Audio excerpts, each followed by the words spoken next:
Welcome to Fiction Audiobooks. If you enjoy the content, like and subscribing would be greatly appreciated. If you have any recommendations for novels, comment below. Please join my Patreon at https://www.patreon.com/fictionaudiobook. Chapter 341, Chapter 392, Type 100 Heavy Armament Demon-Slaying Blade.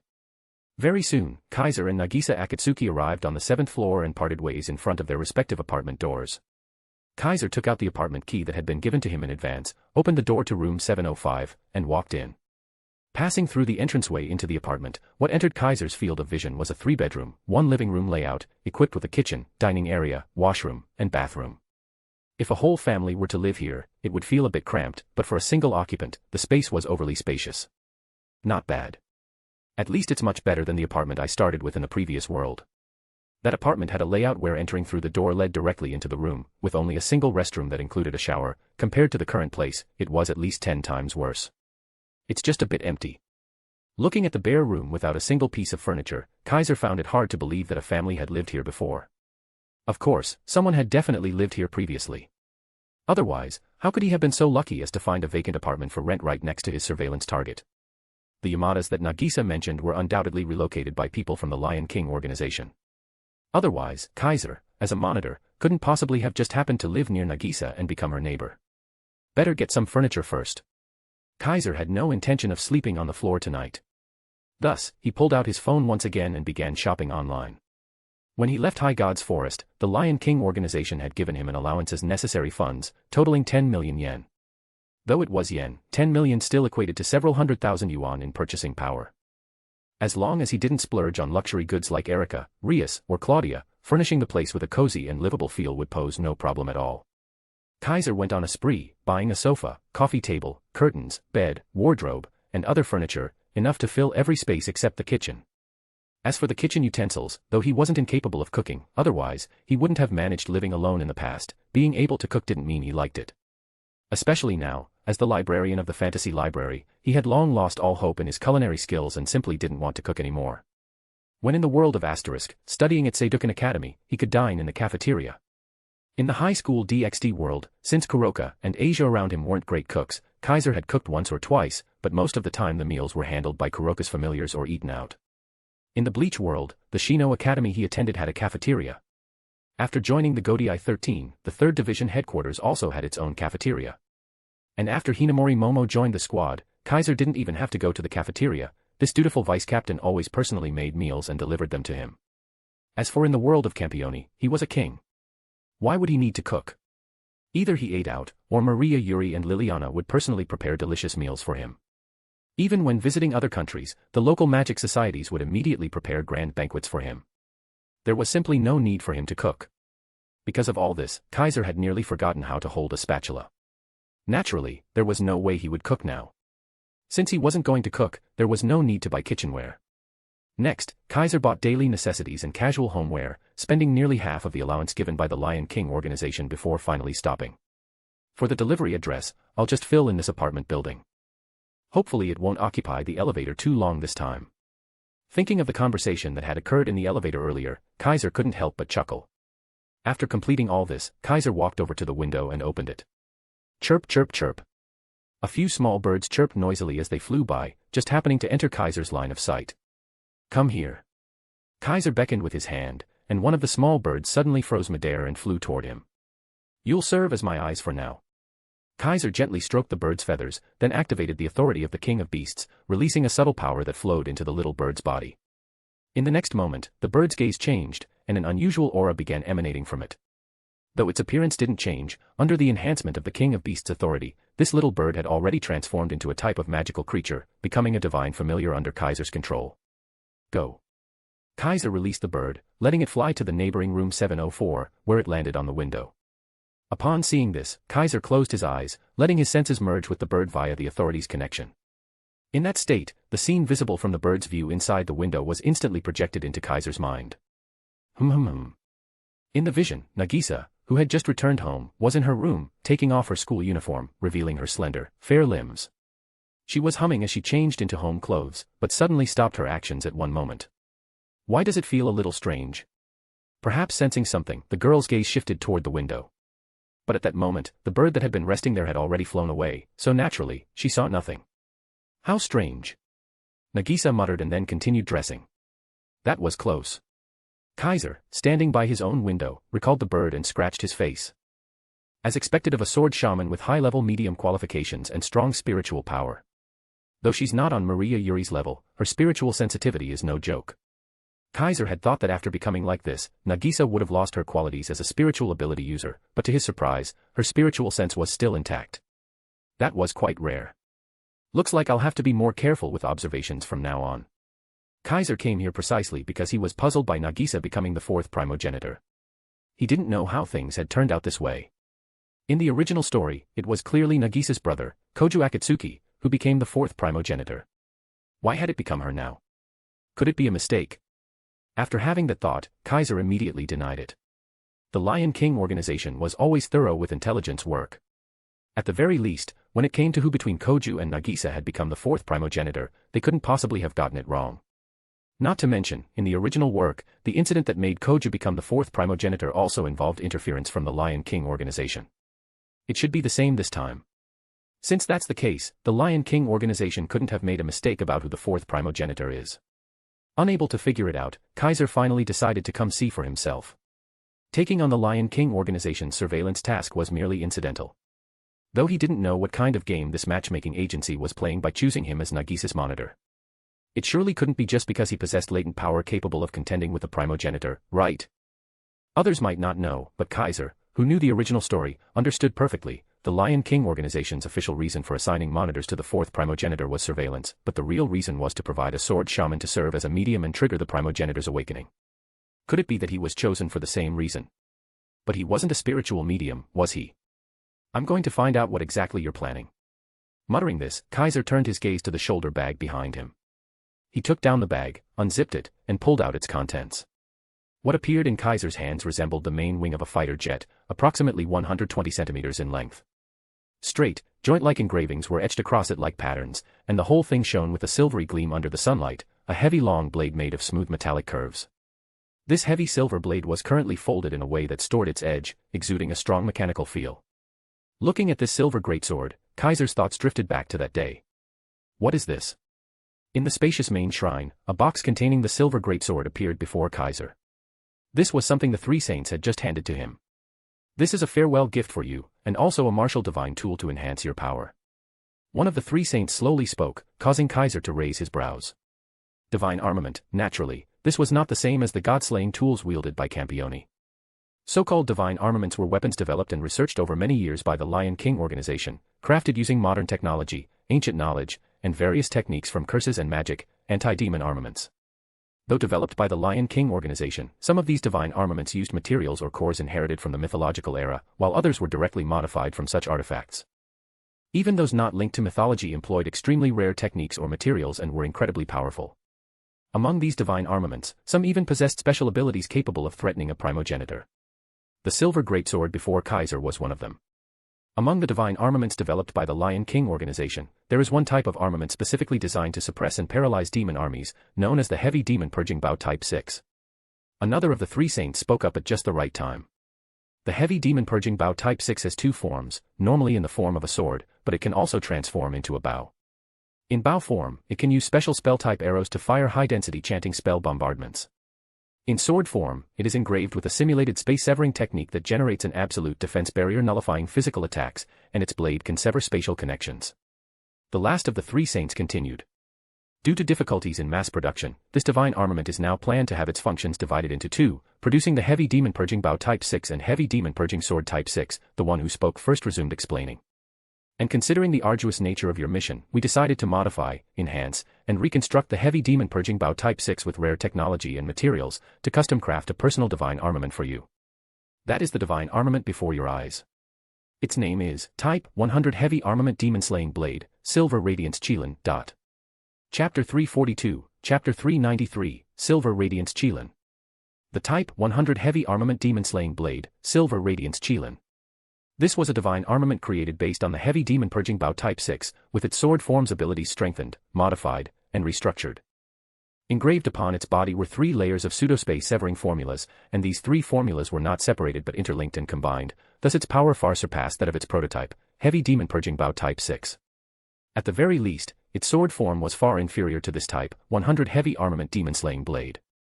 Under the combination of the 3-layer pseudospace severing formulas, the Type 100 Heavy Armament Demon Slaying Blade not only possessed the same absolute defense barrier that nullified physical attacks like the sword form of the Type 6, but its blade could also sever space itself, and even finally divide and reconstruct space, achieving effects such as spatial distortion, folding, and displacement, making it extremely versatile. And it was called the Type 100 Heavy Armament Demon Slaying Blade because it could split into 2 slightly smaller silver long blades, or into 3 or 4 even smaller silver blades, with a maximum division of up to 108 tiny silver short blades. The user only needed to inject spiritual power to connect with these 108 blades and control them in battle. The usage methods of the Type 100 Heavy Armament Demon Slaying Blade far exceeded 100. It was extremely difficult to wield, and the 3-layer pseudospace severing formulas were equally hard to control. Since its development, not a single person had been able to use it freely. Even the 3 saints could at most unleash about 1/3 of its power, not even half. After obtaining this divine armament, Kaiser immediately understood why the 3 saints said it was custom-made for him. Because the outer shell of this divine armament was made from fragments of Leviathan, and its internal structure also referenced certain operating principles of Leviathan. Even the combination method of the 3-layer pseudospace severing formulas resembled the deep blue magical circuits on Leviathan's body. If not for Kaiser, no one could possibly match it so perfectly. In terms of compatibility with Orga Lux type weapons, the compatibility rate between Kaiser and the Type 100 Heavy Armament Demon Slaying Blade was 100%, while others might not even reach 50%. How could they possibly unleash its full power? Due to its uniqueness, there was only one such Type 100 Heavy Armament Demon Slaying Blade within the entire Lion King organization. Its mass production difficulty was even higher than that of the Type 6 Heavy Anti-Demon Bow. Even if the same materials were gathered and the same techniques applied, the success rate of creating another was less than 1%. Given how difficult it was to mass produce and how poorly it matched with anyone else, the Lion King organization had already suspended further development of this kind. There might never be a second Type 100 Heavy Armament Demon Slaying Blade. Didn't expect such a pleasant surprise from just casually taking on this task. Looking at the silver giant blade in its folded state in his hand, Kaiser smiled slightly. Although it's not some overwhelmingly powerful weapon and probably can't compare with god-slaying tools, Zanpakuto, or divine artifacts, when compared with the Ser-Veresta and Gravisheath, this sword might not be that much worse. Wolei Zane, a fellow 4-color demon sword like the Ser-Veresta, had the ability to sever space at designated coordinates, but Silver Radiance Qilin was even stronger, capable of a wider array of spatial manipulations. This was essentially a heavily enhanced version of the Wolei Zane. Once it acknowledged him as its master and underwent strengthening, it might not surpass many of the god-slaying tools, Zanpakuto, or divine artifacts, but it certainly wouldn't fall short compared to his 2 current Orga Lux weapons. Then I'll accept it. Kaiser had been deliberating whether to have it acknowledge him as its master. Now he finally decided. Thus, he activated his authority, letting golden patterns emerge from his hand gripping the hilt, then extend toward the blade, aligning and merging with the weapon's engravings. Before long, the binding was complete. Kaiser immediately began injecting his spiritual power into the divine armament. Spiritual power and magical power, this was the world's primary energy system. They were both energies drawn from a higher dimensional space, mutually convertible but opposite in nature. When spiritual power and magical power of the same phase collided, they annihilated each other. Magic and sorcery were the respective techniques for drawing out magical power and spiritual power from high-dimensional space. Of course, there were beings like demons or sword shaman who were born with circuits in their bodies capable of controlling magical or spiritual power. After arriving in this world, Kaiser discovered that he could use the second authority to freely convert the magical power within him into either spiritual power or magical power. In other words, he could use both spiritual power and magical power. And considering that he was about to enter Itagami Island, a special zone for demons, where most of the future enemies would be demons, using spiritual power would be more advantageous. So Kaiser shifted his energy system to spiritual power and became a magic-attacking mage capable of using sorcery. Although he hadn't learned any magic or sorcery from the Lion King organization, he had many Kido spells inscribed in his grimoire, making him capable of using all kinds of spells. As for his innate power-based authorities, they could be triggered with either spiritual power or magical power. After all, in the world of Campione, magical power had a very broad definition. In the world of magic, it was called magical power. In the world of sorcery, it was called spiritual power. In Chinese lore, it was called qi, or internal power. Even the divine power and authorities used by gods were fueled by magical power. So, while the nature of spiritual power or magical power in the Strike the Blood world might differ, the versatility of authorities allowed them to fully integrate with those energies. There was no way Kaiser would encounter the issue of being unable to cast Kido with magical power again. In other words, Kaiser's strength was now completely unaffected by energy systems. The only minor limitation was that the Siro and Bala gained from the Hogyoka still had some restrictions, but Kaiser didn't lack offensive abilities anyway. He'd almost forgotten he could even use Siro or Bala.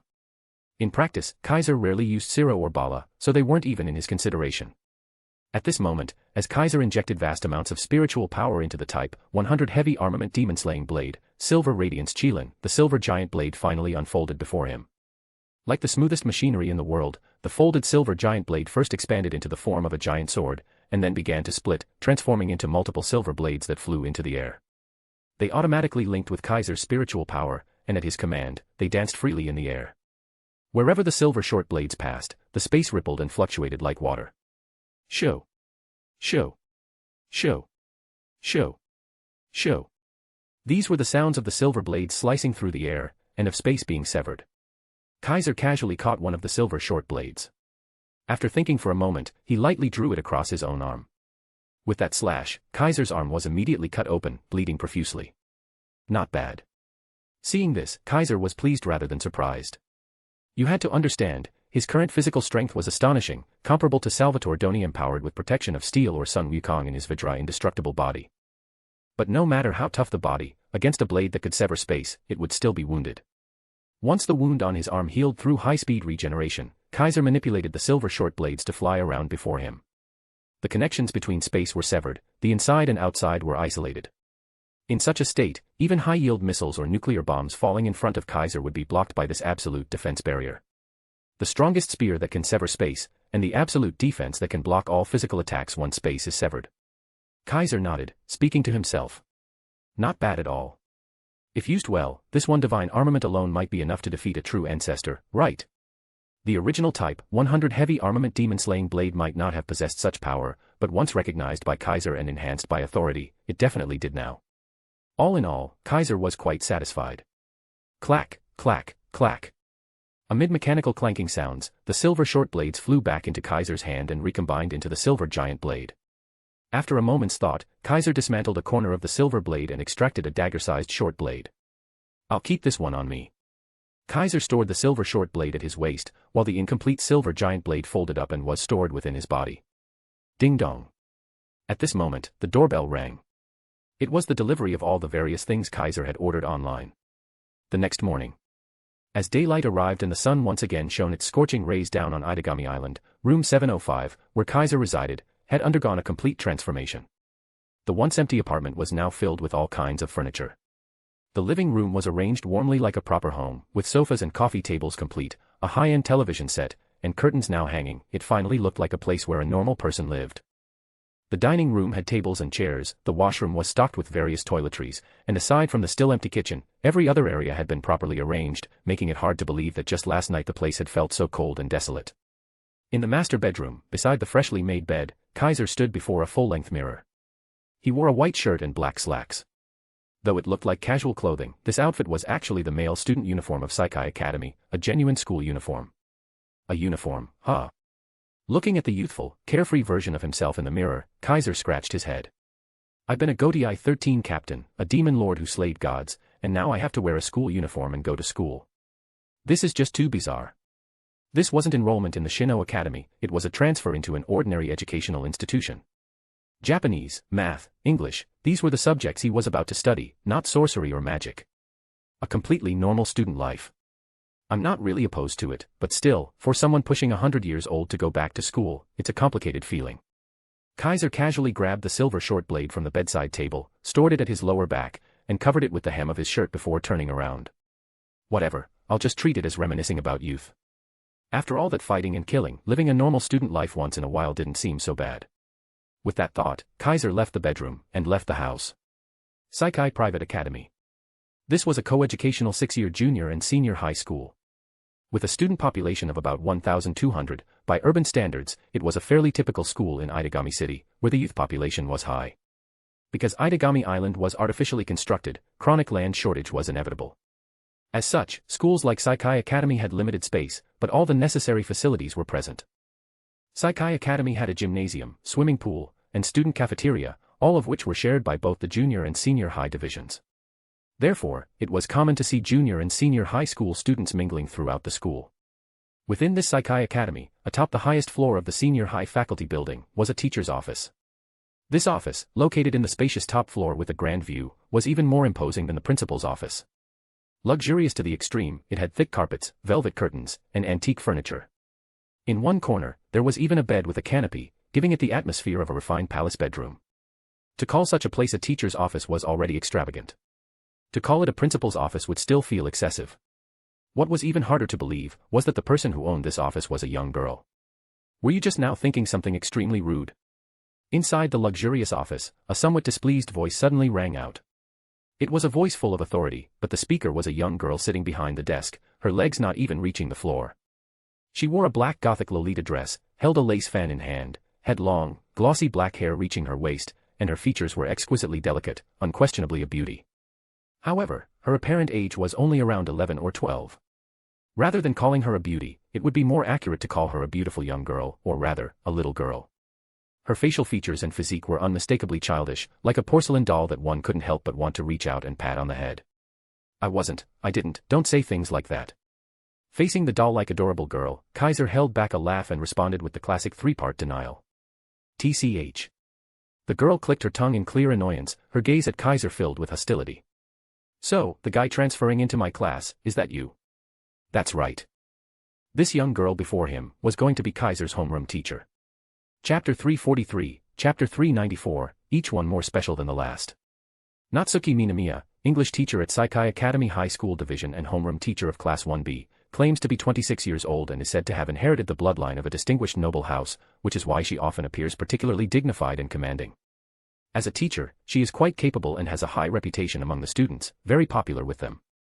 However, how much of this affection is due to her overly cute appearance is a matter of opinion. Besides being a teacher, Natsuki Minamiya has another identity, National Attack Mage Officer. As the name implies, this is an official position under the national government, existing specifically to handle incidents caused by demons. Not only is Natsuki Minamiya a National Attack Mage Officer and an active professional mage, but she is also the instructor of the Special District Guard Unit, a special mobile force on Itagami Island under the External Affairs Division of the Artificial Island Management Corporation, specifically tasked with combating demons. She holds considerable authority and influence in Itagami City. In the educational institutions of the Demon District, to protect students, regulations state that each school must have a certain number of teachers concurrently serve as National Attack Mage Officers. Natsuki Minamiya is one such teacher at the private Psychi Academy. In other words, she is a colleague of Kaiser, who is currently nominally under the Lion King Agency, and is someone who knows his identity. The pretty boy raised by the Lion King Agency actually dares step into my turf. There should be a limit to stealing my business, don't you think? As the future homeroom teacher and English instructor, Natsuki Minamiya's attitude toward the transfer student entering her class was extremely poor. No helping it, though they are colleagues, the two belong to different organizations, so it's fair to say they are rivals in business. Don't say that to me, Miss Minamiya. Kaiser shrugged and said, I was sent here as well. If you have complaints, you should take them up with the higher-ups. Don't make things hard for a mere workhorse like me. Natsuki Minamiya snorted coldly and said in an unhappy tone, those three saints guys always shamelessly overreach, even trying to meddle in areas under my jurisdiction. Sooner or later, they need to be taught a lesson. And you, transfer student, since you're now my student, behave yourself and study properly. Don't cause trouble, understand? Hearing this, Kaiser looked at Natsuki Minamiya with a smiling expression. That look clearly said, I can't promise that, causing Natsuki Minamiya to click her tongue again. I'll be watching you, don't play any tricks. After giving a warning, Natsuki Minamiya hopped down from her chair and walked out while speaking. Come, I'll take you to the classroom. Hearing Natsuki Minamiya's words, Kaiser shrugged again and followed the petite figure ahead. Along the way, Natsuki Minamiya kept fanning herself with a lace fan, prompting Kaiser to comment. By the way, Miss Minamiya, aren't you hot like that? On this artificial island where it's summer year-round and daytime temperatures are high enough to be unbearable, Natsuki Minamiya's tightly wrapped black dress looked suffocatingly hot even to those just watching. Annoying. Natsuki Minamiya replied without turning her head, since you know it's hot, stop bringing up topics that make people feel stifled. So that means you are feeling hot, huh? Kaiser acted as if he didn't understand her sarcasm and said, want me to cool you down? As he spoke, Kaiser quickly extended a finger and touched the back of Natsuki Minamiya's neck. Utilizing the power of Hyarinmaru, a chill immediately emanated from Kaiser's finger and shot into Natsuki Minamiya's clothes. In that instant, Natsuki Minamiya's entire body froze, as if a surge of tingling sensation ran from her feet to her head, making her petite body shiver uncontrollably. Moments later, at the very top floor corridor of the Saikai Academy High School faculty office building, Natsuki Minamiya's furious voice rang out. Transfer student.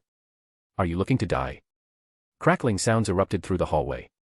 Even the high school faculty office building trembled slightly, as if from a quake. High School Division, Class 1B. In the classroom, at the podium, Natsuki Minamiya stood with an extremely displeased face, speaking coldly.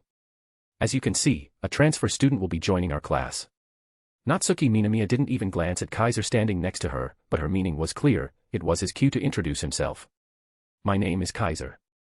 Understanding her intent, Kaiser gave a concise introduction without going into detail. I look forward to your guidance. Hearing this, all the students below the podium immediately focused their gazes on Kaiser.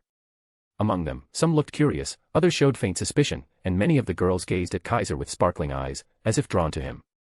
A transfer student, huh? A flashy, exquisitely beautiful girl with a luxurious blonde hairstyle and a heavily personalized uniform, which gave her a stylish gal-like impression without being gaudy, spoke in surprise to the two boys next to her. Kojo, Motoki, don't you think this transfer student is kind of special? The ones she addressed were two male high school students. One had gray hair and looked listless, while the other wore large headphones and had a carefree demeanor. Special? The gray-haired boy yawned and asked in confusion, really? I didn't notice. The laid-back boy, however, carefully studied Kaiser on the podium, his eyes flickering slightly before he laughed. That's because you're too dense, Kojo. The transfer student is indeed somewhat special. It wasn't just them. Many in the class felt there was something special about the new student. They sensed a mysterious, eye-catching aura about him that was hard to explain, making it hard to look away. Naturally, this was due to Kaiser's exclusive weapons. In the world of the Campione, Kaiser had slain Kaguya-hime from the tail of the bamboo cutter, and from her seized a set of 5 sacred treasures, legendary artifacts known as the 5 treasures of the bamboo cutter. Each of the 5 treasures had unique powers. Among them, the dragon's jade enhanced the bearer's luck and charm. Meanwhile, the swallow's Yotsuka jewel added a layer of mystery and concealment, making Kaiser's charm attention-grabbing yet not overbearing, subtle, refined, and enigmatic. Thus, the students present all felt that he was particularly remarkable, especially those who were themselves unique individuals, who subconsciously paid more attention to him, drawn in by his presence. In such an atmosphere, the gray-haired boy scratched his head in confusion. Is he really that special? Indeed, he was quite dense.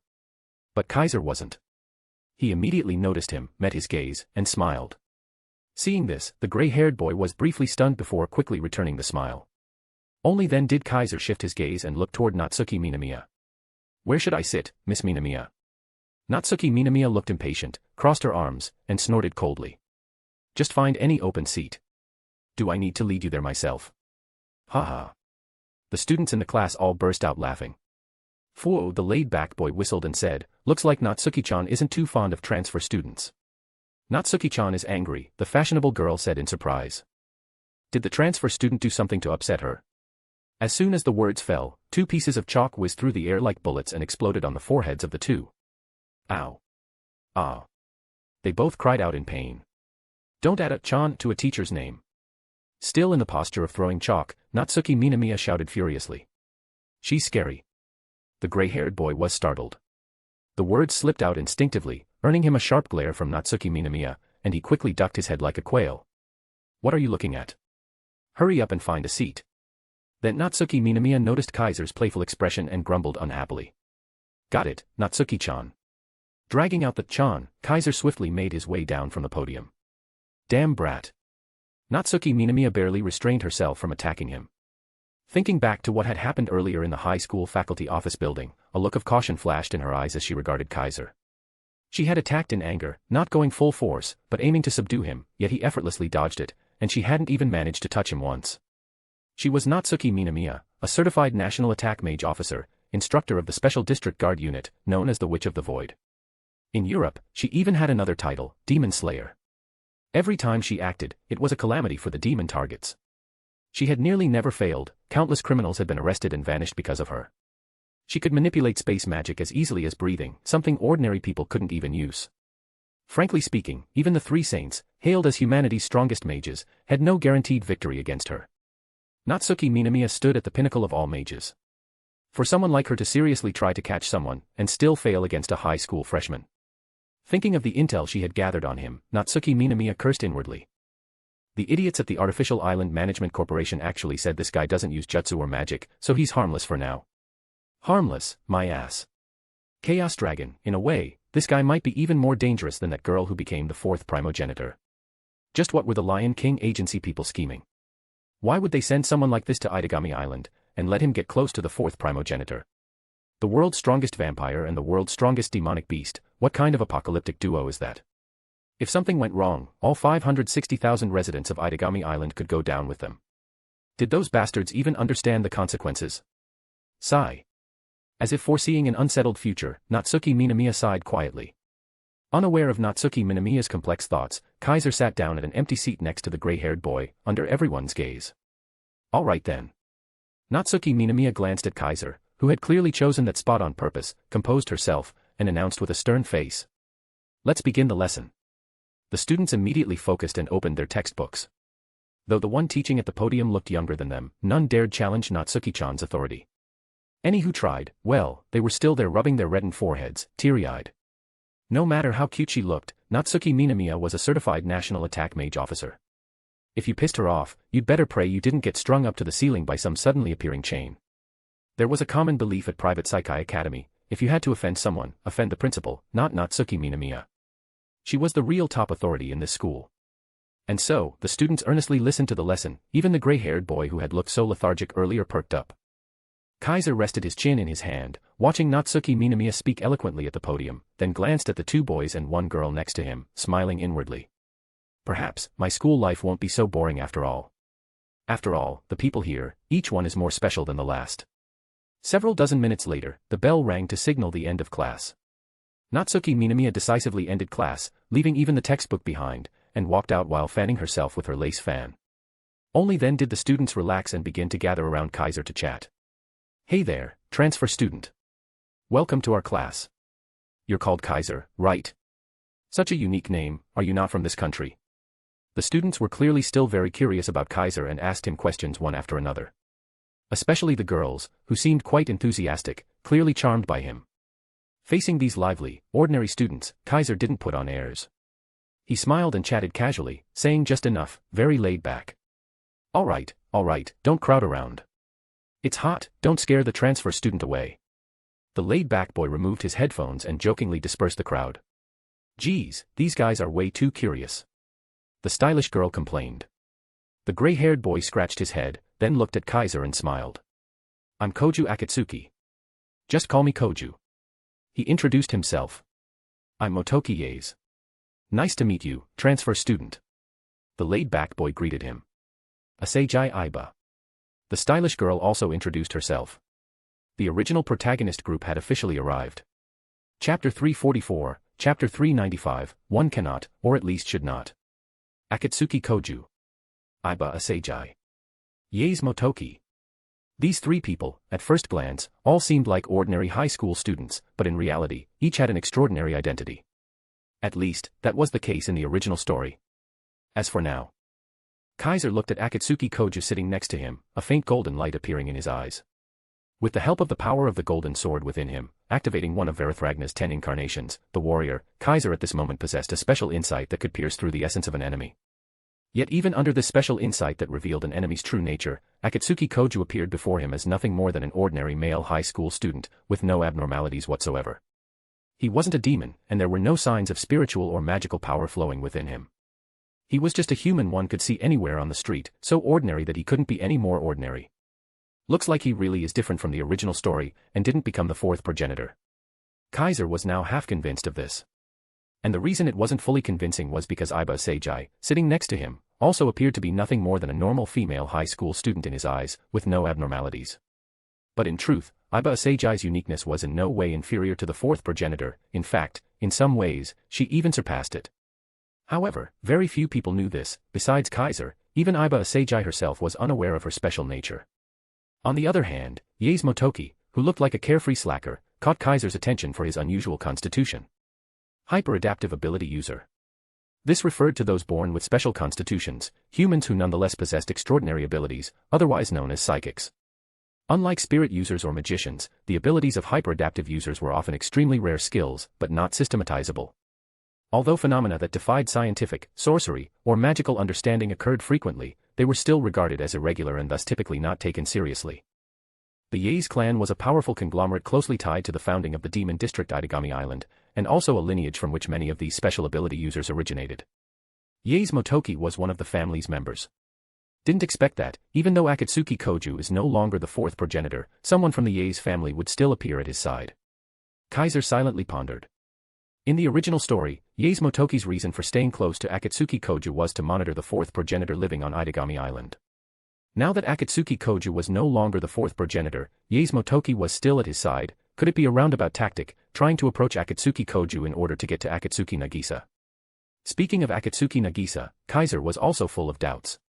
In fact, back when they met in the apartment yesterday, Kaiser had already used the special insight of the warrior incarnation to secretly observe Akatsuki Nagisa. The result was that Akatsuki Nagisa indeed had something extraordinary about her. Not only was her spiritual power abundant and inherently pure, but like Yaes Motoki, she also possessed a special constitution and abilities. Akatsuki Nagisa's grandmother was an excellent spirit user, and her mother was a hyper-adaptive ability user. Akatsuki Nagisa inherited the strengths of both at birth. Not only was she a top-tier spiritual medium, but she also had hyper-adaptive abilities, making her an extremely rare and exceptional hybrid ability user.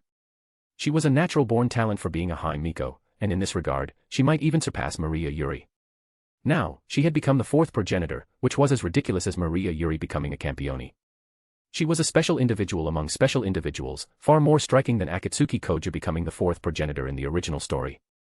However, what puzzled and confused Kaiser was that under his inspection, Akatsuki Nagisa's special qualities were limited only to her status as a hybrid ability user. There was no trace of her being the fourth progenitor. She hadn't become a demon, let alone a vampire. Her body held only abundant spiritual power, with no magical power whatsoever, which left him completely perplexed. This made Kaiser somewhat suspicious, suspecting whether the Lion King agency had deliberately fed him false information in an attempt to achieve some secret goal. But looking at Akatsuki Koju's current appearance as an utterly ordinary high school student, he was confused again. Since Akatsuki Koju hadn't become the fourth progenitor, then it was possible for Akatsuki Nagisa to have become the fourth progenitor. Though the public and the Three Saints claimed that the fourth progenitor had appeared multiple times throughout history, each time bringing great disasters to the world, and that now it had merely awakened on Itagami Island, Kaiser knew the original story too well to believe those claims. The fourth progenitor, the Kaleid blood, was actually a god-slaying weapon created jointly by the only three existing progenitors and the Devis known as the Ancient Gods. It was a vampire created in the image of a god. This strongest vampire in the world had rebelled against the Devis and was ultimately split into 12 body vessels, each containing one of the 12 familiars, and hidden across the world. The so-called awakening of the fourth progenitor was actually the unsealing and assembly of these 12 body vessels, followed by a resurrection ritual. This ritual, known as the Blazing Banquet, involved the 12 vessels engaging in mutual slaughter and battle, ultimately merging into one, the resurrection of the fourth progenitor. Not long ago, the 12 vessels sealing the 12 familiars of the fourth progenitor had all awakened, their seals fully undone, and they had initiated the Blazing Banquet on Itagami Island. In the original story, the 12th vessel emerged victorious in the Blazing Banquet, inheriting most of the power of the fourth progenitor, and then passed this power on to Akatsuki Koju. It was only then that Koju gained 9 familiars, transformed into a vampire, and became the fourth progenitor. Both Akatsuki Koju and Akatsuki Nagisa had deep ties to the unsealing of the 12th vessel, and thus were inevitably drawn into the Blazing Banquet. This time, with Akatsuki Koju not becoming the fourth progenitor, it meant that the arrival of Kaiser had already altered the original storyline. But the core remained unchanged, Akatsuki's siblings being caught up in the Blazing Banquet was a fixed event. Since Koju didn't become the fourth progenitor, it wasn't unreasonable for Nagisa to take that role. The issue was, both of them had clearly forgotten about the Blazing Banquet, and even more so about the 12th vessel. They had returned to a normal daily life and seemed perfectly normal, one still an ordinary human high school student, the other a somewhat special hybrid ability user, yet neither showed any signs of having become the fourth progenitor. Under such circumstances, the Lion King agency remained adamant that Akatsuki Nagisa had become the fourth progenitor. What exactly was going on here? It sounded complicated, but in reality, all these thoughts flashed through Kaiser's mind in an instant. In the real world, only 1 second had passed before Kaiser began to respond. So, you're Akatsuki Koju. Naturally, Kaiser was the first to strike up conversation, smiling faintly. Didn't expect we'd end up in the same class. Huh. Koju was slightly stunned. You know me? Sort of, Kaiser nodded. Your sister? Akatsuki Nagisa mentioned you in front of me.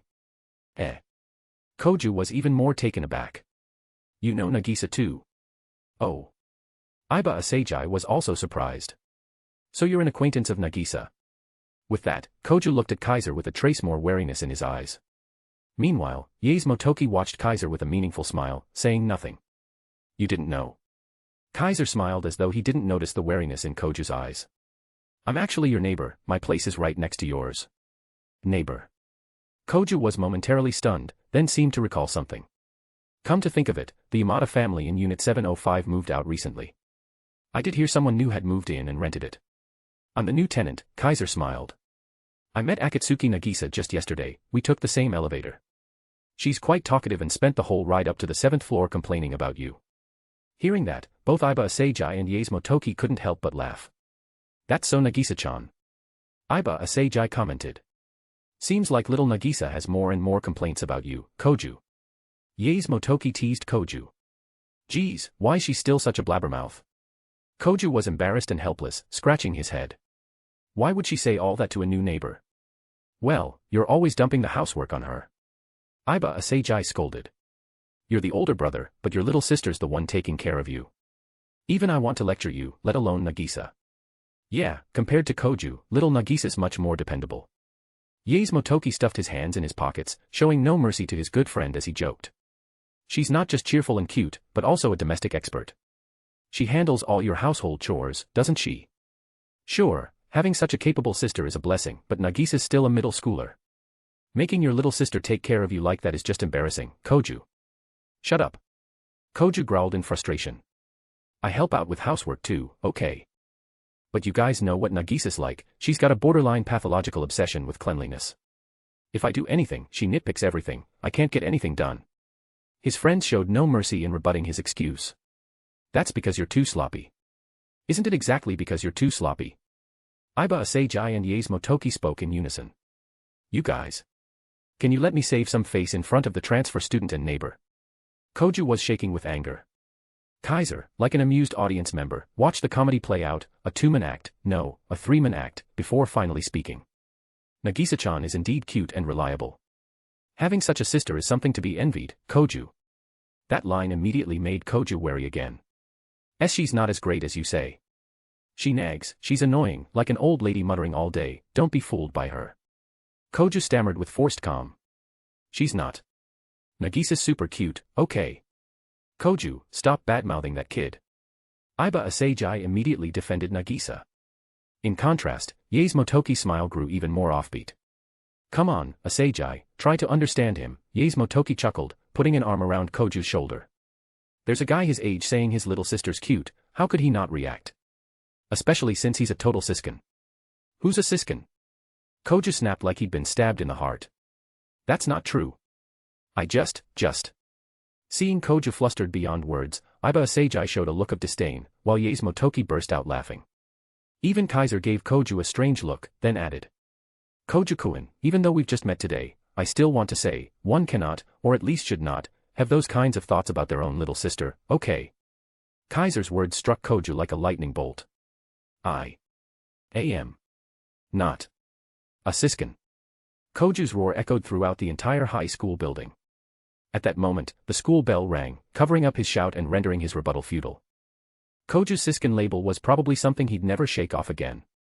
A day of classes quickly passed. After all, Itagami Island was an administrative area referred to as Itagami City under Tokyo jurisdiction. Even though it had its own political system, many aspects still closely resembled those of Japan. Thus, around 3 p.m., Saikai Academy dismissed its students. After that came time for club activities. Those who weren't in any clubs automatically became members of the go-home club and, barring special circumstances, usually didn't stay at school. Like Akatsuki Koju, for example. He had once been a member of the basketball team, but due to being ostracized, he had quit and became a member of the go-home club. Iba Asagi was a hacker employed by the Artificial Island Management Corporation, known as the Cyber Empress, a top-tier hacking expert. It seemed she also had work commissioned by the management after school, so she left early. As for Yaes Motoki, strangely enough, rumor had it that the guy had a girlfriend. After school, he usually rushed off to be with her, often abandoning even his good friends. Thus, Kaiser naturally became a lone wanderer, strolling through the campus. He wasn't in a hurry to leave. Because although Akatsuki Koju wasn't part of any clubs, Akatsuki Nagisa was a member of the cheerleading team. Now, Kaiser was planning to go see Akatsuki Nagisa. Only, when he arrived in front of the middle school building, a figure caught his attention. End of chapter. Chapter 345, Chapter 396, The Saintess of the Middle School Division. In front of the middle school division building of Psychi Academy. When that figure entered Kaiser's line of sight, there were already many people gathered around her, their attention drawn to her presence. There was no helping it. The owner of that figure was simply too endearing, too beautiful. She had shoulder-length silver hair reminiscent of snowy fields, a face pure and adorable like that of an angel, and eyes blue as glacial rivers, yet her gaze was particularly gentle, one might even say loving. Combined with her features, she looked not only noble like a princess but also carried an indescribable sense of sanctity. She had a petite build, not much different from Akatsuki Nagisa, but appeared slightly taller than her due to her well-proportioned figure, slender and graceful, with a hint of exotic charm. Though she wore the Psychi Academy girl's uniform, she had a high-necked long-sleeved shirt underneath the short-sleeved uniform, a style rarely seen on the perpetually summery Itagami Island. Yet it perfectly matched her ethereal and otherworldly appearance. Looking at this girl, Kaiser felt as though he was seeing Asia again. Though their hair colors differed, both were exotic beauties, pure and saintly, angelic even, radiating a sacred aura that was hard to put into words.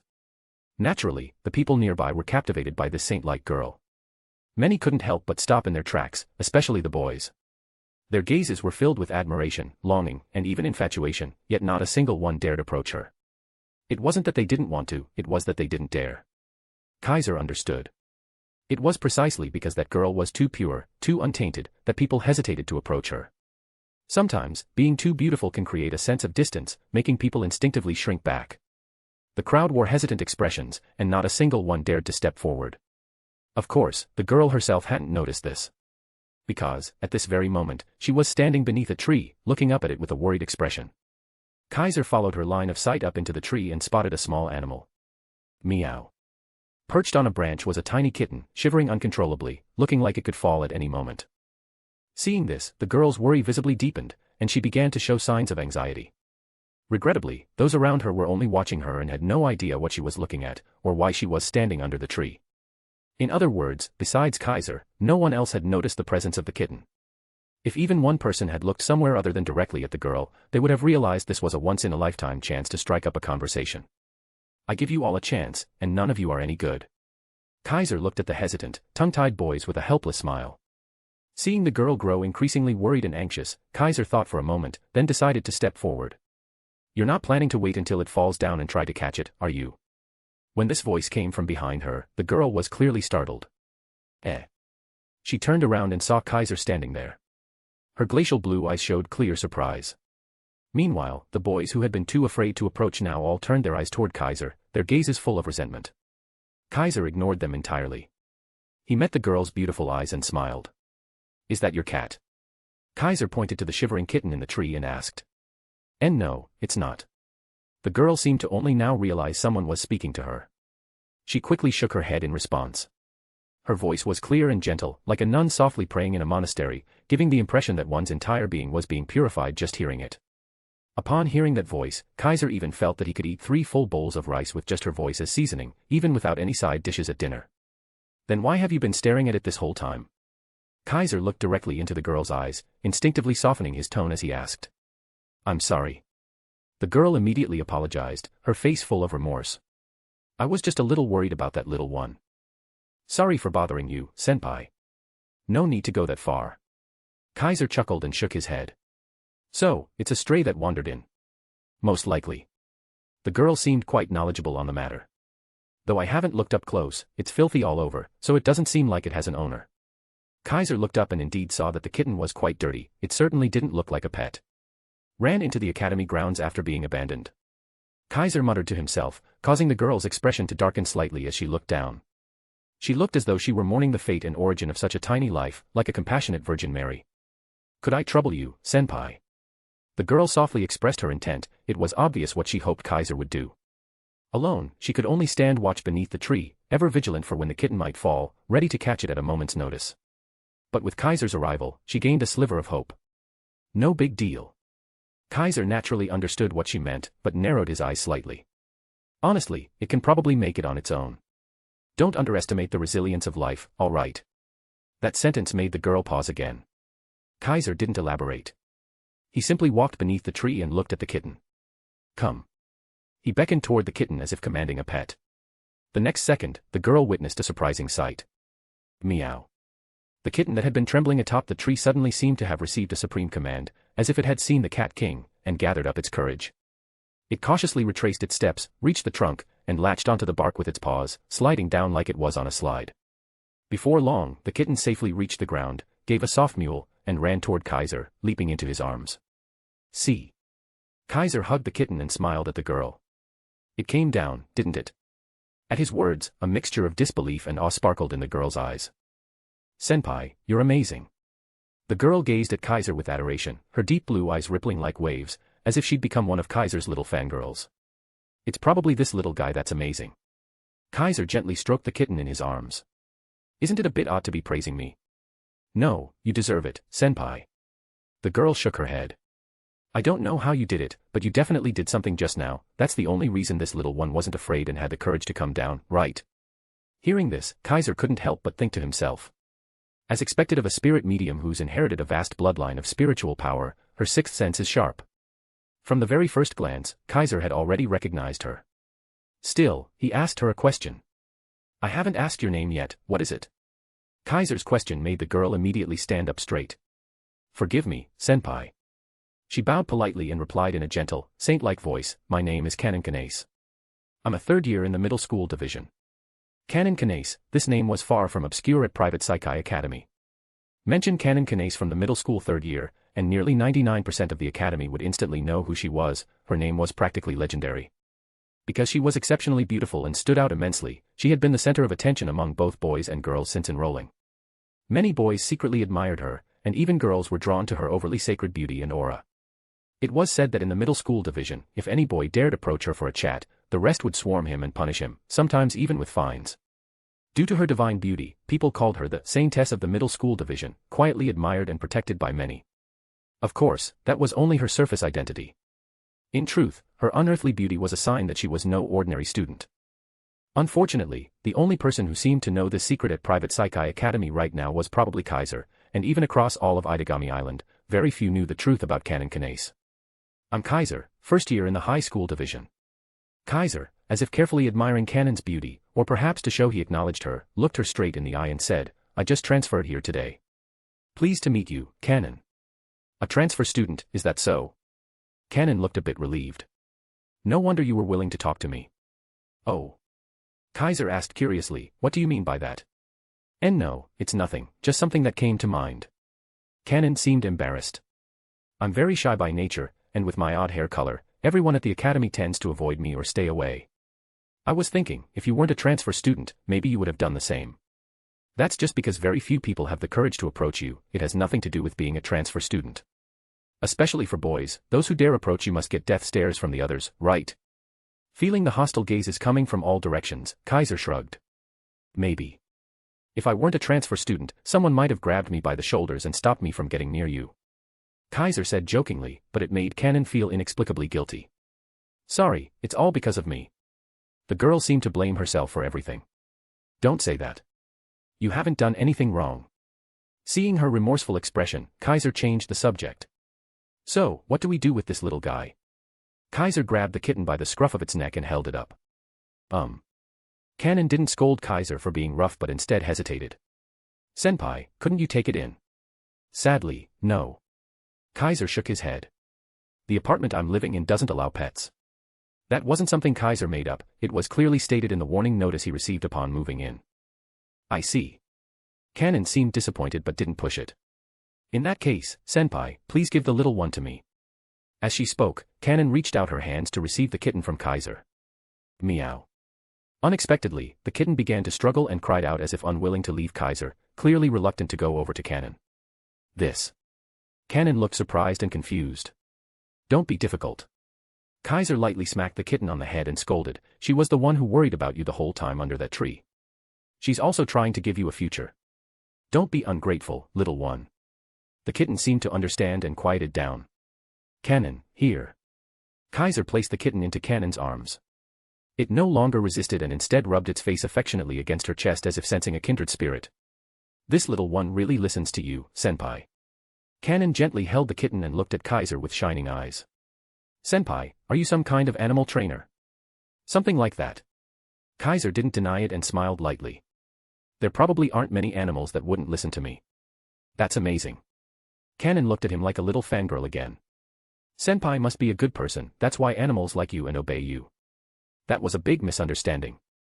After all, this affinity and obedience came from god-slaying. If people from the world of Campione knew that Kanon Kanase had just called a demon lord a good person, they'd probably drop their jaws on the spot. What are you planning to do with this little guy? Kaiser asked anyway. Until I find someone to adopt it, I'll take care of it for now. Kanon gently stroked the kitten. Please don't worry, senpai. I'm really good at this, I won't let the little one suffer. Not many people knew that Kanon often took in abandoned kittens and raised them in the hills behind the academy. Currently, there was already a whole group of hungry kittens being cared for by her in those hills, and Kanon was always trying to find people to adopt them so they wouldn't remain strays. This compassion matched her saint-like image perfectly. That's also why she was so worried about the kitten stuck in the tree earlier. I'll leave it to you then. Knowing this, Kaiser nodded. Yes, thank you for trusting me, senpai. Kanon bowed again. The light in her eyes as she looked at Kaiser hadn't dimmed, rather, it shimmered as though she were gazing at something brilliant. Chapter 346, Chapter 397, This Must Be a Joke.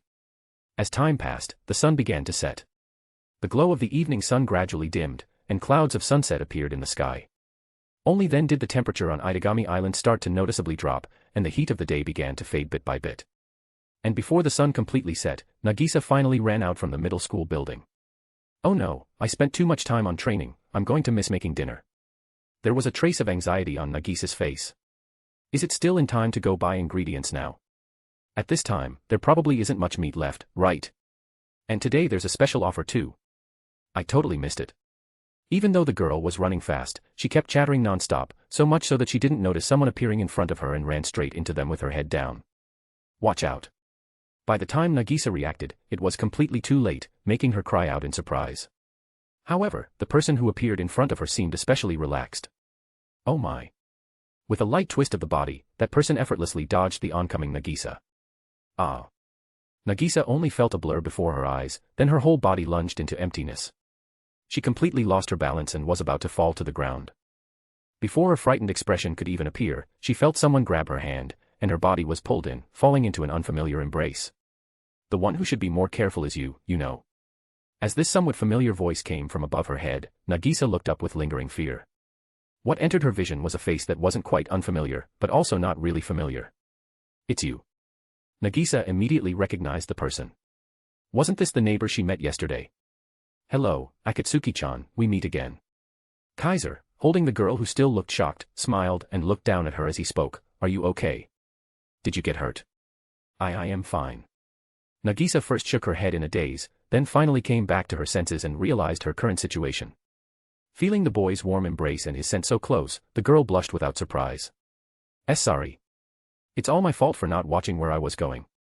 Nagisa quickly pulled away, retreating from Kaiser's embrace with a red face. It's fine, you didn't actually hit me anyway. Kaiser said casually, but why are you still at the academy at this hour, and running so frantically? Ah. Reminded by Kaiser, Nagisa immediately remembered her business and became flustered again. I was rushing home to make dinner, no, I have to buy the ingredients first. Saying that, Nagisa was about to turn and run again but was caught by Kaiser. Are you sure it's still in time to go buy groceries now? Kaiser pointed to the sun about to set and the gradually darkening sky. Even if you barely make it, running around like this is too dangerous.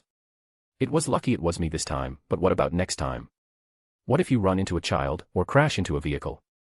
That would be a huge problem. Kaiser's words slowly brought Nagisa back to calm. All right then. The girl became a little dejected and said gloomily, looks like I really won't make it to cook dinner today. I'll have to order takeout. But, ugh, I really don't want to eat takeout.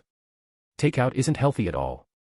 Especially for Kojo-kun, what if he ends up like Momori-chan and gets addicted to it? I'm worried, really worried. Nagisa started muttering like a nagging ant, making Kaiser a little speechless. It's just takeout once.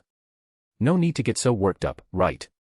Kaiser said with a wry smile, Kojo-kun does seem a bit lazy, but he doesn't look like the kind of guy who'd fall into ruin just because of one takeout meal. That's because you don't know Kojo-kun. That guy, Nagisa began to instinctively complain about her unreliable brother, then suddenly froze. Wait, you know my Kojo-kun. And why is the neighbor big brother here? Oh. So you didn't know. Kaiser blinked and said, I just transferred today. I'm in class 1B of high school, same class as your Kojo-kun. Really? Nagisa finally realized and then, half happy and half annoyed, said, Kojo-kun is too much. A new neighbor transferred into his class and he didn't even tell me. If he had told me in advance, I would have thought of throwing a welcome party, and then I wouldn't have forgotten the time, missed the shopping, and missed the chance to cook dinner. It's all Kojo-kun's fault. Seeing the girl start to chatter and complain about her own brother, Kaiser really wanted to tell her, your brother is a hopeless siskin and would never mention me to you. Forget it, better leave the guy a little dignity. No need for a welcome party. It's just a transfer. Kaiser smiled. Besides, since you've already missed the chance to cook dinner, why not just eat out with me? I just happen to want to grab a bite. If a familiar face could introduce a nice place, I'd really appreciate it. Hearing that, Nagisa didn't think much and simply nodded. If you don't know where to go, I can take you to one of the places I usually go. Nagisa was just as enthusiastic and talkative as yesterday, but then hesitated a little. But what about Kojo-kun? She seemed worried that her brother wouldn't have anything to eat. Want to invite Kojo-kun too? Kaiser suggested. Don't worry, I'll treat. No need to worry about the cost. How could that be okay? Nagisa had been tempted, but hearing that Kaiser would pay, she immediately shook her head. You just transferred in, and you haven't been on Itagami Island long either. There's still a lot of places where you'll need money. You can't waste it on treating people. Don't be fooled by how this island looks, living expenses here are high. I'm always racking my brain to save money. People who can settle in a special zone for demons are certainly not from poor families. The Akatsuki family wasn't ordinary either. Koju and Nagisa's father was an archaeologist, their mother a chief researcher in the medical department of a world-renowned magecraft industry complex, and even their grandmother was a priestess of a local shrine in Japan. Their family income wasn't low, and the siblings were given a comfortable allowance. However, due to their parents' divorce and poor relations between their grandmother and mother, Nagisa grew up worrying about everything. Though she was only a middle schooler, she already lived like a thrifty housewife. In such circumstances, combined with her naturally kind and overly concerned personality, Nagisa would never let a kind neighbor spend money on her and her brother. So Nagisa ultimately chose to let her brother fend for himself. I'll send a text, let Kojo-kun find his own dinner. I can't keep taking care of him. It's time he grew up. Nagisa had clearly built up resentment toward her brother and decided to use this opportunity to give him a little trouble. This girl's initiative was truly strong, she didn't even give Kaiser a chance to object before taking out her phone and rapidly tapping away, sending the message. Alright, let's go together, neighbor big brother. Nagisa smiled at Kaiser. Her smile might not be breathtaking like Canon Canase, but it was still so cute it made people want to protect her. Let's go then. Kaiser naturally wasn't going to dwell on a man's dinner situation and nodded. Oh right, just call me by my name. Being called neighbor big brother feels weird. Then I'll call you Kai-kun. Nagisa cheerfully said. Kai-kun can call me Nagisa too. Are you sure? Kaiser said meaningfully. We haven't known each other long. Are you okay with me calling you by name? In Japan, calling someone by their first name was a fairly intimate act. But you've known Kojo-kun for even less time, and you're calling him by name, aren't you? Nagisa said brightly. Almost all my friends call me that. Kai-kun can call me that too, no problem. All right. Kaiser shrugged. Then I won't be polite. MHM. Nagisa nodded vigorously. Only then did the two of them leave Saikai Academy and head outside. At the same time, in the Akatsuki family's apartment. Right now, Kojo Akatsuki was lying on the sofa, looking completely drained. So hungry. Kojo groaned feebly. My stomach's churning, it's twisting. I'm going to starve to death. The starving older brother of the Akatsuki household began to complain. Nagisa, where the heck is she? Just as he said this, his phone rang. He feebly reached for it, took a look. Kojo-kun, I'm going out to eat with the neighbor big brother, so I won't be coming home to make dinner. You should order takeout for yourself. But, no instant noodles, no burgers or cola, just no junk food. I'll check the trash when I get home. If I see instant noodle cups or burger wrappers, I'll tattle to Momori-chan and have her scold you. Nagisa. Reading the message, Kojo was stunned. Going out to eat, with the neighbor big brother. Kojo's mind was instantly wiped blank by a surge of inexplicable fury and panic. Ha, ha ha ha. After a while, Kojo let out a dry laugh. This is a joke, right? It has to be a joke. We're talking about Nagisa here. That Nagisa. Just a while ago she was still a little kid with a backpack, who believed in Santa Claus until 5th grade. That Nagisa is actually saying she's going to eat out with some guy next door. Koja tried to convince himself, but the more he spoke, the angrier he got, and his whole body began to tremble. What kind of joke is this? With his Siskin instincts fully awakened, Koja shot up from the sofa and, gripping his phone, began frantically sending messages and calling non-stop. Unfortunately, his little sister had clearly decided to let her brother fend for himself, and since she had muted her phone during club activities, she didn't answer or read the messages. Koja collapsed back on the sofa in despair. Neighbor Big Brother. Thinking of Kaiser, who had just become his classmate today, Koja's favorability toward him instantly dropped to negative. Bastard. If you dare lay a finger on my little girl, I won't forgive you. In the Akatsuki apartment, the angry roars of the defeated Big Brother echoed through the entire house. Meanwhile, Kaiser and Nagisa had already left Saikai Academy and entered dinner time. In the southern district of Itagami Island, a family restaurant not far from Saikai Academy. This was a very popular restaurant in the area. Due to its proximity to Saikai Academy, most of the regulars were students from there. Even though it was already near sunset, there were still many students in uniform sitting inside. Some were eating, some chatting, some had even spread out notebooks and textbooks, diligently doing their homework, creating a peaceful atmosphere. The place Nagisa brought Kaiser to was this restaurant. In a relatively cool spot, the two sat facing each other, ordering food while chatting away happily. More accurately, it was Nagisa who fully unleashed her talkative side and was chattering non-stop to Kaiser. Let me tell you, Kaikuin, you have no idea how unreliable my family is. Nagisa, either genuinely trusting or completely lacking in wariness, once again began complaining to Kaiser. Let's not talk about Kojukuin, he lives a totally lazy and sluggish life. He doesn't participate in any club activities, barely does any chores, and spends every day fooling around with yays. Kojukuin is also ridiculous. He's already a dad, yet he hangs around a bunch of pretty women all day, always making Memori-chan angry. I seriously don't know what's so great about that messy middle-aged man who keeps both his room and research lab in total chaos. And Memori-chan, she's in her 30s already, yet still acts so childish. She loves playing pranks, sexually harasses girls, can't cook at all, and lives in a complete mess. Don't you think her personality and lifestyle are just problematic? Geez, why can't my family be a little more reliable? If only someone like Asagi-chan, such a gorgeous lady, could be my big sister. The girl's complaints fired off like a machine gun, making Kaiser chuckle bitterly. Listening to all that, this girl really does sound kind of pitiful. Chapter 347, Chapter 398, Abnormal Fear. Although the members of the Akatsuki family were each more special than the last, they were also each more eccentric, to the point that normal people really couldn't stand their personalities. Akatsuki Koju was still better, he was just habitually lazy. But their parents were completely unreliable, having messed over their own son and daughter countless times. With parents like that, it was no wonder that Akatsuki Nagisa had turned out the way she did, constantly worrying about this and that like a nagging housewife. Feeling the hardship in the girl's life, Kaiser quietly listened to her complaints, allowing her to vent freely. It wasn't until the food they ordered had all been served that Akatsuki Nagisa finally let out a long sigh and stopped talking. Sorry for making you listen to me complain for so long. Akatsuki Nagisa, seeing Kaiser had been silently listening all this time, felt both grateful and embarrassed, and spoke softly to him. You must think I'm really naggy, right? Kojukuin always says that about me. It seemed this girl was at least self-aware about how much she talked. Not really. Kaiser shook his head, smiling calmly. Being naggy also depends on who's doing the nagging.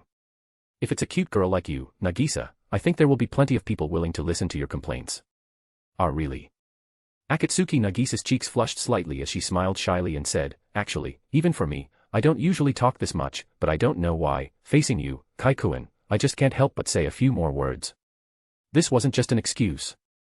Although Akatsuki Nagisa was very lively and cheerful, always wearing her thoughts on her face, having a personality that matched her outward appearance and loved chatting with people, she usually didn't speak ill of others. She basically couldn't keep secrets, but when it came to truly important matters or ones closely related to herself, she would never speak carelessly. For her to vent so thoroughly about her family to someone she'd only met twice, even for Akatsuki Nagisa, that wasn't something easily done. But facing Kaiser, she couldn't help herself, which even she found puzzling. Maybe I just look easy to talk to. Kaiser glanced at the dragon's jewel within his body, which he used to increase personal charm, and said calmly, besides, we're neighbors. I'm in the same class as your brother too, so we'll be seeing each other a lot. It's only natural you'd want to talk with me a bit more. Kaikuin, you're really understanding. Nagisa let out a small breath of relief and smiled. I thought for sure you'd want to stay far away from me after this. Like I said, not at all. Kaiser took a sip from his drink through the straw and smiled. In fact, I'm quite happy. To have someone like you, Nagisa, who's willing to keep talking to me when I just arrived on this island. It's helped a lot in easing my uneasiness. Really? Akatsuki Nagisa looked at Kaiser with sparkling eyes and said, full of hope, did I really help you, Kai-kun? Of course. Kaiser smiled and nodded. So you don't need to hold back. If there's anything you want to say, you can tell me. Don't be fooled by how I look, I'm actually pretty good at being a listener. My life experience is way beyond that of an average student. Hearing this, Akatsuki Nagisa nodded repeatedly without a trace of doubt. Kai-kun really does seem dependable, completely different from my Koji-kun. I really wish he could learn a thing or two from you. Akatsuki Nagisa said with heartfelt emotion, if only Kai-kun were my brother too. Huh? Kaiser looked at her teasingly and said, you didn't say you wanted to replace Koju, just that you wish I also were. Didn't that mean, even though she kept complaining about her brother, she'd never actually thought of not having him? Well, he is Koji-kun, after all. Akatsuki Nagisa smiled in complete contrast to when she was complaining. Although he's lazy, his mind is unexpectedly sharp. He seems like he's always carefree and oblivious, but he's actually quite self-reliant, and when someone around him needs help, he always helps as much as he can. Even when he doesn't fully understand a situation, once something really happens, he always shows up at the most important moment. Usually it's me taking care of him, but sometimes, Koji-kun also takes care of me, making me feel an incredible sense of security. The feelings Akatsuki Nagisa held toward Akatsuki Koju were not hate or annoyance, but more like frustration that he didn't live up to her expectations. Just like many little sisters, she simply wanted her big brother to be a bit more capable, a bit smarter, that was all. She wanted him to be more independent, so she wouldn't always have to worry about him, but she never disliked this brother of hers. Because their parents were often away from home and had already divorced, the siblings had grown up relying on each other, so their bond was actually stronger than most sibling relationships, with almost no generation gap. Then Koji-kun's pretty lucky, to have such a sensible little sister. It really makes one envious. Kaiser smiled and said, when I mentioned you to him today, he also looked super nervous, afraid I'd snatch you away. He's just too dependent on me. Akatsuki Nagisa puffed her cheeks in mild dissatisfaction.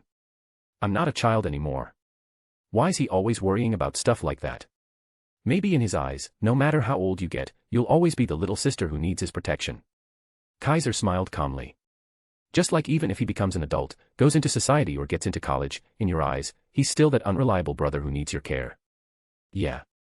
Akatsuki Nagisa sighed like a little grown-up. I just hope he doesn't grow into someone like Koji-kun, a messy playboy. Otherwise, his future kids will suffer just like I do. Isn't that thinking a bit too far ahead? Kaiser said with a wry smile. That brother of yours totally looks like a classic dense guy. He might just end up single for life. That's actually quite possible. Akatsuki Nagisa started worrying again and muttered, looks like I'll have to properly teach Koji-kun how to interact with girls, or no girls will ever like him. The two of them chatted about Nagisa's family and herself as they ate. Their conversation and the atmosphere between them were very natural, like they'd known each other for a long time. Of course, Kaiser wasn't just casually chatting, he wanted to gather intel on the Akatsuki family through this method and see if anything differed from what he knew, to determine the reason why Akatsuki Nagisa and Koju's fate had changed. Unfortunately, from their conversation, Kaiser had basically confirmed that Akatsuki Nagisa knew nothing about the blazing banquet, let alone the fourth progenitor. She likely had no memory of becoming the 12th vessel that led to becoming the fourth progenitor, nor any recollection of actually becoming the fourth progenitor. In Akatsuki Nagisa's understanding, she was simply an ordinary person. She might have once been extraordinary, possessing the qualities of a high-level spirit medium and being a hyper-adaptive type. In the past, she had helped her grandmother and father with work, using her spirit medium abilities and hyper-adaptation to locate buried ruins or decipher unreadable ancient inscriptions. She'd even been commissioned by universities and institutions for various volunteer projects. But according to her, she had lost those abilities at some point. So in Akatsuki Nagisa's mind, she was just an ordinary middle school girl, not even 15 yet. As for the fourth progenitor, the blazing banquet, or the 12th vessel, she knew absolutely nothing. This was the information Kaiser had obtained by probing her indirectly. Even though he couldn't read minds, judging from Nagisa's cheerful and lively demeanor, he was 80% certain she wasn't faking. Kaiser again used the special vision granted by the warrior incarnation to observe her, but still couldn't see the shadow of the world's strongest vampire on her, nor even a trace of the 12 Calamity-class familiar said to strike fear into countless hearts. This made Kaiser involuntarily doubt again. Did she really become the fourth progenitor? Kaiser was completely confused now. However, he wasn't in a hurry. There's still time. I'm not in a rush anyway. At worst, I'll just stay in this world a bit longer. Sooner or later, the truth will come out. After all, Itagami Island had a tumultuous future. With the title of the fourth progenitor, plenty of people with ill intent would come sniffing around. It wouldn't be hard to uncover the secret hidden within Nagisa. Well then, let's take it slow. With that thought, Kaiser didn't know that the opportunity would arrive very soon. Ah. So full. About an hour later, Nagisa walked out of the family restaurant, looking completely satisfied. As expected, the food at this place is the best. I really want to ask the head chef for tips, see if I can recreate it at home. She walked ahead while expressing her thoughts. The taste really was great. Kaiser walked beside her and said with a smile, though I wonder, how does it compare to the food you make, Nagisa? Me. There's no way I can compare. Akatsuki Nagisa quickly waved her hands. I can only make ordinary dishes. How could I possibly match the professional meals made by a trained chef? Whether that's humility or not, I'll find out next time I get the chance to taste your cooking. Kaiser continued walking without looking back and said, don't hold back on me then, okay. However, that comment received no response from Nagisa. Nagisa. Kaiser turned his head in confusion, only to see that Nagisa had completely changed expressions. Kaikuin. She had just been all cheerful, but now her face had gone pale for some reason. Her whole body trembled slightly, and she slowed her steps, hiding behind Kaiser, looking terrified. She unconsciously reached out and grabbed his clothes like clutching onto her lifeline, making it very clear to Kaiser that she was afraid. And the cause of that fear was already approaching. Two men with extremely rough appearances. What are you looking at, brat? Stare at us again and we'll teach you a lesson. They looked and acted like gangsters, not only were their looks brutish, but their tone was also harsh, with tattoos all over their bodies. One glance and you'd know they were trouble. The pedestrians around kept their distance. Although their fear wasn't as intense as Nagisa's, it was still present to some extent. And it wasn't just because these two looked like Yakuza. It was because they wore metal bracelets on their wrists. That's right, demon registration certificates. These two were demons. Kaikuin. Seeing the two men with demon registration certificates drawn by her reaction and approaching with amusement, Nagisa let out a short scream. She was scared, terrified. Her fear wasn't something normal, but rather like an old trauma being cruelly unearthed, to the point she was nearly losing her mind. This is... Kaiser's eyes narrowed slightly. Unconsciously, he reached out and grasped the hand that was clinging to his clothes. At this point, the two demon men had already approached. Hey little missy, you seem really scared of us, huh? No need to be, it's not like we'll eat you or anything.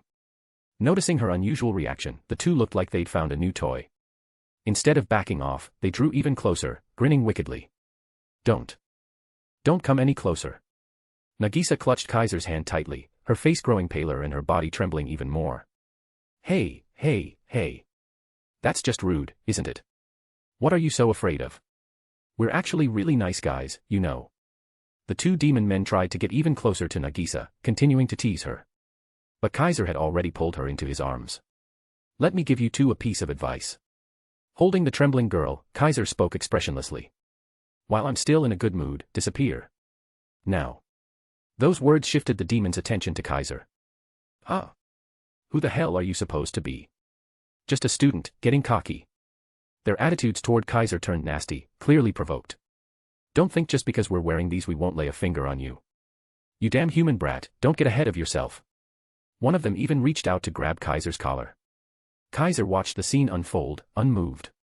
Within him, an overwhelming surge of spiritual power began to stir. No. Just as the man's hand was about to touch him, just as that spiritual power within him was about to erupt, the girl in Kaiser's arms let out a scream. Boom.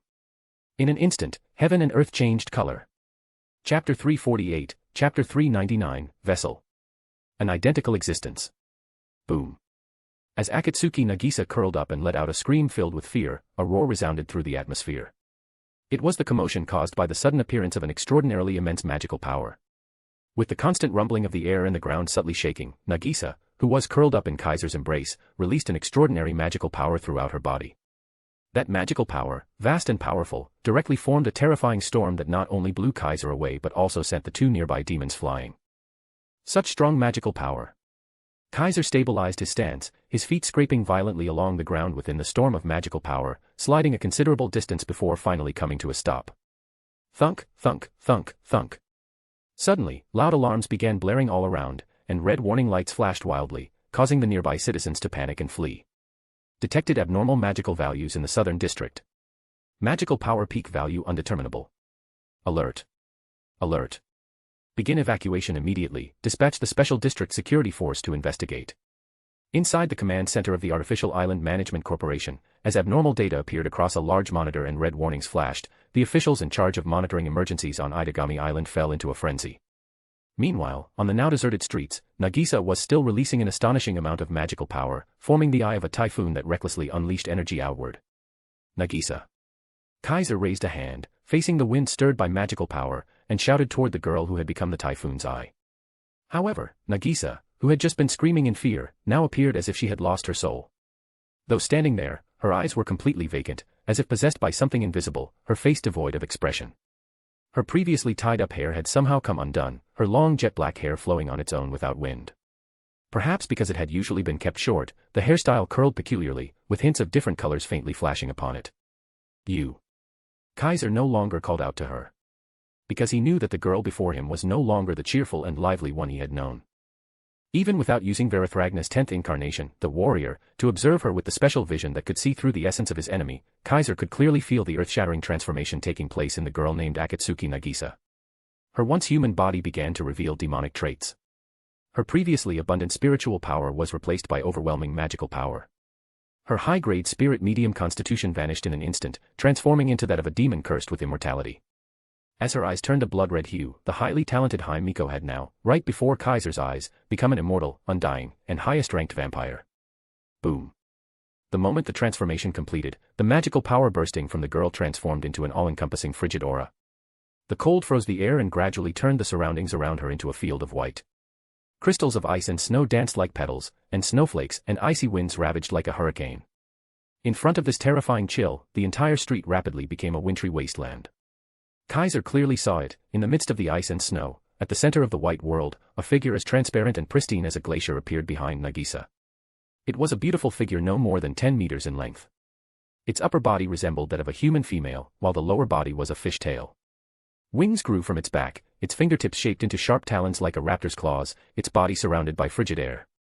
It resembled both a mermaid and a monstrous bird, like a creature out of myth. A familiar beast. Facing the lethal cold wind, Kaiser looked at the icy bird and his eyes flickered.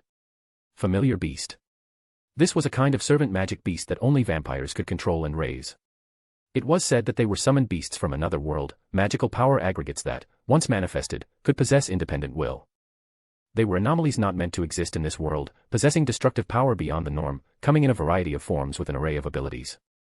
Because they were aggregates of dense magical power, each familiar beast was like a bomb. Not only were they terrifyingly destructive, but physical attacks were almost completely ineffective against them.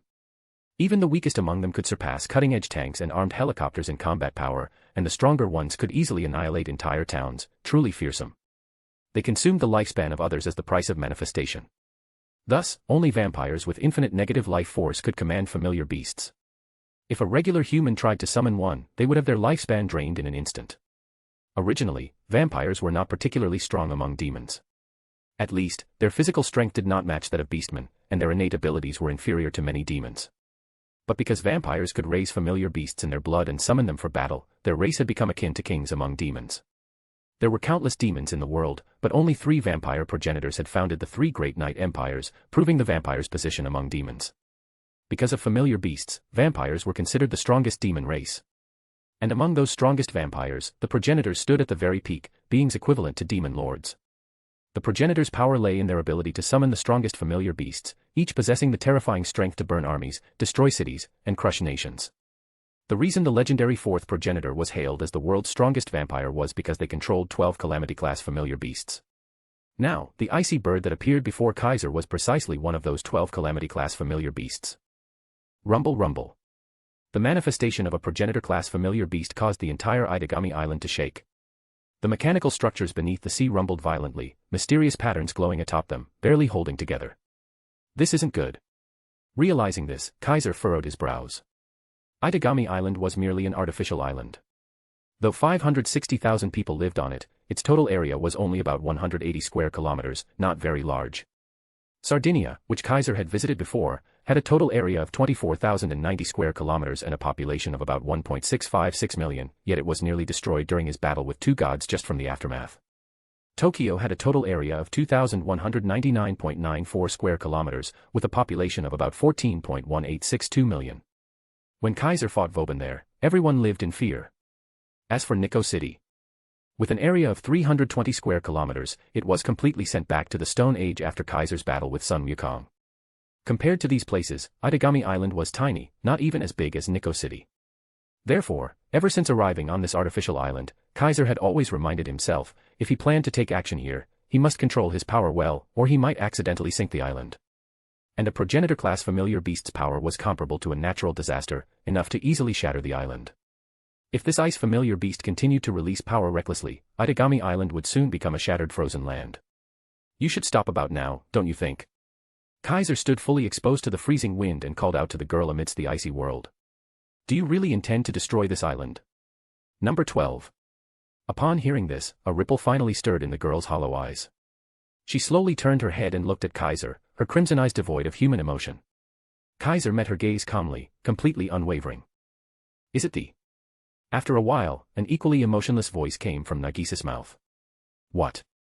Kaiser frowned even more. Nagisa, or rather, the being inside Nagisa, stared at Kaiser, expressionless, and spoke. Like me, thou bearest the duty of a seal, a vessel, a sacrificial pillar. So she said.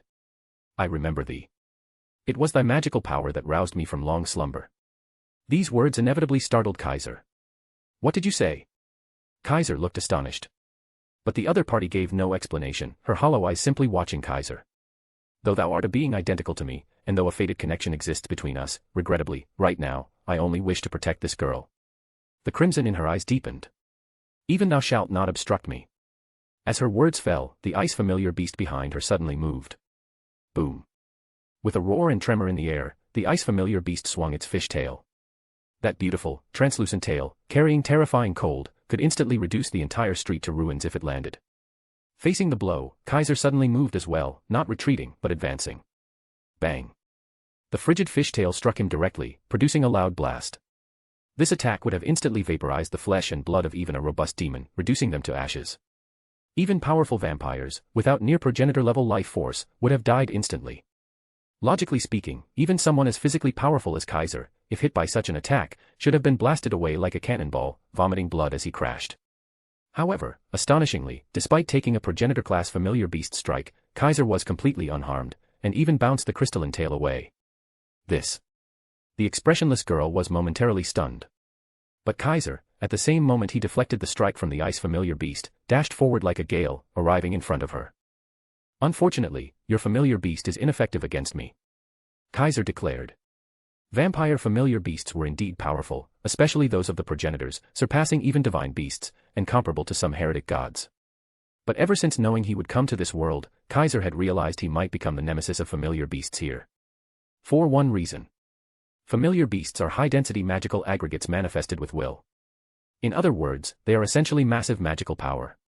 Once released, a familiar beast can only be suppressed by even greater magical power. Physical attacks are virtually ineffective because they are not physical entities. Given that, things were simple.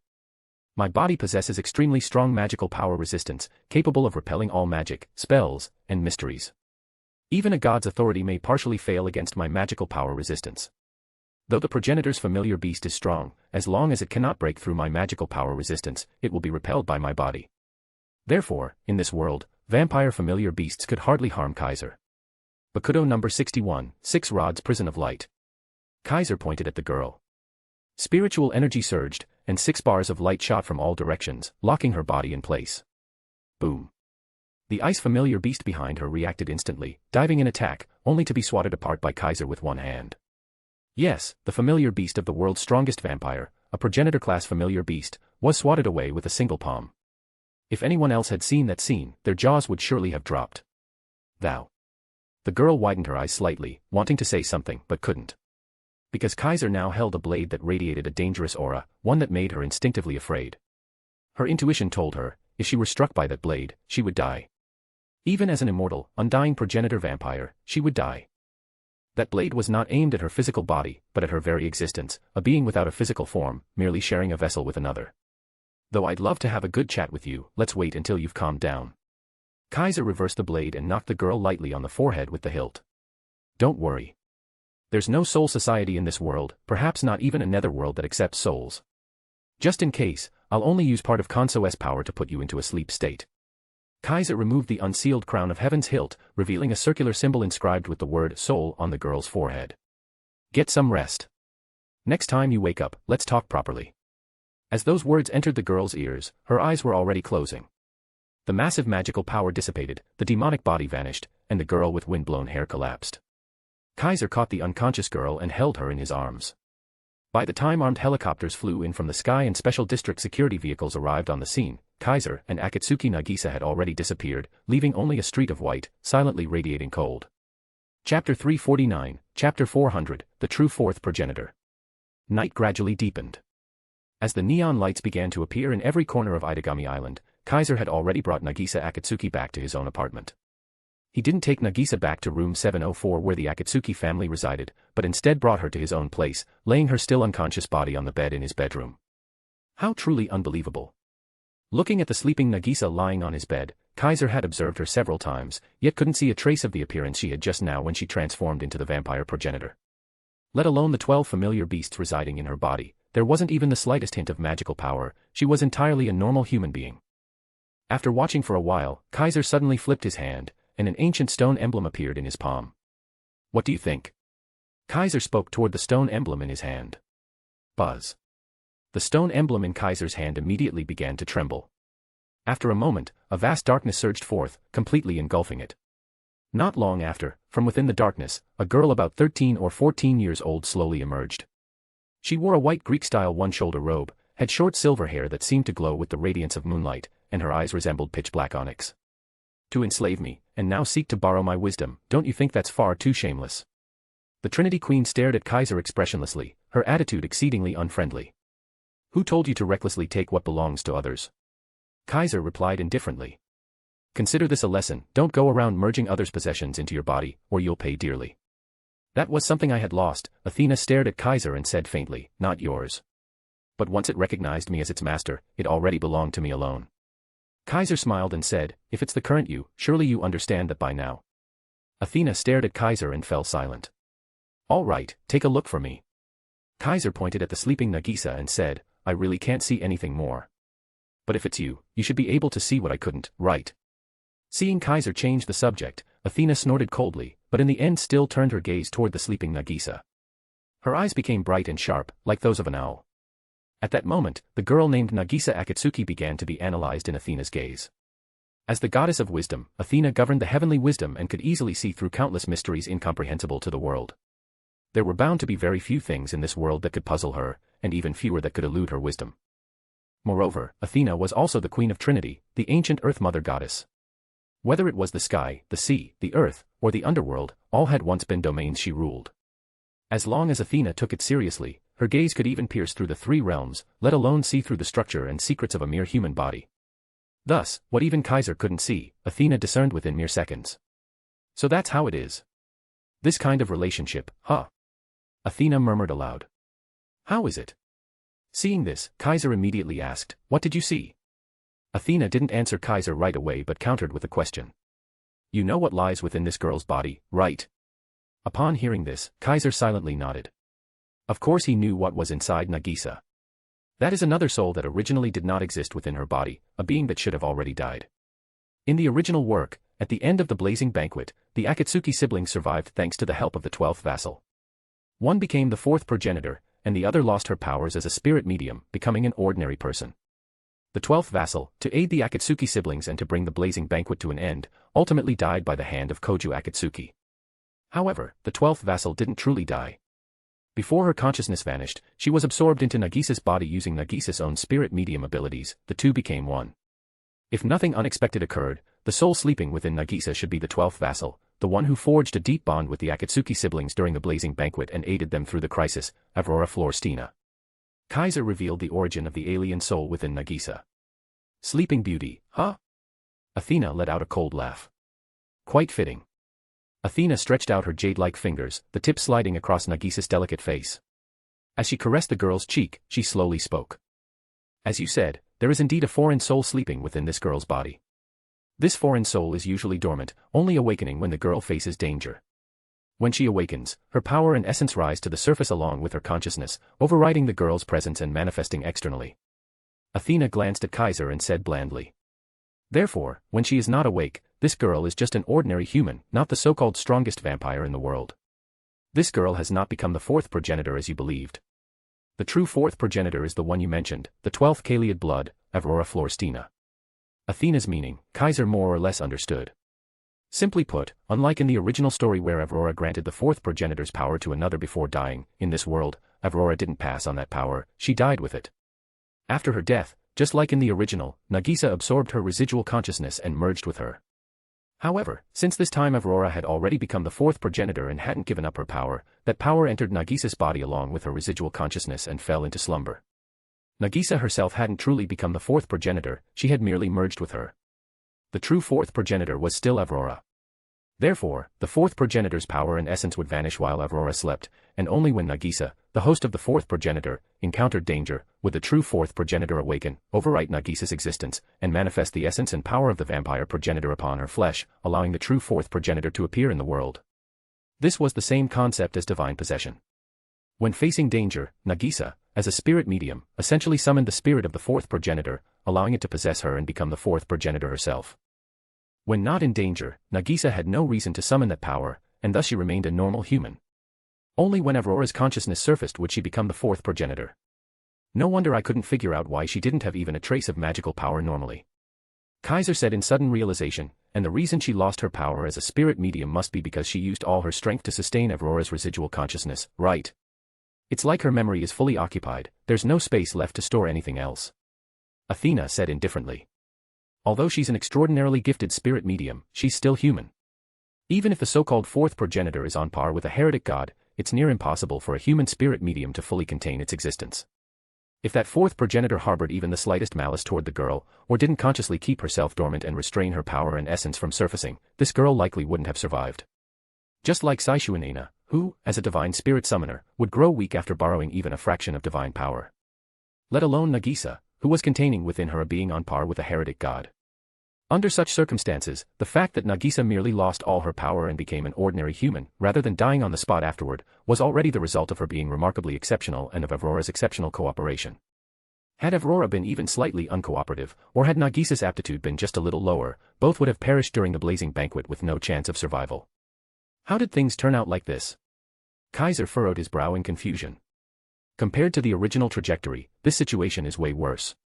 In the original, Nagisa merely housed Aurora, who had already granted away her fourth progenitor powers. But now, she had absorbed Aurora as the fourth progenitor, it was a vastly different situation. Also, when Aurora appeared, she mentioned that I was the one who awakened her, and that she and I shared an inseparable bond. Why is that? Kaiser remained very puzzled by this change. Unfortunately, Athena couldn't provide an answer to that question. I can use my wisdom to see through this girl's reality, but I cannot see her past, Athena said, raising her bright eyes to look at Kaiser. If you want to know everything, you'll have to peer into that past through the residual consciousness sleeping within her. Peer into the past. Kaiser was startled. What do you mean? It's quite simple, actually, Athena said calmly. Using my authority over the underworld, I'll create a spiritual connection between you and the residual consciousness inside this girl, allowing you to enter her and meet that sleeping beauty. By relying on that soul connection, you'll be able to see the girl's past, see that forgotten history. Well. Want to try it? Hearing Athena's words, Kaiser didn't hesitate. Then let's do it. Kaiser sat down beside the bed and looked at Athena. What do I need to do? Athena said nothing. She merely approached Kaiser and held his face in her hands. Go to the depths of the dark underworld, the supreme domain of the Earth Mother, the realm of the queen who governs life and death. Athena began to chant Kotodama as if speaking to herself.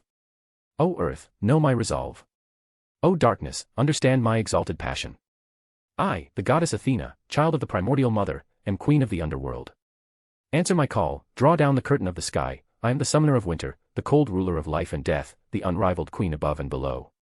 As the ancient Kotodama verses were chanted, Athena unhesitatingly pressed her lips to Kaiser's. Softness touched his nerves. Though momentarily stunned, Kaiser accepted it without protest. He knew Athena wasn't doing this out of affection.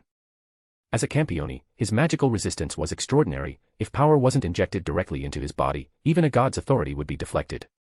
Thus, Athena kissed him to inject the underworld authority directly into his body, bypassing the resistance at the surface.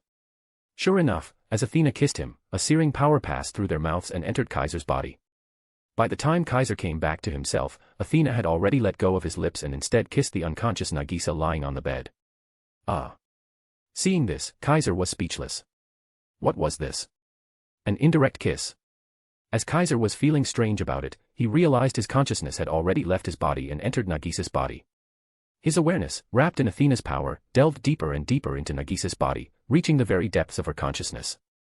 Like diving, Kaiser plunged into Nagisa's inner realm and finally touched her soul, as well as the other consciousness residing within.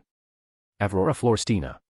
Now, Kaiser stood in a pitch-black space, with a bright light glowing ahead. At the center of the light floated a girl curled up like she was suspended in water. Her body was small, her height and apparent age similar to Nagisa's. Her skin was flawless, her face youthful yet exquisitely beautiful beyond human. She had pale blonde hair that reflected light like a shimmering rainbow. Hugging her knees, curled into a ball, she was entirely nude, her eyes tightly shut in slumber. That image evoked the likeness of a fairy sealed in amber, exuding a sacred aura. This was Aurora Florestina, 12th vassal of the 4th progenitor, the final victor of the blazing banquet, and the new 4th progenitor. Kaiser gazed at her for a while before he realized he too was completely naked. Then, Kaiser floated over to the fairy-like girl and reached out to touch her. End of chapter. Sorry for the delay. Chapter 350, Chapter 401, A Quietly Changing Past. This was a dream. A dream that did not belong to Kaiser, yet felt as if he were personally experiencing it, accepted by him as though it were real. In the dream, Kaiser became Aurora Florestina and lived through her brief yet brilliant life. The 4th progenitor, the Kaliad blood, was a god-slaying weapon created jointly by the 3 progenitors and the Devas. Due to rebelling against the Devas, it was split into 12 base bodies, each containing one of the 12 familiars, and scattered across the world to be hidden. The base bodies were purely seals, vessels for the familiars of the 4th progenitor, and at the same time, they were artificial vampires created by the Devas, just like the 4th progenitor. Aurora Florestina was the vessel for the 12th familiar of the 4th progenitor, she was the 12th base body. She originally had no name and had been asleep beneath Gozo Island since her creation. Gozo Island, part of the Republic of Malta in Europe, is a famous tourist destination, belonging to the Northern Sea Empire Federation. It is the oldest special zone for demons in the world, once a battlefield with a long and storied history. Within this ancient demon special zone, in an underground tomb, the 12th base body of the 4th progenitor lay in slumber. Her sleep lasted until 4 years ago. 4 years ago, a group of people excavated the old ruin where the 12th base body slept and broke into her resting place. Among them were fallen nobles from the Night Empire ruled by the first progenitor, the Lost War King, as well as experienced archaeologists, and even a young brother and sister. That's right, Akatsuki Koju and Akatsuki Nagisa. The reason they were there was because the archaeologist leading the excavation was their father, Akatsuki Gajo. Due to difficulties encountered during the excavation, Akatsuki Gajo called in Akatsuki Nagisa, who was a hybrid ability user. With her powerful medium abilities, she received the lingering consciousness of the tomb's creator, which allowed them to successfully open the tomb and enter the stone chamber housing the 12th base body. Thus, the Akatsuki siblings saw the 12th base body for the first time. Upon seeing her slumbering in the ice coffin, Koju unconsciously murmured, "She looks just like a sleeping beauty." And so, the 12th base body received a name. Aurora Florestina, derived from Princess Aurora, daughter of King Florestan, known as the Sleeping Beauty. At that time, Aurora had not yet awakened and remained in a slumbering state. Until, another group broke into the tomb. The Black Death Emperor faction, radical terrorist beastmen supremacists, aimed to completely destroy the Sanctuary Treaty and seize control of the War King domain of the Night Empire from the first progenitor, the Lost War King. They were true war maniacs. During the Old Ruins incident 4 years ago, this terrorist group invaded the tomb. Their leader killed the fallen noble of the War King domain present at the time and gravely wounded Akatsuki Gajo.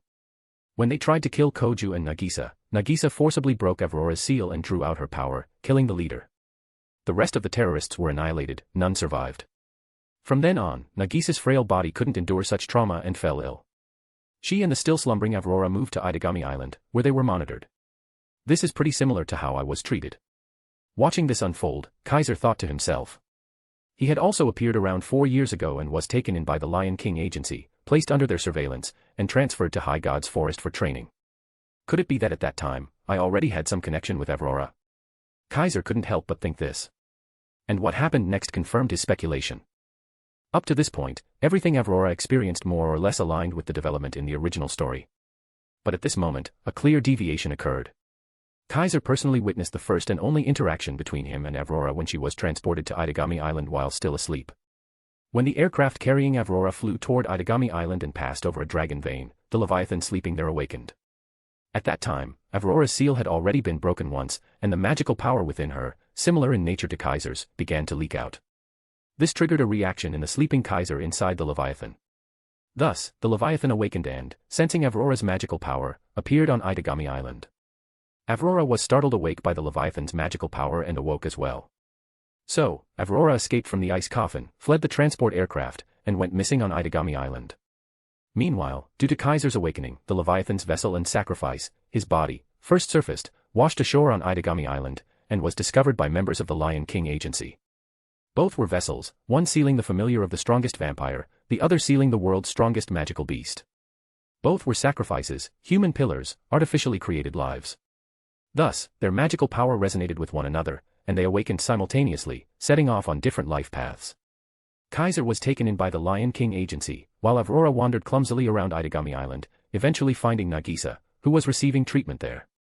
The meeting between Avrora and Nagisa was inevitable. Because Nagisa carried something Avrora had to reclaim. At that time, no one knew that the reason Nagisa fell ill wasn't just from forcibly drawing out Avrora's power, but also due to a foreign entity within her. As an artificial vampire, the fourth progenitor, created by the three progenitors and the Devas, had several built-in safety mechanisms to prevent endangering its creators. Among them were Root, Logic Bomb, used to safeguard secrets, Root, Freeze, which stripped self-awareness to serve purely as a magical power source, and the virtual personality Root, Primordial, which governed the fourth progenitor's aspect as a weapon. These safety measures were inherited by the base bodies. The virtual personality, Primordial, existed as a cursed soul sealed within Avrora's body. Avrora, the 12th base body, not only served as the container for the 12th familiar of the fourth progenitor, but also as the monitor of the fourth progenitor, a vessel for the cursed soul, Primordial. When Nagisa forcibly broke the seal in the tomb on old ruins to draw out Avrora's power, the primordial sealed within Avrora awakened, escaped the seal, and possessed Nagisa, causing her to fall ill. After awakening, Avrora gradually realized her mission and sought out Nagisa, intending to reseal the primordial soul within herself. Unfortunately, Nagisa did not agree. This development is completely unexpected. Kaiser hadn't expected events to unfold like this. Nagisa was an exceptionally talented spirit medium with powerful spirit vision and medium constitution, capable of full divine possession, an excellent spiritual vessel. She knew what had happened to her. When possessed by the primordial, she also gained many memories through divine possession. So, she knew about the primordial, knew it was a cursed soul, a highly dangerous virtual personality, representing the weapon aspect of the fourth progenitor. Its manifestation would bring destruction.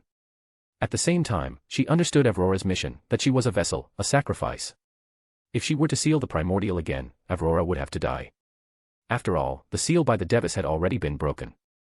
For Avrora to sleep again would be difficult. Only by dying with the cursed soul could all future threats be eliminated.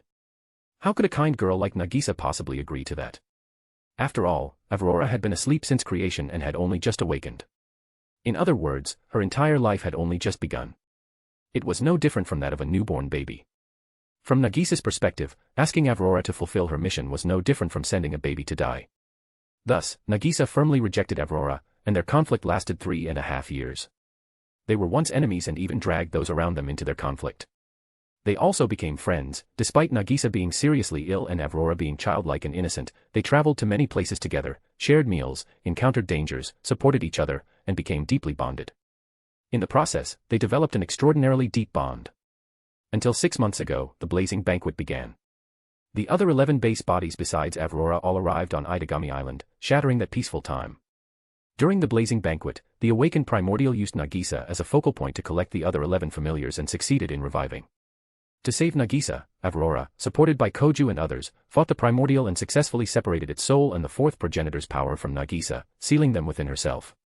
In the original story, to end the primordial, Avrora used an unbreakable blood-binding curse to control Koju and made him shoot the anti-magic holy spear, created to destroy progenitors, into her own heart, dying together with the primordial soul and passing the fourth progenitor's power to Koju. But here, because of her prolonged bond with Nagisa, Koju never became Avrora's blood servant. As a result, she could not force him to kill her. Avrora could only carry the identity and power of the fourth progenitor and use the anti-magic holy spear to die alone. Nagisa then did everything in her power to absorb the entire soul of Avrora, who had become the complete fourth progenitor, into her own body, saving Avrora's life. Chapter 351, Chapter 402, awaiting the arrival of that day. So that's what it was.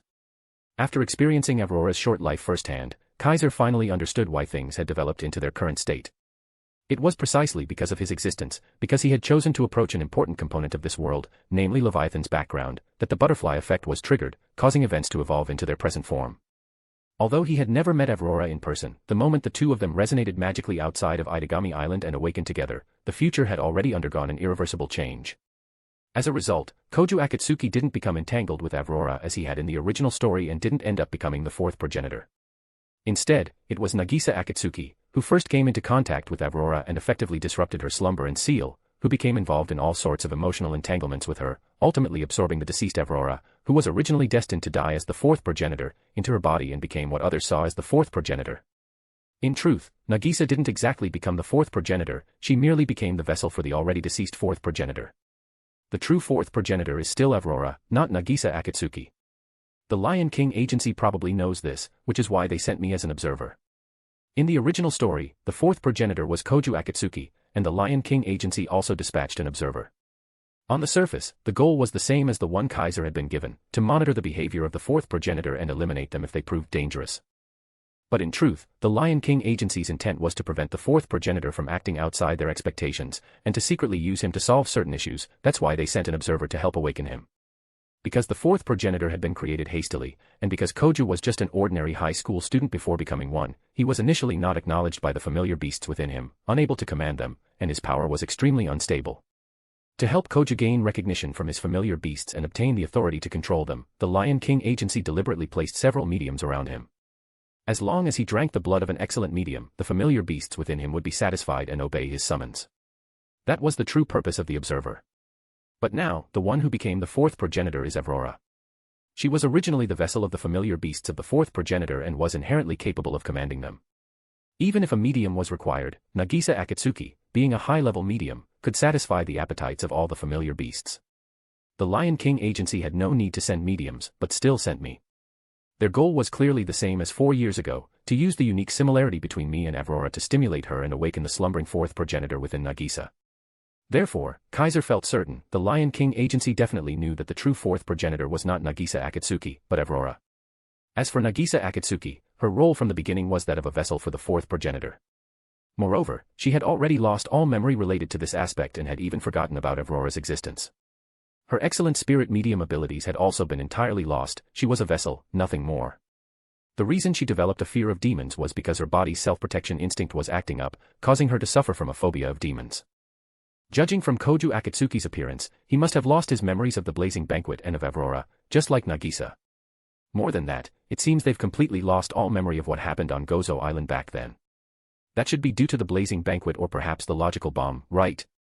The reason the fourth progenitor was referred to as the phantom vampire was because they possessed the ability to extract memories, capable of replenishing the magical power they needed by devouring the memories of others. During the blazing banquet, this ability had enveloped the entire Itagami Island, affecting all 560,000 of its inhabitants, making them lose their memories of the time around the event. Even the Akatsuki siblings were affected by this power. And the logic bomb was a mechanism used to maintain confidentiality. The combination of these two factors caused all memories related to the fourth progenitor to vanish from people's minds. Looks like you've figured everything out. As that voice entered his ears, Kaiser's consciousness had already returned to his body, and he opened his eyes. Athena's bright gaze rested on him, as if she had seen through something. Yes, I've more or less figured it out. Kaiser rubbed his temple and said, never thought my arrival would cause such a change. You god-slaying types are the true darlings of the times. No matter the era, Northwest matter the place, you'll always stir up storms. Athena looked at Kaiser with meaningful eyes. Let alone one like you, who is hundreds of times stronger and more unique than the average Campione. As she spoke, Athena turned her gaze to Nagisa Akatsuki, who was lying on the bed. What do you plan to do with this girl? Athena said indifferently, as if it had nothing to do with her. If you leave her alone, she will die. Kaiser fell silent. Indeed, Nagisa's current condition was not good. Not only had she lost her spirit medium abilities and developed a phobia of demons, but her frailty had always been an issue. Even though she had used all her remaining spirit medium power, sacrificing her abilities just to protect Aurora, she was still destined to be unable to protect her for long. The power of the fourth progenitor was ultimately too vast for her to endure. Moreover, although Aurora was the fourth progenitor, she was already dead, her body destroyed, only her soul remained. Without a body, Aurora could not possess the virtually infinite negative vitality of a vampire true ancestor, nor could she nurture or summon familiar beasts. In other words, Avrora's very existence required Nagisa's constant expenditure of power to sustain. If she summoned familiar beasts or used the fourth progenitor's power, it would be an unbearable burden for Nagisa. Don't forget, familiar beasts inherently consume life force. Aside from vampires who possess infinite negative life force, anyone else who summoned familiar beasts would have their lifespan instantly drained and die. That Nagisa could still survive was already thanks to Avrora holding back as much as possible, cooperating with her fully, and because she herself was exceptionally talented. But if this went on, the two of them would still die. It was only a matter of time. The Lion King agency really knows how to scheme, Kaiser said with a blank expression. They let me come into contact with Nagisa and awaken Avrora. They're probably thinking of using my nature as a vessel to make me the new container for the fourth progenitor after Nagisa's death, or maybe they want me to become the new fourth progenitor altogether. If even Leviathan could be housed within him, then Kaiser could certainly accommodate the power of the fourth progenitor with ease. By then, possessing the power of the world's strongest vampire and the world's most powerful magic beast, he would become the ultimate trump card of the Lion King agency. Even if he faced the three Night Empires or stood against the three true ancestors, he would not be at a disadvantage. If things really turned out that way, the Lion King matchmaking agency would definitely send a new observer, introduce him to a bunch of mediums, form bonds with them, and ultimately tie him completely to the Lion King agency's cause. This was an open scheme, although it was a calculation. All the benefits would go to Kaiser. Considering that the Lion King agency had practically raised him, they were like his natal family, would he not help his own people? Even if he didn't, they could still use his name as leverage, allowing the Lion King agency to act more freely on the international stage, wielding more influence and authority. In short, it was a win-win situation for everyone, except Nagisa Akatsuki, who had become a complete sacrificial pawn. Humans are always like this, constantly pursuing and desiring all sorts of things. Wealth, power, status, these are the things that drive them forward. Even the warriors once blessed by me fought for such things. Athena narrowed her eyes, looking at Kaiser, and suddenly smiled. So, my master, the high being who can even enslave the Trinity's most powerful queen, what will you do? This human world, overflowing and rampant, is noisy, ugly, and filthy to the point of being unbearable. Why don't you join me in cleansing all this filth, destroy the human-infested surface world? How about it? As she spoke, Athena reached out and caressed Kaiser's face as if touching the most precious treasure in the world. Don't you think? This is the duty of gods, of higher beings. The goddess of the underworld, the one who presides over death, spoke in a sweet voice, bewitching the warrior and men who had shattered her worldview, made her realize how vast the world was, and made her curious about what lay beyond. Unknowingly, she had been captivated by him. Pa. But Kaiser expressionlessly slapped her hand away and said, Don't forget, I too am one of the filthy humans you speak of. Hearing this, Athena shook her head. You already left the category of human long ago. You've even transcended life itself and become an existence far nobler than the gods. Even if you continue to identify as human, your essence is no longer human. From the moment you entered that library and became its librarian, there has no longer existed any being nobler or higher than you. Deny it all you want, it's useless. Athena stood up and looked at Kaiser, her gaze shining with light. But it doesn't matter. You and I are both eternal beings. Even if you can't recognize this now, even if you refuse to acknowledge it, what about hundreds, thousands, tens of thousands, or even hundreds of millions of years from now? Sooner or later, you will come to realize your uniqueness, to realize the truth that you stand above humanity. I will wait for that day to come. With those words, Athena turned into the Gorgonian and flew back into Kaiser's body. Kaiser didn't respond, he simply stared at Nagisa Akatsuki, who lay on the bed, silent for a long, long time. Chapter 352, Chapter 403, Open Surveillance. An entire night passed quietly. When the sky began to show faint light and the night was about to be dispelled, the girl who had been lying on the bed all night finally woke up faintly. Where am I? Looking at the ceiling similar to her own room and the unfamiliar bed and bedroom, Akatsuki Nagisa, who was still a little drowsy and dazed, suddenly sat up and was fully awake. Where is this? Why am I sleeping here? Huh? What happened? Nagisa instinctively clutched the blanket tightly, looking completely flustered and unable to form coherent sentences. Before Nagisa could start having shameful associations, a familiar voice entered her ears. So you're finally awake. Kaiser was sitting cross-legged next to the bed, leaning against the wall, looking as if he had been dealing with things there all night. He was stretching lazily as he spoke to Nagisa. Keikaikuin. Nagisa clutched the blanket even tighter, still somewhat panicked and incoherent as she said, Why are you here? Why are we in the same room?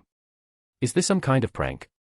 There must be others hiding here, holding a prank successful sign, right? Obviously, waking up in a strange room and bed with a male peer nearby was a bit too stimulating for a young girl who hadn't even graduated middle school. What's wrong?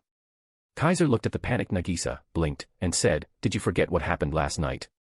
Last night. Nagisa couldn't help but swallow, her mind going completely blank. That phrasing. Could something unbelievable really have happened last night? And with the older neighbor she'd just met? Something like that. No way. With tears brimming in her eyes, Nagisa began racking her brain, desperately trying to recall what happened last night. She remembered that after club activities, because it was too late and she missed dinner time, and because Kaiser warmly invited her, they went together to a family restaurant near school and had dinner. After leaving the restaurant, they chatted as they walked home, and then along the way, they ran into demons. Nagisa finally remembered that incident, and her panicked face turned pale. Looks like you've remembered. Kaiser had been watching the changes in Nagisa's expression. Seeing her pretty face turn white, he immediately spoke. That's right. On the way home, we ran into some delinquent demons who picked a fight with us. Perhaps recalling the scene from that time, Nagisa's delicate body couldn't help but tremble slightly. Then I. Nagisa's voice was weak and uneasy. I see. Kaiser seemed to understand and said, "You don't remember what happened afterward, do you?" Nagisa nodded faintly, her face pale. She really didn't remember anything after that. Seeing this, Kaiser's eyes flashed. Logically speaking, he should hide what happened then, to avoid stimulating Nagisa's lost memories. But such a method would only treat the symptoms, not the root cause. So Kaiser decided to reveal part of the truth. Nagisa, you're probably not an ordinary person, are you? Kaiser said. You might not remember, but actually, you did something quite incredible at that time, you know. Nagisa froze instantly, a face full of confusion. I did something incredible. That's right. Kaiser nodded and said, at first, you were terrified of those two delinquent demons, but suddenly, it was like you turned into someone else. You burst out with amazing power and scared those two demons off. Kaiser's words left Nagisa not just stunned but dumbfounded. I scared off those two demons. Nagisa shook her head quickly, full of disbelief. No way, that couldn't have happened. It's true.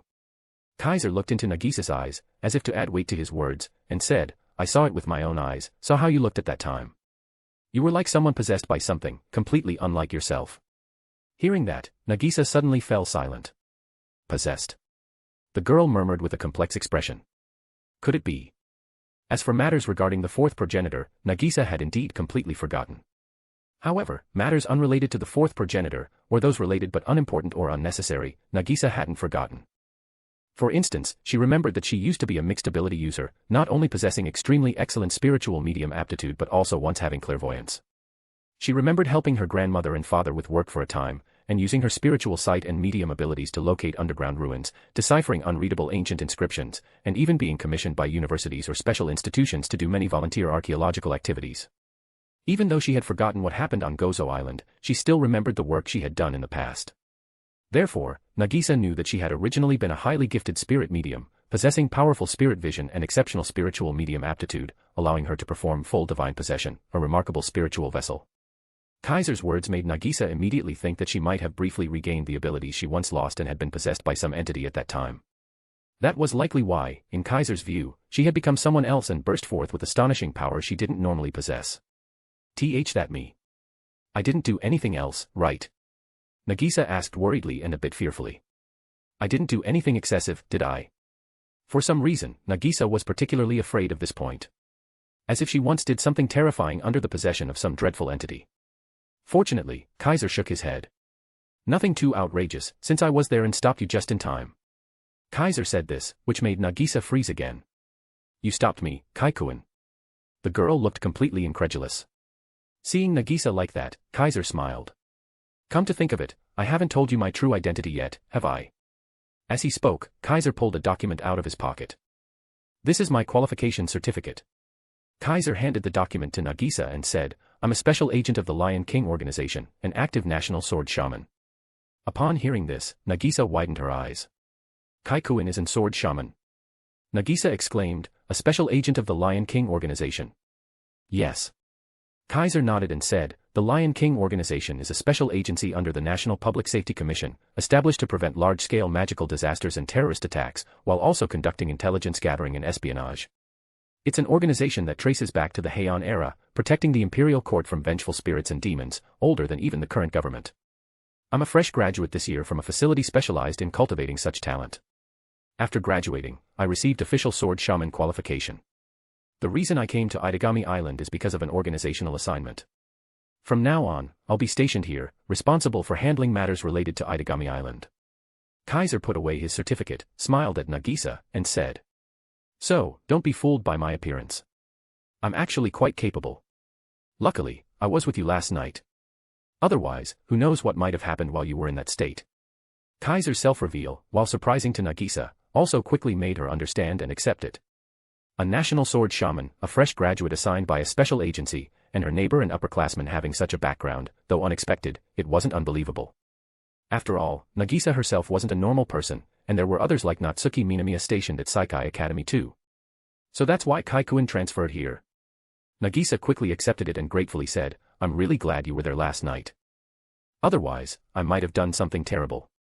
Thank you for stopping me, Kaikuen." Nagisa expressed her gratitude sincerely, and Kaiser casually waved it off. "It's my job as a special agent to stop magical disasters and terrorist attacks. If I hadn't stopped you at that time, you might have caused a magical disaster or terrorist incident. So I had to act." Kaiser said this first, then changed the tone slightly. "But you, Nagisa, having such a dangerous ability really makes people uneasy." Nagisa showed a bitter smile and a troubled expression. "I haven't used that kind of ability in a long time. I also lost it 4 years ago. I didn't expect it to suddenly come back.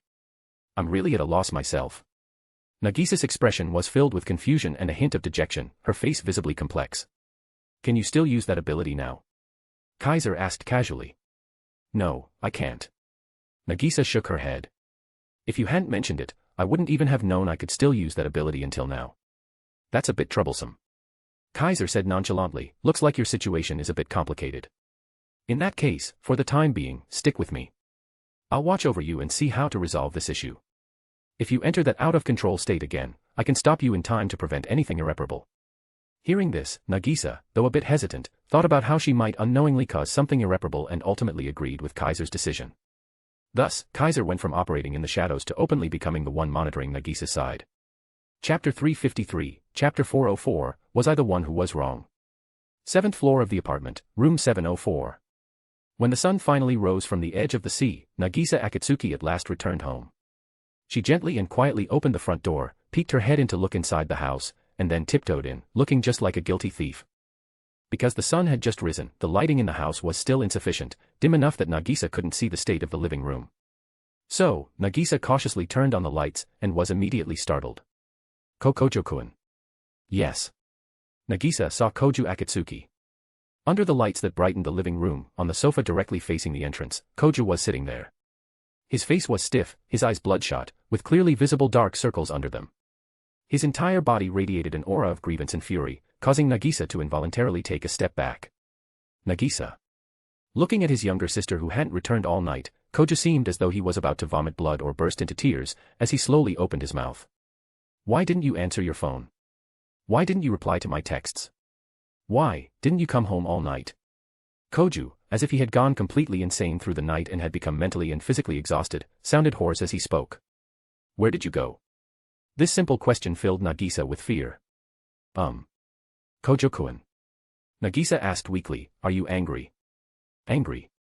Koju's face contorted into an incredibly forced smile. After a few dry laughs, he said, "No, I'm not angry. How could I possibly be angry? Even if my sister stayed out overnight, and even if it was with a boy her age, I wouldn't be angry.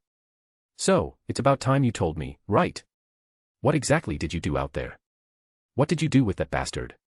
What happened that made you stay out all night?" Looking at Koju, who was forcing a smile, whose eyes were vacant and bloodshot, Nagisa was completely terrified. "Kojo-kun, don't get the wrong idea, okay? We didn't do anything bad." By the end of the sentence, even Nagisa herself had become unsure. "We didn't do anything bad, right? We only drove off 2 delinquent demons that shouldn't count as anything bad, right? But did we really just do that? Nothing else? Maybe something else did happen, and Kaikuen just didn't tell me." With that thought, Nagisa's voice weakened.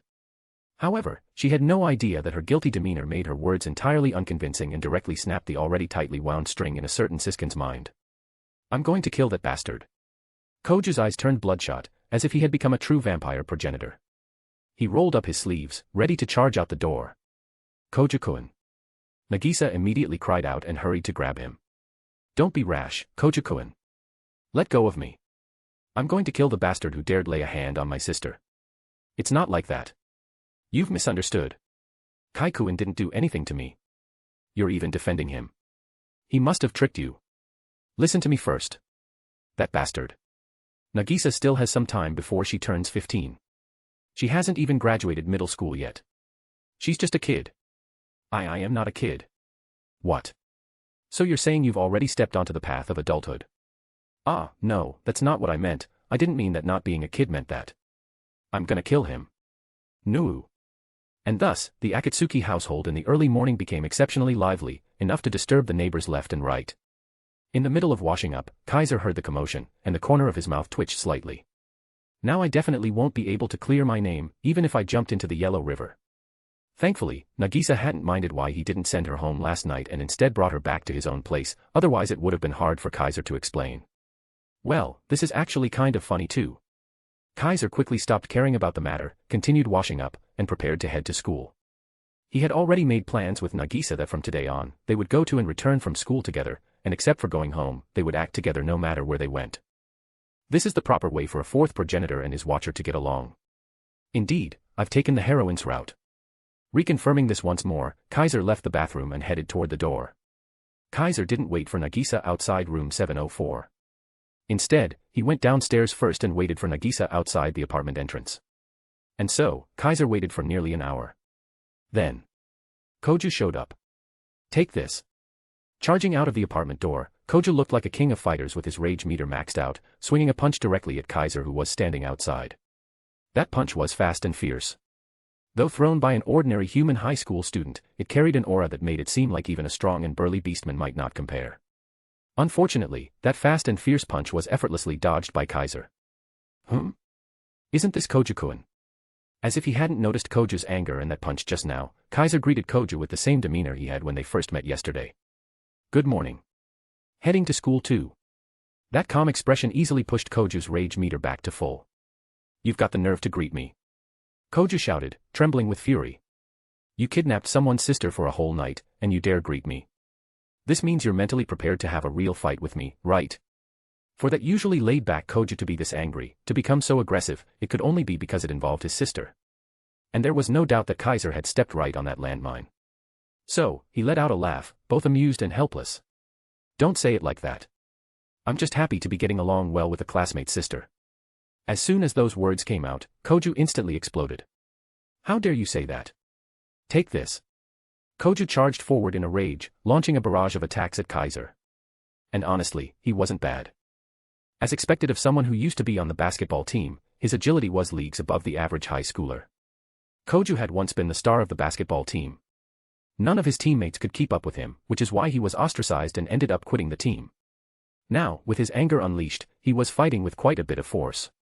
Unfortunately, while he had some presence, it wasn't enough. At least, not for Kaiser. Kaiser simply retreated and sidestepped at will, easily dodging Koju's full force, turtle punches. Then, when Koju threw his 11th punch at Kaiser's face, Kaiser not only dodged by sidestepping and letting the punch brush past him, but also quickly extended his hand and sharply tapped Koju's elbow. That one tap caused Koju's punch to veer off course, and he lost his balance. Clang. With a crisp sound, Koju's fist smashed into the nearby signboard. OWWW. Koju immediately clutched his fist and squatted down, crying out in pain. You okay?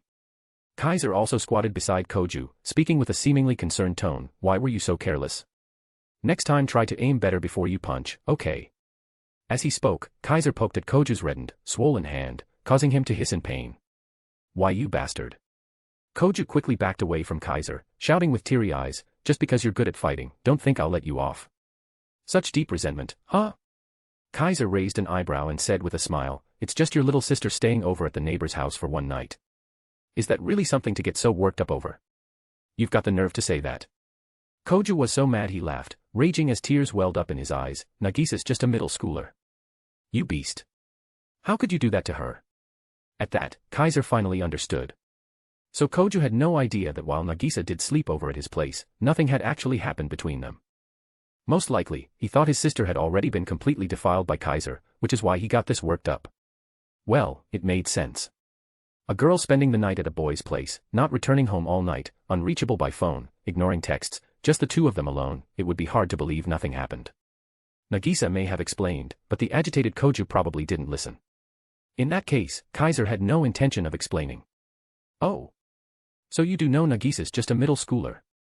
Kaiser said with a faint smirk, then whose middle schooler is doing nearly all the housework at home, has no parents, and rushes home every day to cook for her big brother and take care of him. Koju instantly froze and was speechless. In the end, the reason I was with Nagisa last night is kind of your fault, right? Kaiser continued to twist the knife. She's someone who usually goes straight home after school and even has club activities. Why should she have to go home and cook for you? If you just made dinner last night, Nagisa wouldn't have lost track of time and ended up going out to eat with me. I'm new here, unfamiliar with everything. I didn't even know where to find a decent meal. And you, my deskmate, a member of the going home club, didn't show me around at all. In the end, your kind-hearted sister did it, and now you're blaming her instead. What kind of logic is that? Kaiser's blend of sophistry and twisted reasoning left Koju on the verge of questioning his own existence. Could it be, the one who was wrong, was me? Chapter 354, Chapter 405, This little sister is no good anymore. There was no denying that Kaiser's few words had indeed left Akatsuki Koju completely dumbfounded. Because he had to admit, what Kaiser said made some sense. Leaving all the housework to his younger sister, who was still in middle school, this really wasn't good. He was just a member of the go-home club with no club activities, and Kaiser was new to town, both his neighbor and classmate. In such unfamiliar surroundings, he should indeed help him get used to the environment. However, although it was true that Nagisa handled all the housework at home, that was because his sister was a worrywart with a pathological obsession with cleanliness. If he tried to do anything, he'd just get scolded and criticized. Over time, it simply became this way. It wasn't because he didn't want to do anything. And as for helping Kaiser get familiar with the environment, that wasn't a valid reason to make a move on my sister, was it? Just as Koju nearly got lost in his own logic, he managed to stay focused and snapped back into anger. Cut the crap. Take a punch from me first. Koju had made up his mind. No matter what, he was going to punch Kaiser once to avenge his sister for being deceived. All right. Seeing Koju's determination, Kaiser didn't say anything more and simply replied, then go ahead. Upon hearing that, Koju didn't hesitate and punched straight at him. And this time, Kaiser didn't even dodge, he took Koju's punch head-on. Bang. As the punch landed squarely on Kaiser's face, Koju's own face twisted in pain. Ow wow wow. He crouched down again, clutching his fist, nearly in tears. On the other hand, Kaiser, who had just taken the punch, burst into laughter. Hey, I didn't dodge this time. It's your own fault you can't deliver. Kaiser teased with a chuckle.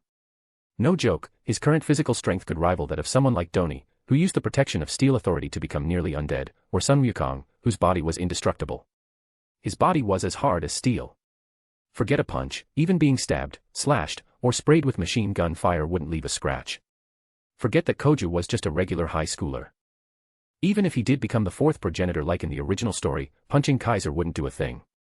To hurt Kaiser now, you'd need at least the power to cleave steel, or some special ability like the Type 100 heavy armament demon-slaying blade that could even cut space. Without that, it was impossible.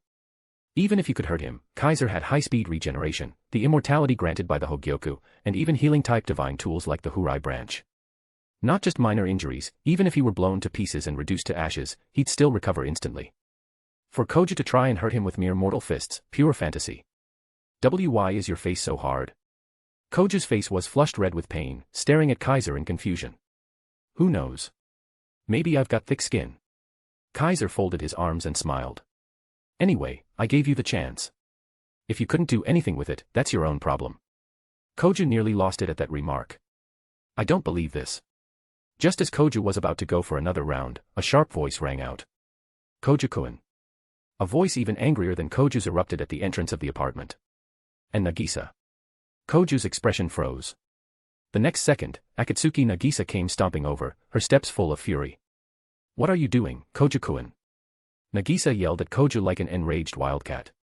You actually used violence on Kai-kun. Unbelievable. Apparently, Nagisa had come out just in time to see Koju about to strike again. Naturally, she got angry.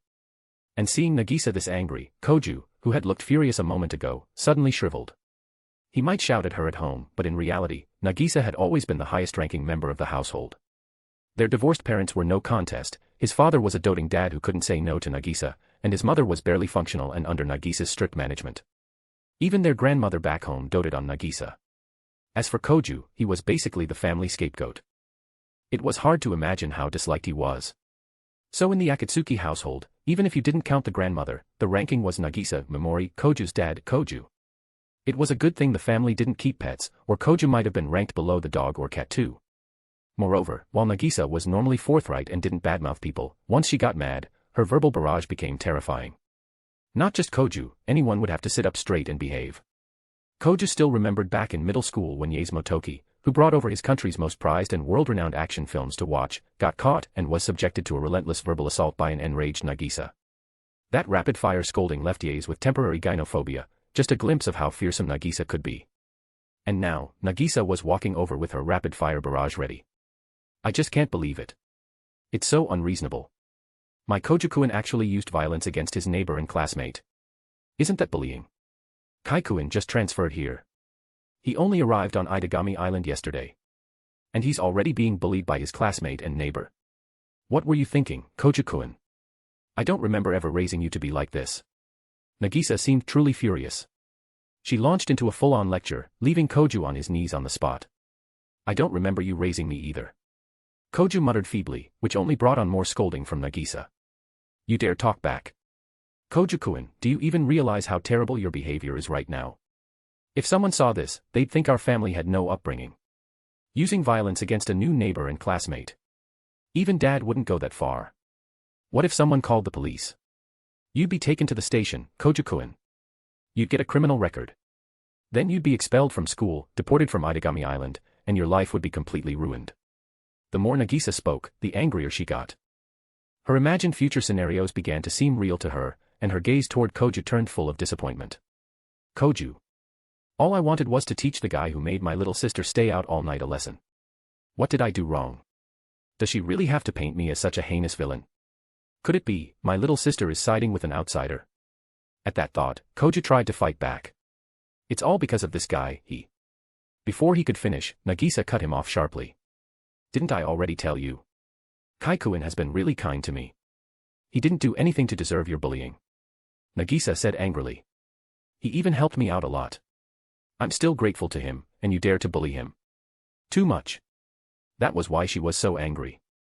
In her view, Kaiser not only treated her to dinner last night, but also stopped her from losing control, prevented her from making a huge mistake, and even took care of her after she lost consciousness. He even gave up his bed for her and slept on the floor. What a gentleman, what kindness. Especially now, knowing he was an enforcer for a special agency, responsible for handling magical disasters and terrorist attacks on Itagami Island, yet he was willing to stay close to watch over her because of her circumstances. Such thoughtfulness and kindness made it impossible not to feel grateful. Nagisa was very grateful to Kaiser and had a great impression of him. Who would have thought her idiotic brother still tried to attack him? That was just too evil, too unreasonable. Apologize to Kai-kun. Nagisa said seriously. Sorry, I acted on impulse. Koju didn't want to, but to calm his sister down, he grumbled an apology to Kaiser. There's no need to go that far, Kaiser said with a chuckle after watching the whole drama. It's not like I got hurt. Koju's lips twitched. He had come to cause trouble, ended up injuring his own hand, and had to apologize in the end. Koju didn't even know who to complain to anymore. And to make things worse, under Koju's gritted gaze, Nagisa worriedly leaned toward Kaiser. Are you really okay? Are you hurt anywhere? If you are, just say so, I'll go get the first aid kit. Hearing that, Koju really wanted to scream at her, I'm the one who needs the first aid kit. But for the sake of his dignity as an older brother, he held back.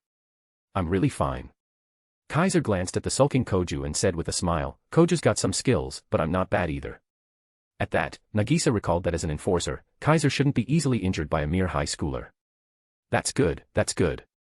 Nagisa patted her chest in relief and then said, sorry, Kai-kun. It's all Koju-kun's fault for being too rash. But he only acted out because he was worried about me, so please don't blame him. Nagisa. Koju looked at her with a touched expression. His little sister still cared about him after all. Maybe you should hit him back to let out some steam, Nagisa said seriously. Don't worry, Koju-kun's been resilient since childhood. Even Dad says so. The look of gratitude on Koju's face slowly disappeared. Indeed, all little sisters will one day betray you. All little sisters are unlovable. They always side with outsiders. This little sister is no good anymore. Alright, I'll keep her anyway. She's still young and doesn't understand. Mumbling of a siskin. No need for that, Kaiser chuckled upon seeing Nagisa wasn't joking. I'm not mad at Koju. He was just worried about you. Besides, I did make you stay out all night, and that's not exactly a good thing. Thank you for being so considerate, Kaikuen. This time, it was Nagisa's turn to be moved. She didn't think about why, if their houses were next door, Kaiser didn't just send her home but instead brought her to his place. At that time, she had just been possessed and lost control, nearly causing a disaster. As an enforcer, Kaiser would be worried she might wake up and start rampaging again. It made perfect sense. So taking her to his place to watch over her was a very reasonable decision. Of course, what Nagisa didn't know was that the main reason Kaiser brought her back was to get Athena to come out and help him solve the mystery behind Nagisa's condition. In any case, this time Kaiser had earned favor and could now act alongside Nagisa openly. He hadn't lost anything at all. Koju was still sulking, but with Nagisa around to suppress him, he could only sulk in silence. Besides, what else could he do? He couldn't even beat Kaiser. The guy stood still and let him hit, and he still injured himself. That's cheating. However, Koju wasn't stupid. By now, he realized that Kaiser's background might not be simple. Otherwise, he wouldn't have that kind of skill and physical toughness. Nagisa said he helped her with something big. Did something happen that I don't know about? Koju was starting to worry. He and Nagisa had both lost their memories of the events around Gozo Island and the Blazing Banquet. They didn't remember Aurora, nor the matter of the fourth progenitor. But Koju still remembered that Nagisa suddenly fell ill, lost her spirit medium powers, and had to be transferred to the demon district for treatment. He also remembered that Nagisa suffered from demon phobia. Given the situation now, he had reason to suspect that something was wrong with her body again, and that their new neighbor and classmate was someone special who had helped her, thus earning her gratitude. If that were true, then maybe her staying out all night had a hidden reason. No, I have to find out what really happened. Koju was no longer calm. He had moved to Itagami Island for Nagisa's sake. Given that, he couldn't ignore Nagisa's health. Unfortunately, while Nagisa was chatty, she always kept the important things to herself, not wanting others to worry. And Kaiser had no reason to tell him anything either. So Koju's efforts ended in vain, leaving him filled with frustration. The three of them finally headed off together towards Saikai Private Academy. It was time for school. End of chapter. Chapter 355, Chapter 406, Then Let It Rain. Although they were both in the South District, there was still some distance between the apartment where Kaiser and the Akatsuki siblings lived and Saikai Academy. Therefore, to go to Saikai Academy for school, it was best to take the train. If one got off at the station closest to Saikai Academy, it wouldn't even take 10 minutes to walk to the academy. Thus, Kaiser and the three Akatsuki siblings took the monorail together, chatting and laughing all the way to Saikai Academy. Though it was said they were chatting and laughing, in reality, only Kaiser and Akatsuki Nagisa were talking. Akatsuki Koju was sulking on the side, secretly glaring at Kaiser with a face full of bitterness and resentment. Akatsuki Nagisa naturally had a bit of a chatterbox trait, and Kaiser never let her words fall to the ground, always responding, which made their conversation more and more enjoyable, their rapport growing ever stronger. As a result, Nagisa's brother, Koju, was completely neglected, left to stare blankly at the side. How could this siskin not wear such a bitter and resentful expression? It was still commuting time, and many fellow students from the same school were coming and going around Kaiser and the Akatsuki siblings. Upon seeing this scene, they began whispering among themselves, especially those who knew them. Isn't that Akatsuki-san? Who are the two boys next to Akatsuki-san? I know. That gloomy-looking guy is Akatsuki-san's brother, and the other one seems to be the high school senior who transferred in just yesterday. A senior. He must be a friend of Akatsuki-san's brother. Then no wonder they're going to school together. But why do I feel like Akatsuki-san is closer with that transfer student? Yeah, they seem really close. Such whispered discussions occurred from time to time, clearly indicating that among the three who were the center of attention, Akatsuki Nagisa was the one drawing the most eyes. That was only natural. After all, Nagisa was cheerful and cute. While she wasn't as stunningly beautiful as Canon, she was still a beauty in the making. If she wanted to debut, she could definitely become a cute girl idol. A girl with such a cute appearance wasn't aloof at all, but rather a chatterbox who could talk to anyone, and because of her naturally caring personality, she was considerate toward others. How could someone like that not be popular? You could say that Akatsuki Nagisa and Kanae's Canon were two extremes. One was so beautiful that people didn't dare approach easily, which made her seem somewhat solitary, the other was so cute and cheerful that everyone wanted to be her friend. That's why Nagisa was very well liked at school, especially among the boys. Compared to her, her brother Akatsuki Koju seemed rather ordinary, while Kaiser had just transferred yesterday and didn't know many people. Naturally, this made Nagisa the most eye-catching person, garnering no small amount of discussion. In such a situation, when the automated monorail arrived at the station, the three of them exited along with the groups of other students, passed through the ticket gate, and stepped onto the gently sloping man-made ramp. At the top of this gently sloping ramp, less than 10 minutes away, was Saikai Academy. However, once they left the air-conditioned station, a wave of heat immediately washed over the crowd, making many people show expressions of being unbearably hot. So hot. Just moments ago, full of energy and excitedly chirping away with Kaiser, Akatsuki Nagisa suddenly broke into a sweat on her forehead, and her liveliness dropped considerably. It's already September, so why is it still this hot? Akatsuki Koju also stopped glaring at Kaiser and instead glared at the clear sky, from which the scorching sunlight poured down, his face full of bitterness. September isn't exactly a cool season, right? Kaiser, bathed in the sunlight, felt like a fish in water and said calmly, summer vacation just ended, and with Itagami Island's year-round summer climate, not to mention September, even October probably won't cool down. While clear weather is nice, when it's too hot it gets unbearable. If I don't wear sunscreen, I'll definitely get sunburned. Nagisa began muttering habitually, saying, I wonder when it'll rain next, that would definitely cool things down. Should be soon, right? Koju replied casually, even though the weather forecast didn't mention it, with Itagami Island's climate, it rains pretty easily. Due to being isolated in the Pacific Ocean, even though Itagami Island had a year-round summer climate, it was still prone to rain and frequently hit by typhoons. Even if this streak of sunny days lasted a while, once you endured it, a nice cooling rain would likely arrive. Rain, huh? Kaiser looked up at the clear sky, then glanced at Nagisa, whose cheeks were flushed red from the heat, and felt a slight stir in his heart. He himself couldn't feel any heat at all. For someone empowered by the sun, this kind of sunny weather was just buffing him. But if it were gone, he wouldn't feel any loss. With his strength, even without the blessing of the Eye of Horus, he could basically be considered invincible on Itagami Island. In that case, then let's have it rain. Thinking so, magical power surged within Kaiser's body. Buzz. The Yaegrussian Aimer, which had been quietly resting inside him, trembled slightly, emanating power that Kaiser released outward. Rumble rumble. Suddenly, clouds began to drift across the previously clear sky, and thunder and lightning soon followed. Not long after, heavy rain started pouring from the sky, causing a commotion throughout the entire Itagami city. It's raining. Awesome. Finally, it's going to be so much cooler. Awesome my ass. I didn't bring an umbrella. Run. We're gonna get soaked.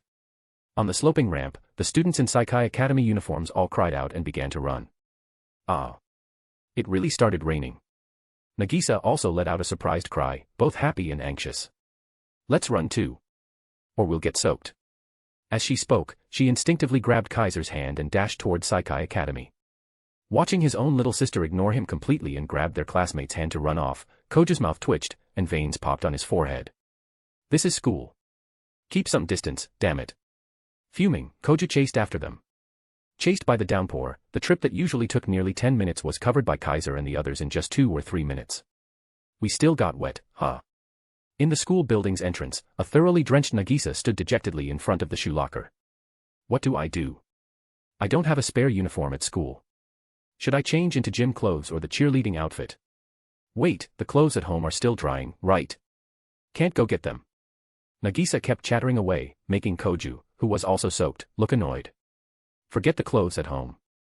But you, Nagisa, are not allowed to wear gym clothes or a cheerleader outfit to class. Koju's face was full of wariness, clearly thinking that if his sister showed up to class in those, she'd be giving out free fan service to their classmates. Then what should I do like this? Nagisa asked, then suddenly paused and said, wait, Kaikuin, how come you're not wet at all? Did you use an umbrella? Indeed, while everyone else was drenched, Kaiser alone was completely dry, with not a trace of moisture on him. How did you do that? Koju, who had been running behind Kaiser, was certain he hadn't used an umbrella. Then how did he stay completely dry in the downpour? Simple. Kaiser shrugged, walked up to Nagisa, placed a hand on her shoulder, and said, like this. As he spoke, a burst of heat suddenly emanated from Kaiser's hand, instantly evaporating all the moisture on Nagisa's body. In an instant, Nagisa was dry again. Akatsuki siblings, How did you do that? Koju was dumbfounded. Not just him, even Nagisa was stunned for a moment. Once she recovered, she remembered, Kaiser wasn't an ordinary person but a sword shaman. Since he was a sword shaman, he definitely knew some kind of curse technique or magic. He might even be a hyper-adaptable like her and their mom, Memori. In that case, it wasn't so surprising. Thank you, Kaikuen. That's much more comfortable. Nagisa thanked him very frankly. It was nothing. Don't be so polite. Seeing her grateful expression, Kaiser naturally reached out and did a head pat. Smack. Koju wasn't stunned anymore, he slapped Kaiser's hand away with veins bulging. This bastard was just using every opportunity to get close to his sister, and right in front of her brother, no less, clearly had no respect for him. Koju-kun, seriously. Nagisa muttered with some dissatisfaction, then said, I'm heading to class first. Kaikuen, see you after school. Maybe to show her displeasure, Nagisa didn't even say goodbye to Koju and just ran off without a trace. Nagisa. Koju stared sadly after her, looking exactly like a calf abandoned by its mother. Alright, stop staring. Kaiser patted Koju's shoulder, evaporating the moisture off him as well, and said with a smile, if someone didn't know better, they'd think your girlfriend dumped you. Hurry up and get to class. Spare me. Koju didn't even have the strength to argue with Kaiser anymore. He sighed and slowly walked toward his classroom. Just as Kaiser was about to follow, a broadcast sounded. Kaiser from first year class B, please come to the staff office. Your homeroom teacher, Natsuki Minamiya, is looking for you. Hearing the announcement, Kaiser stopped in his tracks. Here comes the reckoning. Guessing what it was about, Kaiser didn't bother greeting Koju and headed straight for the staff office. Chapter 356, Chapter 407, I should be thanking you. Faculty office building, top floor, teacher's office. When Kaiser arrived here, the first thing that entered his sight was Natsuki Minamiya, dressed in a white gothic outfit, sitting behind an extravagant desk, fanning herself with a lace fan while also using an electric fan. What kind of operation is this? Kaiser was rendered speechless for a long while before finally saying this sentence. There was already an electric fan blowing, yet she was still fanning herself. Wasn't this the same as wearing a padded coat under a quilt? Also, why don't you turn on the AC? Kaiser voiced his doubt. Natsuki Minamiya immediately snorted coldly and said, thanks to a certain someone, I can no longer face air conditioning directly. Having been ambushed from behind yesterday, with cold air blasted inside her clothes, Natsuki Minamiya had developed a temporary aversion to air conditioning. Now, just feeling the AC made her whole body shiver involuntarily, and seeing Kaiser's face immediately made her grit her teeth in hatred. She very much wanted to smack him with her fan. That wasn't my fault, was it? Kaiser immediately put on an innocent look and said, I was just trying to help you, Natsuki-chan. As soon as he finished speaking, Kaiser swiftly sidestepped and dodged the lace fan flying at him like a bullet. Don't put "chan" after a teacher's name. Natsuki Minamiya glared angrily at Kaiser and complained, weren't you calling me Minamiya-sensei yesterday? Why the change? No choice, the classmates all call you that. Kaiser spread his hands, still looking innocent, and said, I don't want to be the odd one out and get ostracized. TCH, those brats. Natsuki Minamiya looked displeased and said, one of these days, I'll punish them properly and teach them how to respect their teacher. I doubt it, Kaiser said honestly. Unless you actually become 26, otherwise there'll be plenty more riding you and calling you ancestor. What do you mean by actually become 26? I am 26. Natsuki Minamiya said somewhat angrily, to think you dare question your teacher's age, you've got some nerve, transfer student. You look like a lowly. With that look, forget 26, even 16 sounds like too much. Kaiser silently complained in his heart, but didn't say anything more aloud. If he kept going, this witch would probably start throwing hands again, and he really didn't want to play with her anymore. So, dear Minamiya-sensei, why did you call me over? Kaiser decided to get to the point. Natsuki Minamiya had opinions about the dear prefix, but thinking about having "chan" added after her name, the former was still easier to accept. So, Natsuki Minamiya ignored the prefix and looked at Kaiser with a scrutinizing gaze. Last night, on a street near the academy, agencies related to the Artificial Island Management Corporation detected an immense amount of magical power, Natsuki Minamiya said slowly. That magical power's level was extraordinarily high, easily surpassing the previous recorded peak values for all known demonic beings. Based on calculations, even under conservative estimates, it would take several hundred vampires releasing their familiars together to barely reach that level. And under the condition of a single individual, no registered demonic being on the entire Itagami Island could release magical power of that magnitude. Natsuki Minamiya spoke as if interrogating a suspect. Don't you think you owe me an explanation? Upon hearing this, Kaiser blinked. What is there for me to explain? Kaiser put on his innocent face for the third time and said, I'm just an ordinary human. How could I possibly know where magical power of that scale came from? Still pretending. Natsuki Minamiya gave Kaiser a sharp look and said, on Itagami Island right now, the only people who can release magical power of that scale, aside from the thing inside you and the thing inside that little girl in Misaki's class, who else could it be? Even faking ignorance should follow basic logic. The person Natsuki Minamiya referred to was Misaki Sasasaki, a homeroom and PE teacher for Class 3C in the junior high division. She was Natsuki Minamiya's junior and, like her, a national attack mage officer, one of the so-called Four-Fist Sages. Nagisa Akatsuki was a student in Misaki Sasazaki's class. So, the little girl in Misaki's class, Natsuki Minamiya mentioned undoubtedly referred to Nagisa Akatsuki. So what? Kaiser dropped the act and said, "Don't tell me you guys didn't find out what happened. I don't believe the Special Zone security team failed to investigate anything in a whole night." It wasn't just Kaiser and Nagisa present at the time, there were a lot of people on the street.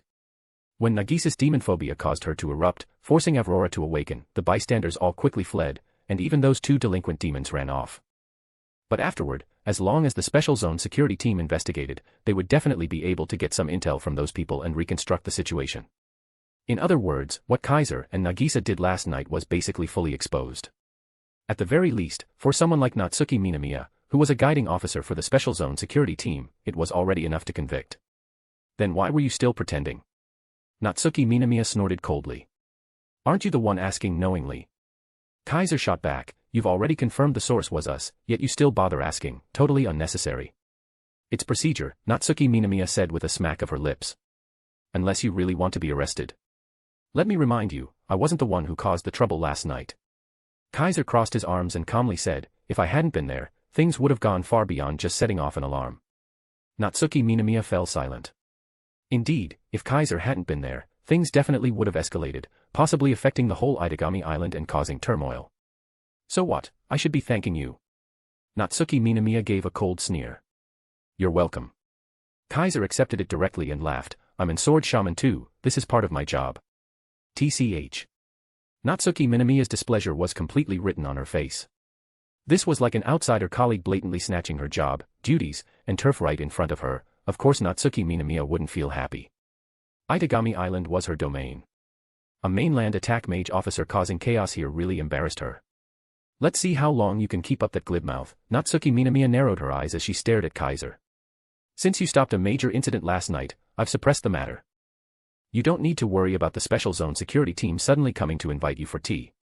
But don't say I didn't warn you, those watching you and that little girl aren't just the Itagami Island and the Lion King organization. To others, that little girl's matter may be a secret, but to those who've always been watching the Fourth Primogenitor's movements, it couldn't be more transparent. Since 4 years ago, many have had their eyes on you. Now that you've ended up together on this island, do you think those people will stay quiet? Natsuki Minamiya's words made the smile on Kaiser's face fade.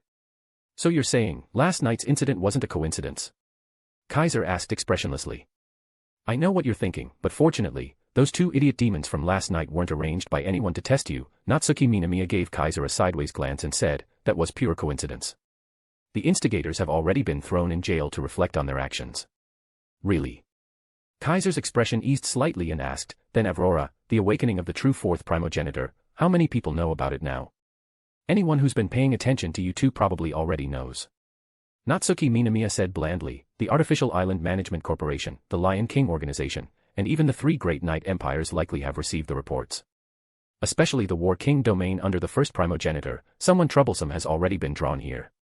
Upon hearing this, Kaiser raised an eyebrow. First primogenitor, Lost Warlord.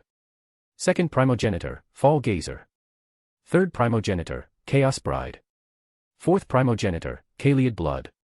These were the four current primogenitors, kings among vampires. Among them, the fourth primogenitor, as rumors say, had no vampire kin, sought no dominion, held no territory, and had no empire of the night to call their own. The other three primogenitors were different, not only did each command tens of thousands of troops and kin, they had also established autonomous night empires across 3 continents, each ruling their own lands with vassals. The first primogenitor's War King domain was located in Europe. The vampires under him were classified as Type D, capable of transforming into mist and closest to human impressions of vampires. The second primogenitor's dynasty of destruction was located in West Asia. The vampires under him were classified as Type G, their bloodline abilities were still not fully confirmed. The third primogenitor's Chaos Zone was located in the Americas. The vampires under her were all female and classified as Type T, their bloodline ability allowed them to transform their familiars into living weapons like blades, swords, spears, whips, etc. These vampire clans mostly descended from the primogenitors. The closer the bloodline to the primogenitor, the stronger the power. Now, someone from the War King domain under the first primogenitor seemed to have already taken action, drawn here by Kaiser and Nagisa Akatsuki. If even you call them troublesome, then at the very least they must be nobles from the old days, right? Kaiser said so. To this, Natsuki Minamiya replied with a look of disgust. That guy's indeed a noble, but way more troublesome than the average noble. Chapter 357, Chapter 408, It's Time to Fall in Love. Although they were a race known as the strongest among the demon clans, there were still disparities in power between vampires, and some of those disparities were as vast as night and day.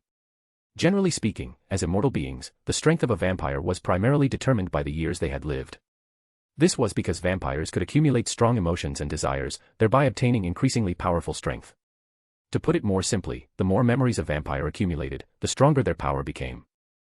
And this power was stored in their blood, known as the blood memory. Blood was the source of a vampire's magical power. It served as both the medium for summoning their familiars and the foundation of their existence.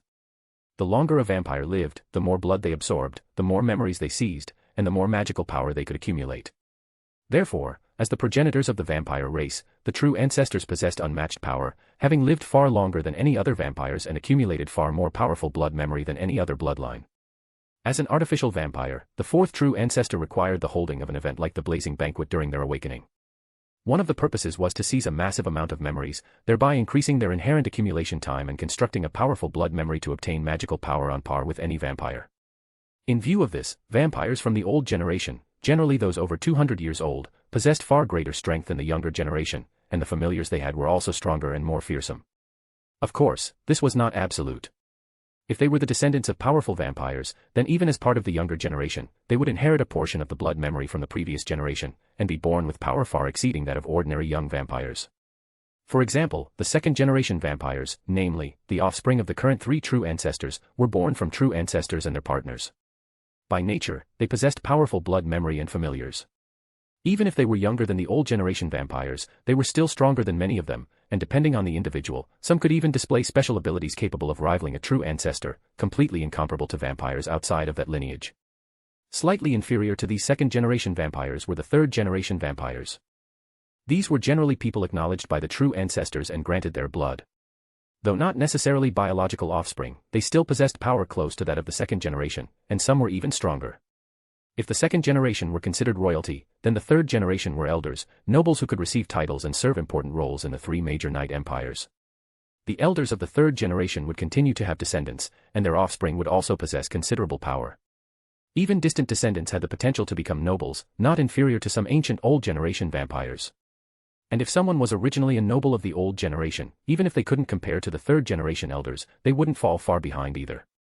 As the instructor of the Special Zone Guard on Itagami Island, Minamiya Natsuki not only held the title of Witch of the Void, but had also once been known as the Demon Slayer. She had once rampaged across Europe, capturing and even slaughtering demon criminals, and to this day remained a figure of dread among Europe's demonic offenders, a true strike mage. So, don't be fooled by her petite figure and assume she was just an ordinary strike mage. Her strength was definitely not inferior to some old generation nobles, and even second generation royals or third generation elders wouldn't dare underestimate her. Given that she said a troublesome existence had arrived from the War King domain, Kaiser speculated that the other party must at least be an old generation noble. But unexpectedly, Minamiya Natsuki said this. Someone even more troublesome than the average noble. Kaiser had some suspicions in his heart, but on the surface he feigned ignorance and asked, could it be a third generation elder, or even a second generation royal? To this question, Minamiya Natsuki responded like this. You'd best regard him as such an existence, or even treat him as someone more troublesome than that. Minamiya Natsuki said expressionlessly, in any case, I've given you the warning and reminder. If you're not afraid of dying, just pretend you didn't hear it. With that, Minamiya Natsuki began unceremoniously ushering him out. Seeing this, Kaiser didn't continue to ask questions. He waved his hand and decisively turned to leave. Staring at Kaiser's gradually receding figure, Minamiya Natsuki was silent for a long time before opening the laptop beside her and clicking on a video being played. In the video, a girl with an icy familiar capable of destroying the entire Itagami Island appeared behind her. After exchanging a few words with the boy in front of her, she suddenly launched an attack, commanding the icy demon bird behind her to strike. However, faced with an attack strong enough to crush an entire street, the boy remained completely unfazed. Instead of retreating, he advanced, charging forward while letting the attack fall on him, and then deflecting it with a loud blast. Afterward, the boy casually slapped away the terrifying familiar. Clack. Minamiya Natsuki pressed pause, stopping the video. He can ignore even a true ancestor's familiar, and casually slap one away at that. Minamiya Natsuki clicked her tongue in a heavy tone. Just what kind of monster has the Lion King agency raised? Minamiya Natsuki could already foresee just how lively this island was going to become. Seriously, what a pain. On the other side, having left the faculty building, Kaiser was walking through the corridor toward the high school division's classroom building. A noble from the War King domain, huh? Kaiser walked while contemplating. Aurora just started to show signs of awakening, and I only just arrived on this island, and they're already impatient to show up. As for who would do such a thing, Kaiser could only think of one person. TCH, what a pain. Kaiser muttered the same words Minamiya Natsuki had. No helping it. Even in this world, I still can't get away from those battle maniacs. Kaiser felt a little helpless. In the previous few worlds, Kaiser had encountered one battle maniac after another, but in this world, perhaps the number of battle maniacs was even greater than before. The reason? Simple. Vampires were simply too bored. Being ageless and immortal, once they had lived through long years, most lost interest in all forms of entertainment and things, suffering torment from boredom. If they were just ordinary vampires, it might still be okay. Though exaggerated as ageless and immortal, vampires weren't truly indestructible. If their magic-controlling brain or heart responsible for blood circulation took serious damage, even old-generation vampires could die. But if it were second- or third-generation vampires, whose power was close to that of the true ancestors, then even with brain or heart damage, they might still survive. As for the true ancestors, there was no need to even mention them. Even if their brains were smashed and hearts pierced, they could still resurrect, eternal beings living in solitude. Such beings had basically lost interest in the outside world, and only in battle could they find stimulation and entertainment. In other words, most vampires from the old generation upward were likely to be battle maniacs. Especially the true ancestors, each and every one of them was a full-on thrill-seeker, a hedonist. Just imagining scenes of encountering them gave Kaiser a headache. If the noble from the War King domain taking action this time was who Kaiser suspected, then it was indeed as troublesome as Minamiya Natsuki said, perhaps even more so than dealing with second- or third-generation vampires. Because that person was a pure battle maniac. Once they had set their eyes on prey, they were harder to shake off than Vale, Kenpachi Zaraki, or even Doni. Seriously, with so many types of entertainment in the world, why must they seek stimulation and pleasure only from battle? Kaiser, having lived for nearly 100 years, truly couldn't understand these people's way of thinking. Could it be that Athena said I would change in the future because of this? Kaiser suddenly thought of this. Kaiser tried imagining, what would he become if he lived for hundreds, thousands, tens of thousands, even billions of years? Probably wouldn't change much, right? Kaiser murmured to himself. After all, he was different from others. Not only had he lost all concept of age, but even his mindset and mental state had remained forever fixed at the age when he first entered the fantasy library. Perhaps in the future his views might change slightly, and he might mature more with experience, but at least his mindset and spirit would remain unchanged. So, he could say with certainty, even if I don't hate fighting, I'll never become a battle maniac who lives only for it. He did have interest in battle, and found it enjoyable, but at the same time, he also liked food, liked travel, and without the pressures of daily life, he even faintly enjoyed flirting with girls. Thinking back on a few of his previous, uninhibited experiences, Kaiser even had a new idea. Maybe it's about time I fell in love and shook off this lifelong single status. With that thought, Kaiser arrived at the high school building, went to Class 1B, and stepped into the classroom. But the moment he stepped in, Kaiser realized something was off. He saw the students, who had been chatting noisily just moments ago, suddenly fall silent, all casting strange looks his way. In those gazes were curiosity, puzzlement, oddity, scrutiny, and even envy, jealousy, and resentment. The latter mostly came from the boys in class, while the girls' gazes held more of the earlier emotions. What's going on? Kaiser was immediately puzzled. It wasn't until he returned to his seat that someone spoke to him. Yo, classmate Kaiser, you finally showed up. Sitting in front of Koju Akatsuki, Yaes Motoki turned around with a frivolous smile, greeting Kaiser. Morning. Iba Asagi, sitting on the other side of Koju, didn't even turn her head as she greeted Kaiser while busily tapping away at her laptop at lightning speed. Humph. Koju seemed to still be sulking, showing no good attitude toward Kaiser either. Morning to you all. Kaiser nodded toward the three of them. What did Natsuki-chan call you over for? Don't tell me it was a lecture. Yaes Motoki asked with a smile, acting casual, but in fact subtly fishing for information. As a high adaptability type, Yaes Motoki's ability was quite rare, it was control over airflow. Through manipulating air currents, Yaes Motoki could do many things, like amplifying vibrations in the atmosphere to gather and absorb sound. This made his ability extremely suited for surveillance activities, and he often used the headphones around his neck to assist in eavesdropping. He could even amplify his hearing to a level rivaling precise radar, allowing him to observe sounds just like visual perception. This ability, based solely on listening to reflected sound, didn't cause any interference or disturbance to the surroundings, so even the most sensitive individuals couldn't detect Yaes Motoki's eavesdropping. And his surveillance range covered the entire Saikai Academy. He had set up a surveillance net covering the entire academy, constantly monitoring every move on campus. Unfortunately, though his ability was hard to detect, it couldn't deceive someone as thoroughly familiar with him as Minamiya Natsuki. Therefore, Yaes Motoki never dared to eavesdrop on Minamiya Natsuki's office, for fear of the consequences. Because of this, he had no idea what Kaiser and Minamiya Natsuki talked about or did in the office. So naturally, he had to probe Kaiser. Too bad for him, Kaiser was just as thoroughly familiar with him. Nothing much, just some transfer procedures that needed to be finalized. Kaiser casually brushed him off, then immediately changed the topic. What's up with everyone in class? Why are they all looking at me like that? The one who answered wasn't Yaes Motoki, it was Iba Asagi. No, actually, Iba Asagi didn't really answer Kaiser's question. Do you have some kind of relationship with the saint of the middle school division? Iba Asagi stopped typing, turned to look at Kaiser, and asked with great interest. The other classmates had been secretly paying attention to them the whole time, and the moment Iba Asagi asked, everyone perked up their ears. The saint of the middle school division. Kaiser blinked, surprised. You mean Canon Kanase? Who else could earn such an exaggerated title? Iba Asagi shot a glare at the boys in class, then said, from the look on your face, you really do know that girl, huh? If it's just knowing her. Kaiser asked puzzledly, what about her? Only then did Iba Asagi answer Kaiser's original question. She just came looking for you. Chapter 358, Chapter 409, An Overly Pure Heart. At Saikai Academy, Junior High Division, 3rd Year, Class A. At this moment, with only a little time left before lunch break, the teacher who had just finished the last part of the lesson had already left, allowing the entire classroom to be filled with a relaxed atmosphere of dismissal, creating a bit of noise. The students had already gotten up in small groups, gathering with their acquaintances, chatting and laughing. However, if one observed carefully, they would notice that during the chatter and laughter, many people's gazes would involuntarily shift toward one spot. There, a girl as pure as a saint was sitting properly. For some reason, her face carried a trace of melancholy. Looking at such a girl, the topics of discussion among those around her unknowingly shifted to her. Kane-san is as beautiful as ever today. Seriously, it's great to be able to see someone like Kane-san every day. My friend from the neighboring class is jealous to tears.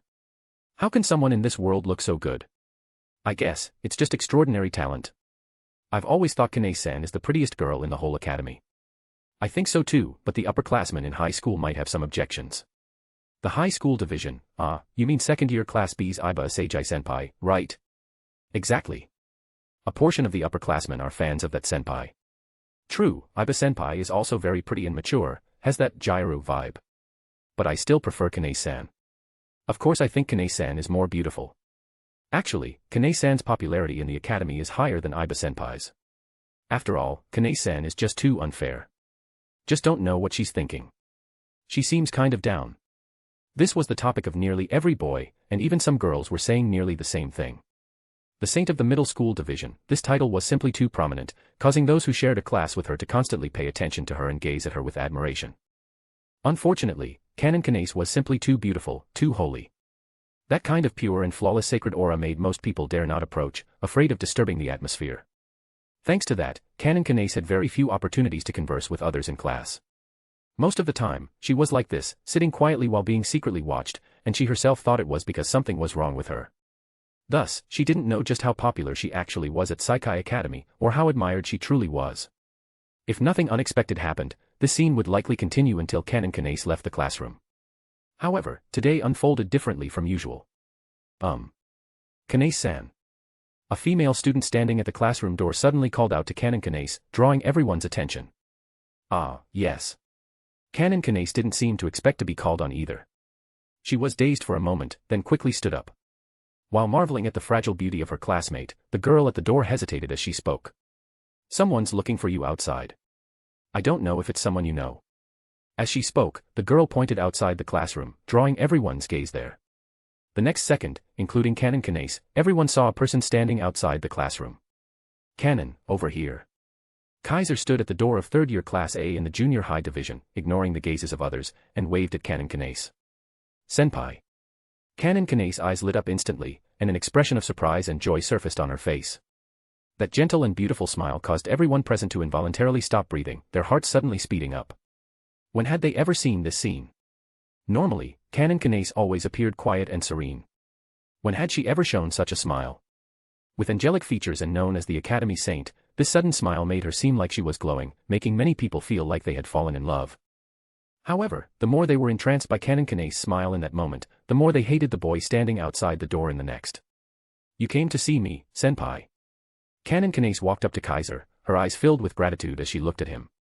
Yeah. Kaiser looked at the beautiful, otherworldly girl and nodded with a smile, saying, I heard from people in class that you came looking for me this morning, right?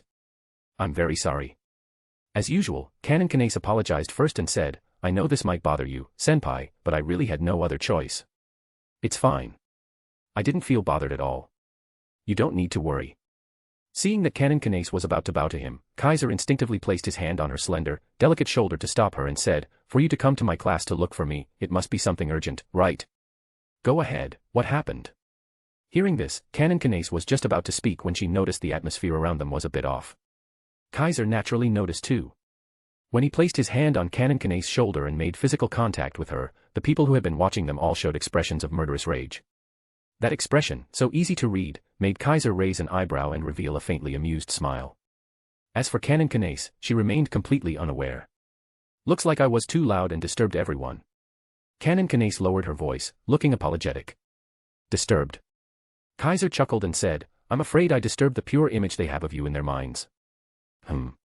Canon Kanae tilted her head in confusion and asked, Pure image? This girl still hadn't realized what kind of sacred and untouchable presence she was to others. Kaiser didn't explain either. Ignoring the waves of killing intent around them, he naturally took Canon Kanae's hand. Let's talk outside. Oh okay. Canon Kanae nodded shyly, not resisting Kaiser's touch, obediently letting him hold her hand. The two left just like that, completely unaware of the shock their intimate actions caused to those around them. I didn't see wrong, right? Kanae-san got taken away. Holding hands too. Who is that guy? I'm going to duel him. Not long after, a series of wailing cries rang out from the classroom of third-year Class A, causing quite the uproar. Saikai Academy, courtyard. On a bench next to a vending machine, Kaiser handed a can of drink he had just bought to the neatly seated girl. Here, hope it's a flavor you like. Kaiser bought a bottle of cola and a bottle of yuzu tea. What he handed to Canon Kanae was the yuzu tea. Thank you, senpai. Canon Kanae carefully accepted it, holding it in her hands, but didn't open it to drink. Clearly, the girl was still a little shy and reserved. Well, that was natural. This was only their second meeting. Facing a senior, unless she was a naturally outgoing type, of course she'd be reserved. Rather, Kaiser had already acted a bit too familiar earlier, placing his hand on her shoulder and holding her hand. But Canon Kanae didn't seem to mind, which made Kaiser wonder if this girl might just be too defenseless. Honestly, I didn't expect you to come find me in my class. Kaiser took a sip of his cola and smiled at Canon Kanae. I thought it'd be a while before we met again. I'm really sorry. Canon Kanae apologized instinctively. If I disturbed you, senpai, please do tell me. I'll be more mindful. I already told you, I didn't feel disturbed at all. Kaiser looked helpless seeing her apologize again and said, Don't keep apologizing. You didn't do anything wrong. Actually, being approached by such a beautiful girl, most people would feel happy, not bothered. Beautiful. Canon Kanae tilted her head, looking incredulous. Is that so? This girl seriously had no awareness of her own outstanding appearance, huh? No wonder people at the academy call you Saint. It's not just your looks, your heart is unbelievably pure too. Kaiser sighed and didn't dwell on the topic, instead getting back to the point. So, what did you come to find me for? Is it about the cat from yesterday? That was the only thing he could think of. After all, their only interaction yesterday was over the kitten Canon Kanae took in. So if she came all the way to the high school building to look for him, it could only be because of that cat. Sure enough. It's all my fault. Canon Kanae lowered her head, looking a bit down. I couldn't take good care of that child. What happened? Seeing Canon Kanae's low spirits, Kaiser immediately asked, Did something happen to the little one? Yeah. Canon Kanae looked helpless. I clearly took it to the mountain behind the school yesterday, but when I went there this morning, it was gone. Gone. Kaiser frowned and said, You couldn't find it. Yes. Canon Kanae said gloomily, I've searched almost the entire mountain and even looked around the school during breaks, but I haven't found it. This was Campione first time encountering something like this. She had raised quite a few cats on the mountain behind the school. In fact, she had raised many. But those cats were all well-behaved, rarely showing themselves unless she was around, let alone running off. At least, she had never experienced this before. But this time, the one that ran off was the kitten Kaiser entrusted to her yesterday. That made Campione not only anxious but also very guilty, feeling like she had betrayed Kaiser's trust. I see. Don't worry too much. After understanding what happened, Kaiser didn't say much. He simply patted Campione's shoulder and comforted her. That little guy is still young and wild. Otherwise, it wouldn't have snuck into the school, climbed a tree, and gotten stuck up there. This isn't your fault. That little guy just loves to run around. Hold on, I'll try searching now. As he said this, Kaiser stood up and moved to the front of the bench. Senpai. Campione didn't know what Kaiser intended to do and softly called out. Kaiser didn't reply. He crouched down and extended 2 fingers, spiritual energy pulsing at his fingertips. Heart of the south, pupil of the north, fingertip of the west, toe of the east. With a soft chant, Kaiser began drawing a mysterious pattern on the ground with his fingers. Gather with the wind, scatter with the rain. This was a Keto spell used to send spiritual pressure and track the target's location. After Kaiser had written it into his grimoire, this Keto could be used to sense energy beyond just spiritual pressure, just like how Kaiser could activate it with the spiritual energy of this world. Now, what he was trying to track was the spiritual energy he had left on the kitten yesterday. Because he had lightly used his authority on the kitten, some of his energy remained on it, so Kaiser thought of using this method to locate it. Bakudo number 58, Kakushitsuijaku. As the incantation ended, Kaiser finished the drawing, pressed a single hand on the pattern, and infused it with spiritual energy. In the next instant, the circle lit up from within, flashing like a liquid crystal screen. An invisible wave of spiritual energy spread out, reverberating throughout the Saikai Academy. Seeing this, Campione's eyes widened in surprise. Kaiser looked at the pattern on the ground and read out a coordinate from the flashing screen. This place is. He checked the map, then froze. What's wrong? Campione couldn't care less about what just happened. Seeing Kaiser's odd expression, she hurriedly asked. Nothing. Kaiser raised his head and said with a strange look, it's just, that little guy ran somewhere really unexpected. Unexpected? Where is it? Campione asked in confusion. Kaiser deactivated the spell and stood up, muttering with a wry smile. My classroom. High School Division, first year, Class B. By the time Kaiser and Campione arrived here, only a few students remained. The rest had gone out during the lunch break. And rather coincidentally, the only 3 people Kaiser was familiar with in this class were all present. So, this little one came looking for you. Iba Asagi, along with Koju Akatsuki and Motoki Yaes, gathered around Kaiser's seat, looking at him teasingly as he entered. On the seat the 3 surrounded, a kitten lazily let out a meow. Meow. That look, utterly content. Chapter 359, Chapter 410, I'll be the one to take them in. There was no doubt that this little kitten, once taken away by Campione, had come looking for Kaiser.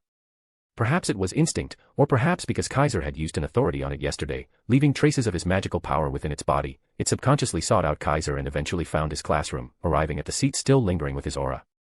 You really have a talent for missing me at the perfect time, huh? Kaiser picked up the little kitten meowing cozily on his seat, looked into its round eyes, and said with a wry smile. If you had shown up before I left the classroom to find Kanace in the middle school section, that would have been perfect, wouldn't it?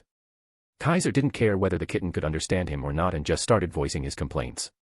Beside him, Asagi Iba and the others also spoke up. This little one appeared not long after you left the classroom, said Asagi Iba, hands on her hips. It jumped in through the window, landed on your seat, and wouldn't budge no matter what. So even though she didn't know the whole story, Asagi Iba had always thought this kitten must have something to do with Kaiser. You really ought to thank Asagi, said Motoki Yaes, slinging an arm over Kaiser's shoulder and grinning. If she hadn't stopped them, the girls in our class would have taken it to Natsuki-chan's office. If she found out you were keeping a cat on campus, you'd definitely get an earful again. This guy clearly knew the whole story. After all, he'd been eavesdropping on everything in Saikai Academy and was already aware of what happened between Kaiser and Campione. And Koju, too.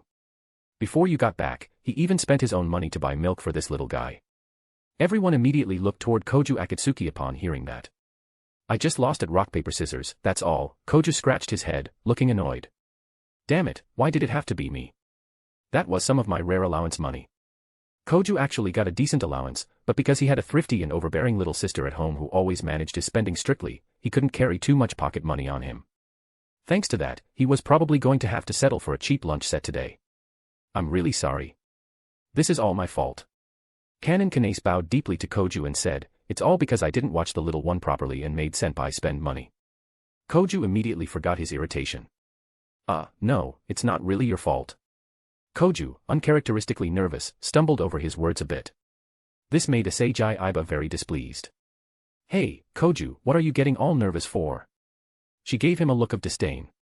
Even if you're trying to play it cool in front of a cute underclassman, there's no need to be so flustered. Motoki Yaes burst into laughter. Well, I get it. She's the saint of the middle school section, after all. I heard the boys in Kanase's class get fined if they even try to talk to her. Motoki Yaes slung his other arm over Koju's shoulder, teasing him. By the way, Koju, Kanase is close friends with little Nagisa, you know. Huh. Koju was stunned and looked at Canon Kanase in surprise. You know Nagisa? Yes. Kanase seemed to have heard of Koju before and answered politely, Nagisa and I were in the same class until last year. Back then, not many classmates were willing to talk to me, but she always came to chat with me and helped me a lot. I'm really grateful to her. Yeah.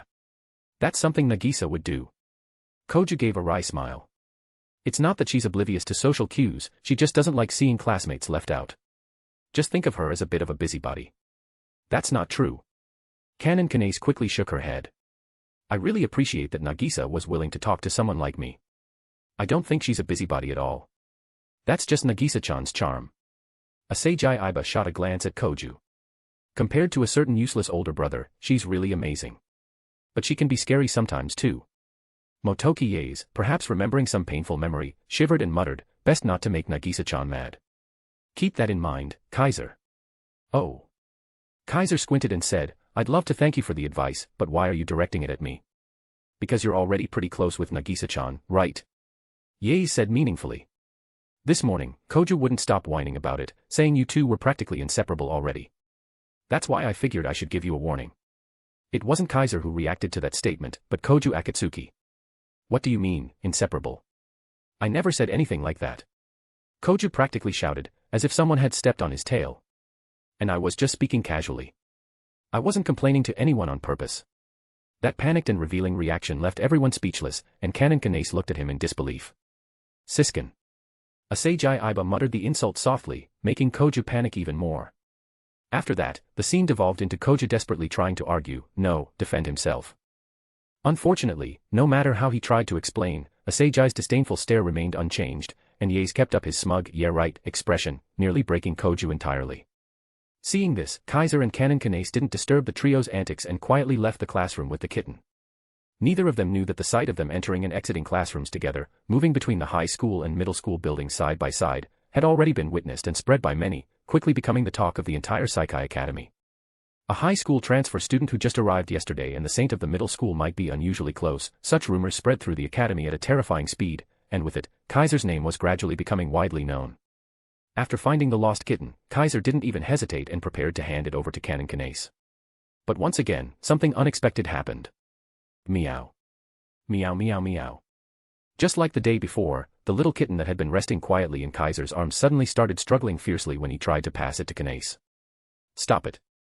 Kaiser uttered just one command, and the kitten obediently calmed down again. But Kanase no longer dared to take it. It seems like it really doesn't want to leave Senpai. Kanase looked troubled. No worries. I'll make it obey you, said Kaiser without concern. But Canon Kanase didn't think it was that simple. Even if it listens to you and stays quiet for now, it might run off again tomorrow. Kanase looked into the kitten's eyes with a pitiful expression and said, I just feel like it'll come looking for you again. This time, Kaiser didn't know how to respond. Because he, too, felt her words made sense. He couldn't understand the language of animals, but as someone bearing the authority of the king of beasts, Kaiser could still grasp the thoughts and feelings of beasts. If he wasn't mistaken, this kitten, having never seen its mother, likely regarded him as family. And the reason it chose Kaiser instead of Kanase was because he had left some of his magical power within it, triggering its animal instincts to seek him out. So unless Kaiser used his authority to command it to never seek him out again, it would certainly escape again and come looking for him. The solution was simple, just give the order, but that felt a bit cruel. After all, the kitten had only come looking for the family it had never known. Forcing it to stop felt wrong. What should we do? Canon Kanase looked quite troubled too. No helping it now. Seeing the little thing lying comfortably in his arms, Kaiser scratched his face and said, "Since it's already come to this, I guess I'll just take it back with me." Huh. Kanace was stunned. "Senpai, you're going to adopt it?" "More or less." Kaiser shrugged. "There's not really any other option now, is there?" "Is that okay?" Kanace said worriedly. "I thought pets weren't allowed in your apartment." "Well, that rule was set by the building owner, and it's not unchangeable." Kaiser gently stroked the kitten and smiled at her. "I'll get in touch with them and negotiate the terms." Now was the perfect time to make use of the Lion King agency and his status as a national attack mage. As long as he explained it was necessary for his mission, the other party would surely fill in the blanks and assume this was part of Kaiser's duties. That's a relief. Kanace looked like she had been released from a heavy burden, her smile a bit airy, but still extremely beautiful. If Koju had been here, he'd probably have been stunned speechless. "Oh, right. Kanace, don't you have a lot of cats already?" Kaiser suddenly remembered. "Can you manage them all by yourself?" "Honestly, it's a bit tough." Kanace lowered her gaze and whispered, "But with Nagisa and a few classmates helping out, it's manageable for now." "For now." Huh. Kaiser understood what she meant. "So you can't care for them long-term either?" "Yes." Kanace gave a slightly sorrowful smile. "Where I live now doesn't allow pets either, so until they get adopted, I'll do my best to look after them." The cats Kanace kept behind the academy were all abandoned strays, and there were many of them. If her current family weren't fairly well off and somewhat willing to accommodate her wishes, she probably wouldn't be able to feed them all. She didn't know how much longer she could care for them, so she just did what she could until she no longer could, while trying to find them new homes. It was hard work. Kanace always felt she wasn't well liked, often excluded by others. Her personality was shy and reserved, and even if she did manage to strike up conversation, others might not be friendly in return. That's why she had been racking her brain to find good homes for the cats, even planning to ask for help from Nagisa and others who had supported her all along. She didn't like bothering people, but when there was no other way, she had no choice. Seriously, what is up with this island? Why are there so many abandoned stray cats? Kaiser sighed, then turned to her and said, "If you trust me, why not let me take them all in?" Those words made Kanace freeze again. All of them, senpai?" she asked in surprise and confusion. "Are you saying you'll raise them all yourself?" That was more than a dozen kittens. Kanace knew firsthand how hard they were to care for. It was hard enough to manage them outside, let alone bringing them home. Only pet shops had dedicated staff to handle that kind of thing. And Kaiser's apartment didn't even allow pets. Even if he convinced the owner, once they found out he wanted to keep over a dozen cats, they'd surely oppose it even more. Thinking of that, Kanace couldn't help feeling anxious. But Kaiser wasn't joking. "Don't worry, I have it way easier than you." Kaiser grinned. "You've seen it, right? I'm not just some ordinary person." Kanace instantly recalled the Kido arts Kaiser had used in the atrium. "I have my own special methods for raising cats, and I have the means to care for them." Kaiser winked. "If you're willing to trust me, then I'll be the one to take them in." Canon Kanace immediately began to hesitate. "Of course, if you're not willing, that's fine too." Kaiser added quickly, "This is only our second time meeting. It's only natural that you wouldn't trust me yet." Those words made the kind-hearted saint panic. "And no, that's not it. I do trust you, senpai," she said hurriedly. "You're a good person. I know that very well. Now that's where you're wrong. Me. I'm definitely not a good person." Kaiser chuckled silently to himself. End of chapter. Chapter 360, Chapter 411, letting her stay out all night. In the end, Canon still agreed to Kaiser's approach and consented to let him take care of the dozen or so kittens she had been raising on the hill behind the academy. She had originally been planning to find someone to help adopt these kittens anyway. As long as Kaiser was truly capable of taking care of them, she naturally had no reason to refuse. However, out of worry over the matter, Canon still requested Kaiser to let her help bring the kittens over. That way, she could see for herself whether the dozen or so kittens she had painstakingly raised could really settle in well under Kaiser's care. Kaiser naturally had no objections and readily nodded in agreement. The two agreed to go home together after school, then parted ways and returned to their classrooms. As for the little kitten, Kaiser kept it with him for now. He wasn't worried about getting caught. After all, with the authority of the King of Beasts, if he told the kitten to go east, it absolutely wouldn't go west, nor would it suddenly meow and reveal its presence. He just needed to find a place to stash it. However, when Kaiser returned to the classroom, he quickly realized that while the little kitten in his arms did attract attention, people were more interested in his relationship with Canon Kanace. "Kai-san, are you close with the saint of the middle school division?" "Kai-san, what's your relationship with Kanace-san from the middle school division?" Kai-san, do you know the boys from the middle school division are already digging into your background, getting ready to collectively curse you? Kai-san. All afternoon, Kaiser was approached by countless people. Besides Koju Akatsuki and the others, even his classmates came over one after another to strike up conversations, all subtly or directly probing about his relationship with Canon Kanase. Especially the boys, when they looked at Kaiser, their eyes were completely different from before. It was like they were staring at a flower thief about to pluck the most delicate blossom of Saikai Academy. Some of them didn't even bother to hide their envy and resentment. This left Kaiser somewhat surprised and a little puzzled. Looks like Kanase's popularity at Saikai Academy is a lot higher than I thought. Even high school boys were quite taken by her, and yet she claimed she wasn't popular. If he didn't know she truly thought that way, he would have assumed she was just humble bragging. Kaiser had to admit, Canon Kanase really was very pretty, especially that fragile, obedient, gentle, and holy aura, pure and untainted. It added countless charm points to her. Right now, Canon Kanase was still young, only around 14 or 15. Once she grew older, she might be able to form a perfect nun duo with Asia. A blonde saint and a silver-haired saint, both exotic beauties with angelic faces and holy hearts, stacking all those buffs together, wouldn't that be even more exciting than a pair of twin beauties? Anyway, just the thought made Kaiser want to introduce the two of them. I wonder if Asia would be interested in proselytizing. Kaiser mused and couldn't help but chuckle. If Asia really tried to preach to Canon Kanase, they might actually end up forming a nun duo. After all, Canon Kanase wasn't just kind, her own disposition matched the nun profession very well. She had been an orphan from a young age, raised in a convent. Her background was quite similar to Asia's. The difference was, Asia had always been raised as a nun within the church, believing in God from a young age, whereas the convent Canon Kanase lived in had been destroyed in a disaster, forcing her to be adopted and gradually drift away from the life of a nun. But even now, Canon Kanase still retained some of the habits from her convent days. Her kindness and compassion had been cultivated then, and she had always admired nuns. If she could choose her own life, she would surely want to become one. Unfortunately, Canon Kanase couldn't choose her own life. Kaiser narrowed his eyes, his mind repeatedly recalling everything from the original work related to Canon Kanase. She's worth keeping an eye on. With that thought, Kaiser spent the noisy and bustling afternoon.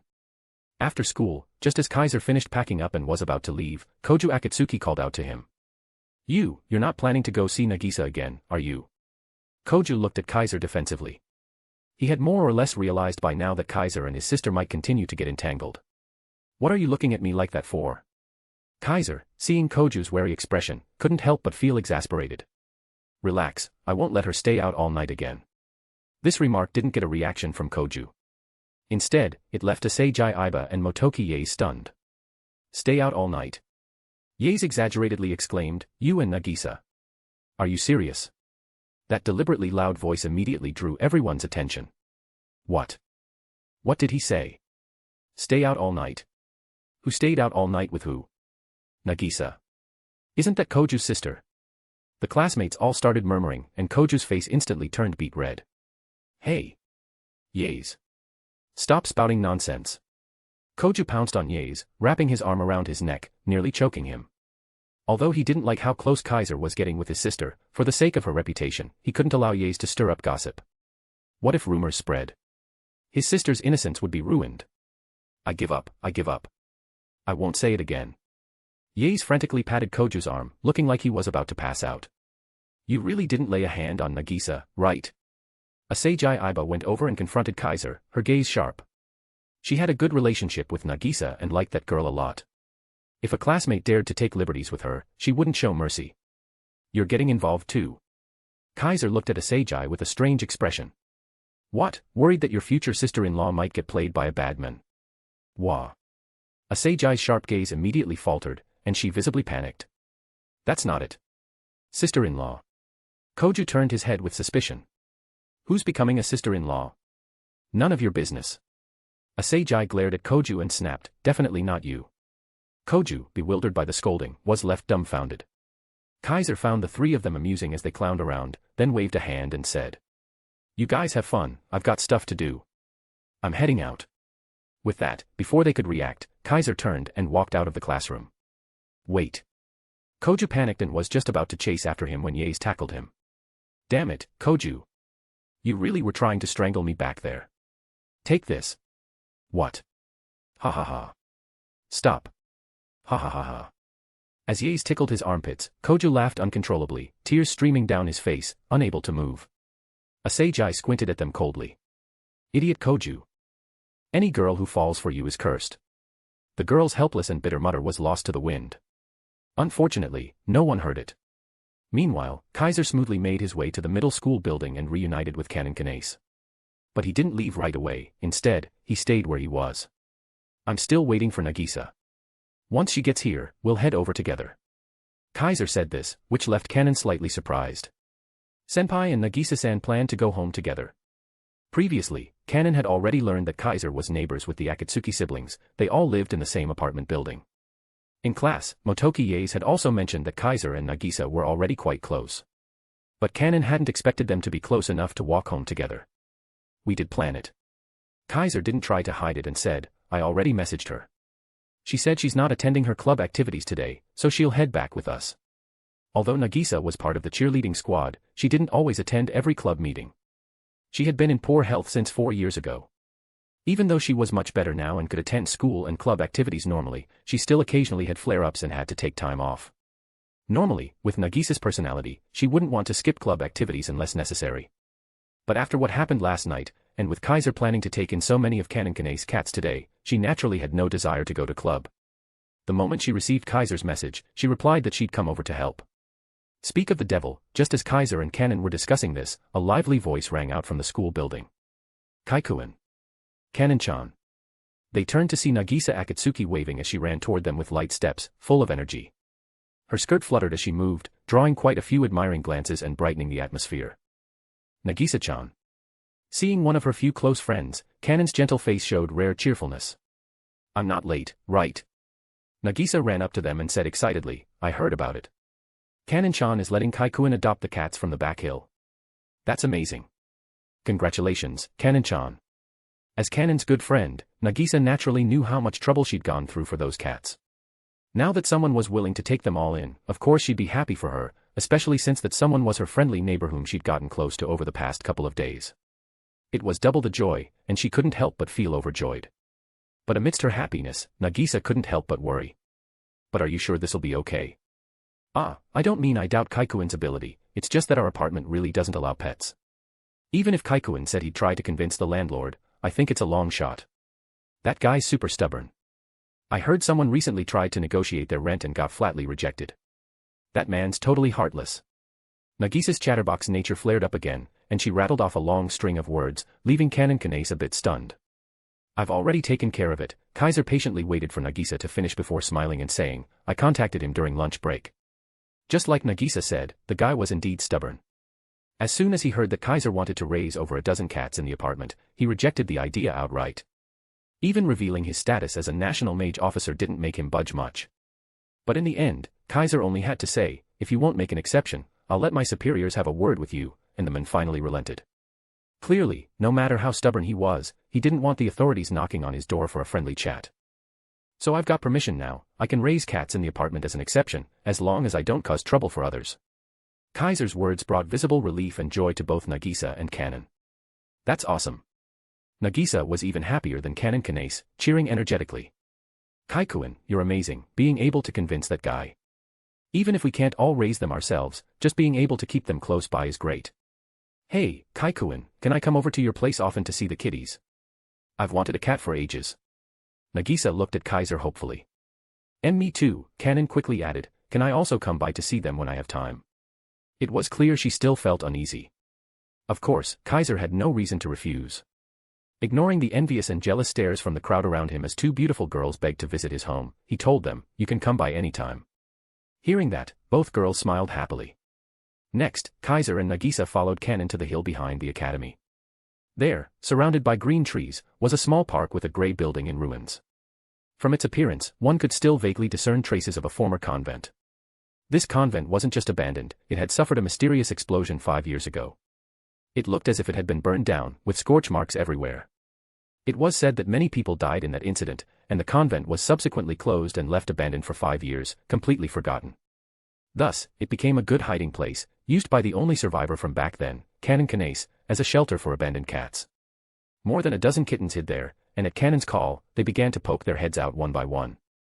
Soon, the three of them gathered up all the cats and left the convent, heading toward the apartment. Chapter 361, Chapter 412, My Future is Still Long. Apartment, Room 705. In this room that would be a bit cramped for a whole family but overly spacious for a single person, laughter from a girl and joyful meows of kittens were constantly echoing from one of the side rooms. Wah, this little one is so cute. Come here, come to Big Sister, let Big Sister hold you. Here's some catnip for you, Nagisa-chan. Thank you, Kanon-chan, but is it okay to give such a small kitten catnip? Just a little bit is fine. Alright, come on, be good, be good. Ah, don't go near the window. This warm scene of Akatsuki Nagisa and Kanase Kanon playing with the kittens was unfolding in the side room, accompanied by silver bell-like laughter that echoed constantly through the space. Off to the side, Kaiser, who was preparing the cat litter, found this scene especially pleasing to the eye. He couldn't help but take out his phone and snap several photos of Nagisa and Kanon, who were surrounded by cats, with kittens lying on their shoulders and knees. Kaikuin. Don't take pictures of us secretly. Secretly taking photos of girls is a crime, you know. The sharp-eyed Nagisa noticed the scene first, feeling a bit shy at first, then puffing up angrily to protest. Kanase Kanon had already noticed Kaiser taking photos of them. Though she didn't understand what was worth photographing about someone like her, she still gave a slightly embarrassed and shy smile, which made Kaiser snap even more photos of her. This is the price for coming to my house to play with cats, Kaiser said matter-of-factly without putting his phone away. Even cat cafes charge a fee, right? I'm just taking a few nice photos, it's a reasonable price, don't you think? There's no such thing as charging people without notice.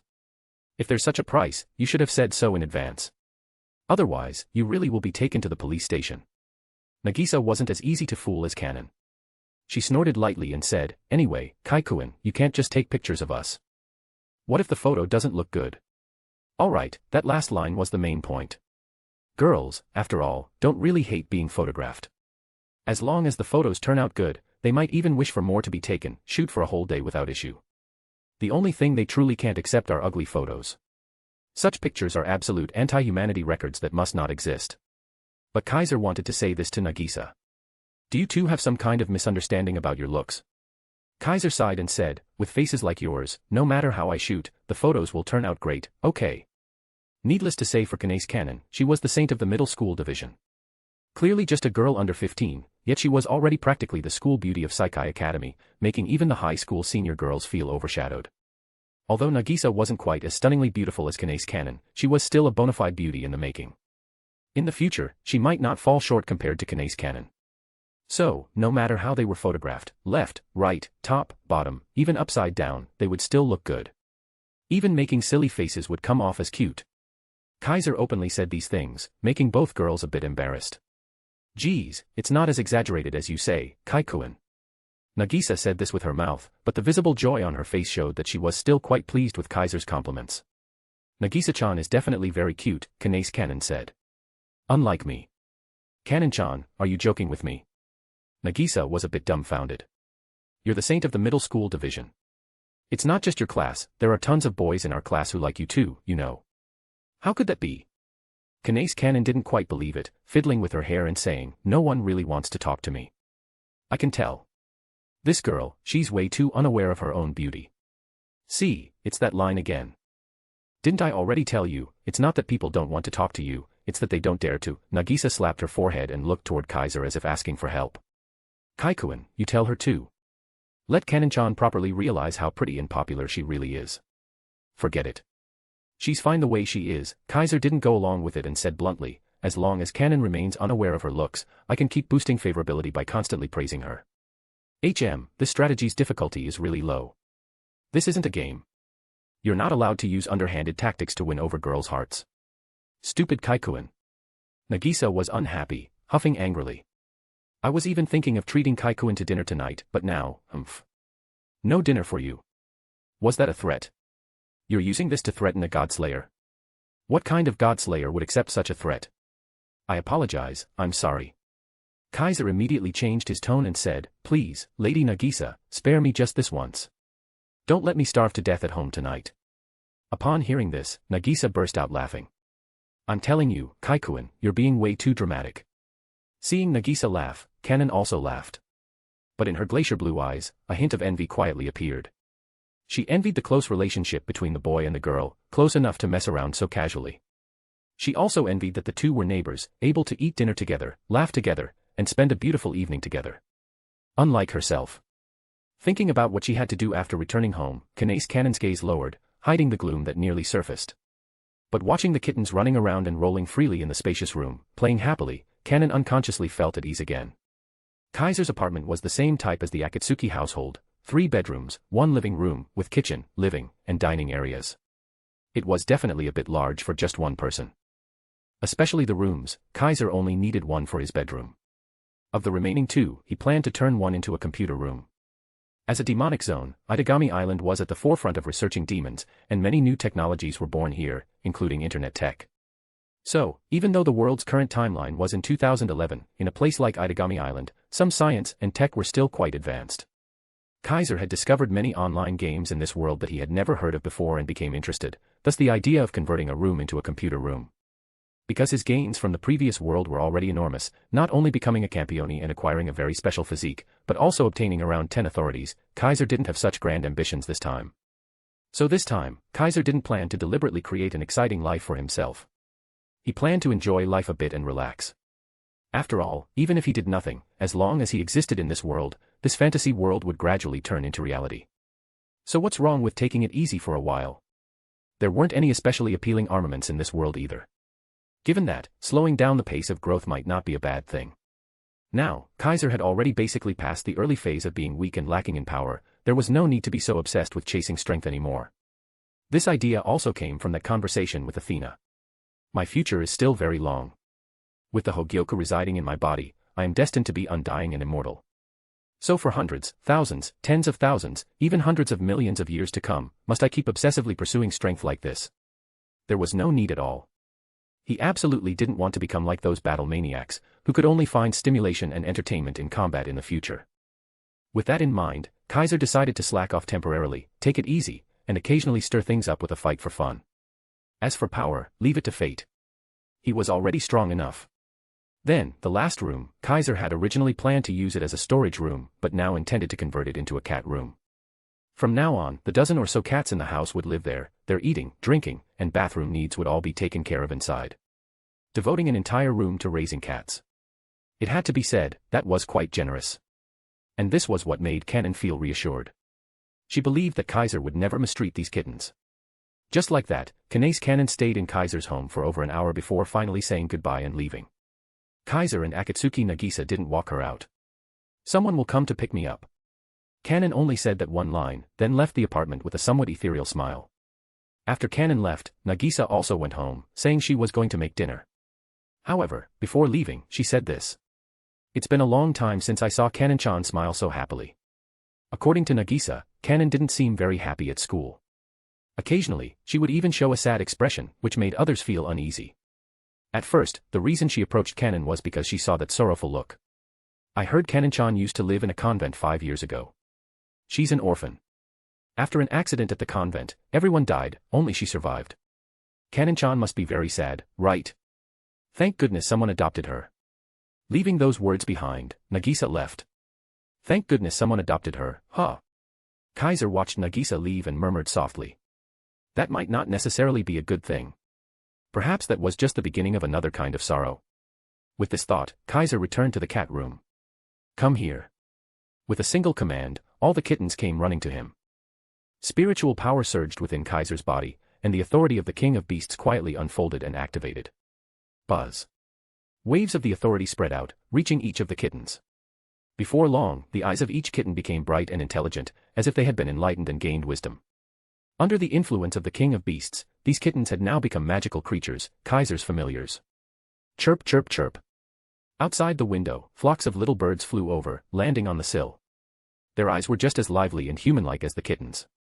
No one knew that these seemingly ordinary birds and cats had already become soldiers under Kaiser's command, no longer what they appeared to be. Chapter 362, Chapter 413, Isn't He Just a Rotten Man? Approximately 230 kilometers off the southern coast of Tokyo. At a time when the sun had not yet risen and the night had not fully receded, a brightly lit ship was sailing upon the dark sea. It was a ship roughly 400 feet in length, of a standard comparable to that of a military destroyer, magnificently decorated, even more splendid than a luxury cruise liner, and from a distance, it looked like a palace floating on the sea, a giant cruise ship. Such a giant cruise ship, by reason, should not belong to any individual. However, the reality was just the opposite. This luxury cruise ship named Grave of the Deep Ocean was a genuine personal possession, a palace at sea belonging to a single individual. At this moment, that person was standing on the deck of this giant cruise ship, at the ship's bow, gazing into the distance. Is that Itagami Island? That person, as if eagerly anticipating, spoke with a smile. The demon district of the Far East, it's been a while. The one uttering these somewhat nostalgic words was a young man dressed in a pure white suit, with blonde hair and blue eyes, possessing handsome features so refined he didn't seem human. His apparent age was somewhere in his 20s, and he exuded an aura of elegance and nobility, just like an elite of upper society or a nobleman from a prestigious lineage. His entire being radiated a noble air, perfectly matching the image of a prince on a white horse in the hearts of young girls. After the blazing banquet a few months ago, I haven't stepped foot here again. It's really a pity when I think about it. The noble youth put both hands in his pockets, smiling as if recalling something. If I had known things would turn out this way, I should have intervened back then. It definitely would have been entertaining. A few months ago, Itagami Island held a ceremony for the resurrection of the fourth progenitor. At the time, besides the 12th body that had been sent to Itagami Island 4 years prior, the other 11 bodies were safeguarded by major factions and sent to this island for various reasons. The noble youth had the honor of representing the warlord's dominion and bringing several of the bodies they safeguarded to Itagami Island, personally witnessing the appearance of the blazing banquet. Regrettably, he did not participate in that ceremony, nor was he permitted to intervene, which he found somewhat unfortunate. Number 12, Aurora Florestina, the original vessel. The noble youth held a document in his hand, with a profile photo affixed to the top right corner. It was, clearly, a photo of Aurora. Gazing at the face shared by all 12 bodies, the noble youth revealed a look of infatuation in his eyes. To think the one who finally became the fourth progenitor was you. The noble youth, as though speaking to a lover far away, smiled and said, as expected of the most special existence among the bodies, though an artificial vampire, you defeated the original, overcame the mechanism left behind by the Devis, turned the impossible into possible, and ultimately became an existence worthy of being called a progenitor. My most beloved fourth progenitor, I wonder if you still remember me. It's fine even if you don't, even if you've fallen asleep. In any case, I will definitely awaken you and make you remember me. At that time. Whatever he was thinking, the noble youth began to laugh. That laugh was somewhat dangerous, and also a bit ferocious. At this moment. Please forgive my impertinence, Your Excellency. A voice rang out behind the noble youth. It came from a young girl who had, at some point, silently approached the noble youth like an assassin. The girl was very young, her face suggesting she was only 15 or 16 years old, yet she had a tall and shapely figure, with a beautiful and graceful presence. Her skin was fair, and her hair was pale in tone, tied into a ponytail that swayed gently in the sea breeze, evoking the image of cherry blossoms in full bloom. She wore the uniform of a prestigious local girls' school, and carried a black instrument case, presumably for a keyboard, in her right hand. At a glance, she looked like a high school girl in a music club. However, no high school girl would appear here, nor would one display the cold, predatory gaze that seemed ready to strike at any moment from behind the noble youth. While the noble youth was immersed in anticipation and intoxicated with his own world, the girl poured a bucket of cold water over him. Don't forget, this is still Japan's administrative zone. Even if you are a Duke of the Duchy of Ardeel, and a descendant of the lost warlord, if you act recklessly here, it could trigger a diplomatic incident and make you a magical criminal. This was undoubtedly a warning. And a rather merciless one at that. Such a strong warning was something the noble youth hadn't encountered in a long time. After all, with his current status, the number of people who could speak to him this forcefully could be counted on one hand, let alone someone as young as this girl. Become a magical criminal, huh? The noble youth didn't mind the girl's strong tone and said cheerfully, that does sound interesting, but the old man would probably get angry. I don't want to provoke him right now, so let's drop it. Hearing this, the girl's eyes wavered slightly. May I take that as your assurance that you will not act rashly during your visit to Itagami Island? The girl questioned him so. Of course, I won't act rashly. The noble youth smiled as he gave his assurance, saying, isn't that exactly why this island nation of the Far East sent you to monitor me? What was it called again? Ah, yes. Lion King Agency. The noble youth spoke as if he were praising, or perhaps mocking. I've heard this is the organization that gathers orphans with spiritual aptitude from all over and trains them into weapons. You must be one of those weapons, right? These words did not cause any change in the girl's expression. She simply spoke calmly. If you have any complaints, please direct them to our homeland. I am merely a war dancer of the Lion King Agency, a professional magical assault specialist sent here to monitor you. The girl said in a cold tone, the instructions I've received are, if you show any sign of crossing the line, and if such actions threaten Itagami Island, I am to immediately conduct extermination. Exterminate me. The noble youth seemed amused, or perhaps even delighted by this development, and said, I don't mind that, but can you actually do it? This was not mockery, merely a statement of fact. To the noble youth, human magical assault specialists were as insignificant as ants, unworthy of his attention. For a human to pose a threat to a vampire of his caliber would require someone like the three saints of the Lion King Agency, the strongest human assault specialists, armed with divine weapons meant to slay demons or gods. Only then would it be remotely possible, and even that was not guaranteed. Yet now, a mere girl of 15 or 16 had dared to speak such bold words. Though the noble youth wasn't angered, he couldn't help but offer some provocation. I advise you not to try. The girl responded expressionlessly. Though I'm just a recent graduate and a novice, thanks to this mission, I've been authorized to carry a divine weapon specially crafted by the Lion King Agency. Even if I personally lack the strength, an assassination might still be enough to kill you. This was her profession, and the girl naturally would not back down. Even if the man before her was one of the most terrifying vampires in the world aside from the progenitors, capable of destroying a city or two with ease and vanishing her from existence in an instant, she could not show fear. Otherwise, this mission would be impossible to complete. Fortunately, the noble youth did not seem to regard her as a threat and therefore did not take offense at her statements. I'll look forward to seeing what you can do. The noble youth smiled as he spoke. It's a shame that it wasn't the one from the rumors who came. That would have been far more interesting, don't you think? The Chaos Dragon. Isn't he also part of your Lion King Agency? If you had sent him over, there might actually be a chance of killing me, right? Hearing this, the girl's expression changed for the first time. It was an expression of resentment, defiance, and even gritted teeth frustration. There's no need for that guy to act. I'm more than enough. The girl said with displeasure, besides, that guy is already assigned as the fourth progenitor's observer. In other words, even if that man had the ability, he wouldn't be coming to monitor you. Because you're not a progenitor, you're not dangerous enough to warrant the Lion King Agency's trump card. To her surprise, this made the noble youth even happier. The fourth progenitor and the Chaos Dragon, the world's strongest vampire and the world's strongest magical beast, what a combination. The noble youth's emotions surged inexplicably. That's truly a pairing that stirs the blood. As he spoke, a terrifying magical power, akin to a physical force, surged forth with his rising excitement, causing the entire luxury cruise ship to tremble. The surrounding sea began to churn, the waves grew turbulent, as if a peerless beast had emerged, an overwhelming terror. Your Excellency. The girl's expression changed, her hand reaching for the black instrument case. Relax. I won't make a move here and give you all an excuse to send me back. The noble youth withdrew his magical power and said leisurely with a smile, I'm still looking forward to meeting those two, for a grand encounter of the century. My beloved fourth progenitor, and the mythical beast of the divine era.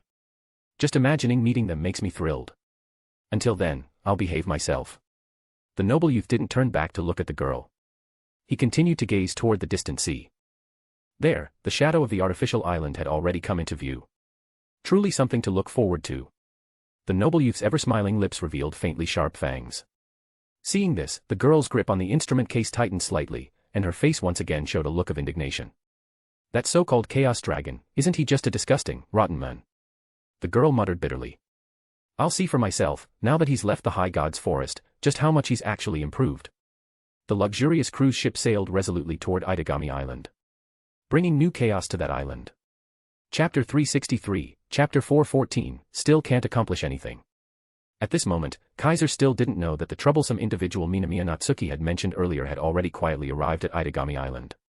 However, even if he knew, he probably wouldn't have done anything in particular. At the moment, he had no intention of actively engaging with those people, even though he had already anticipated that contact with them was only a matter of time.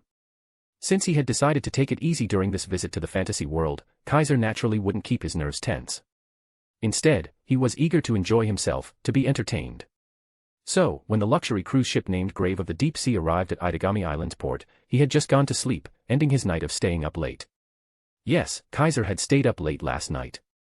After having dinner at the Akatsuki residence, Kaiser returned home, locked himself in the computer room, and played games the whole night. It wasn't until dawn was nearly breaking that Kaiser finally returned to his bedroom, lay on the bed, and fell fast asleep. As a result, he hadn't slept long when the doorbell rang. Is it already morning? Kaiser sat up from the bed, looked at the dim sky outside the window, and felt like he had only taken a fake nap. Didn't I just lie down? Scratching his slightly messy hair, Kaiser eventually got up, went to the entrance, and opened the door. Good morning. Kaikuin. Outside the door, Akatsuki Nagisa cheerfully greeted Kaiser with a bright smile on her face, holding a bag of breakfast in her hand. Morning, Nagisa. In contrast to the energetic Nagisa, Kaiser replied weakly, which made Nagisa widen her eyes slightly. Why do you look so tired, Kaikuin? Nagisa exclaimed in surprise, then seemed to think of something, puffed out her cheeks, and said, You didn't stay up late last night, did you? Let me see your face. Nagisa grabbed Kaiser's hand, staring at him with her round eyes as if trying to find dark circles under his eyelids. But just as the girl leaned in, her forehead got flicked. Don't get so close all of a sudden. If Koju sees this, it'll be endless trouble again. Kaiser said grumpily, making the forehead-rubbing Nagisa look displeased. Koju-kuin's not even up yet. Seriously, I have to wake him up every day. Even when I do, he doesn't want to get up. If he's late and gets scolded by teacher Minamiya, I'm not helping him, Nagisa nagged like a worried mother, then earnestly said to Kaiser, Kaikuin, you mustn't be like Koju-kun. Staying up late is bad for your mental and physical health. My mom often stays up late, and just the other day she was complaining that her skin condition dropped several levels. Seeing that the girl was about to go on and on, Kaiser resisted the urge to yawn and quickly interrupted her. Come in first, Nagisa. Don't just stand at the door. Give me a moment. With that, Kaiser welcomed Nagisa into the living room, then went alone to wash up. I'm going to check on the cats, Kaikuin. I put the breakfast on the table, don't forget to eat it.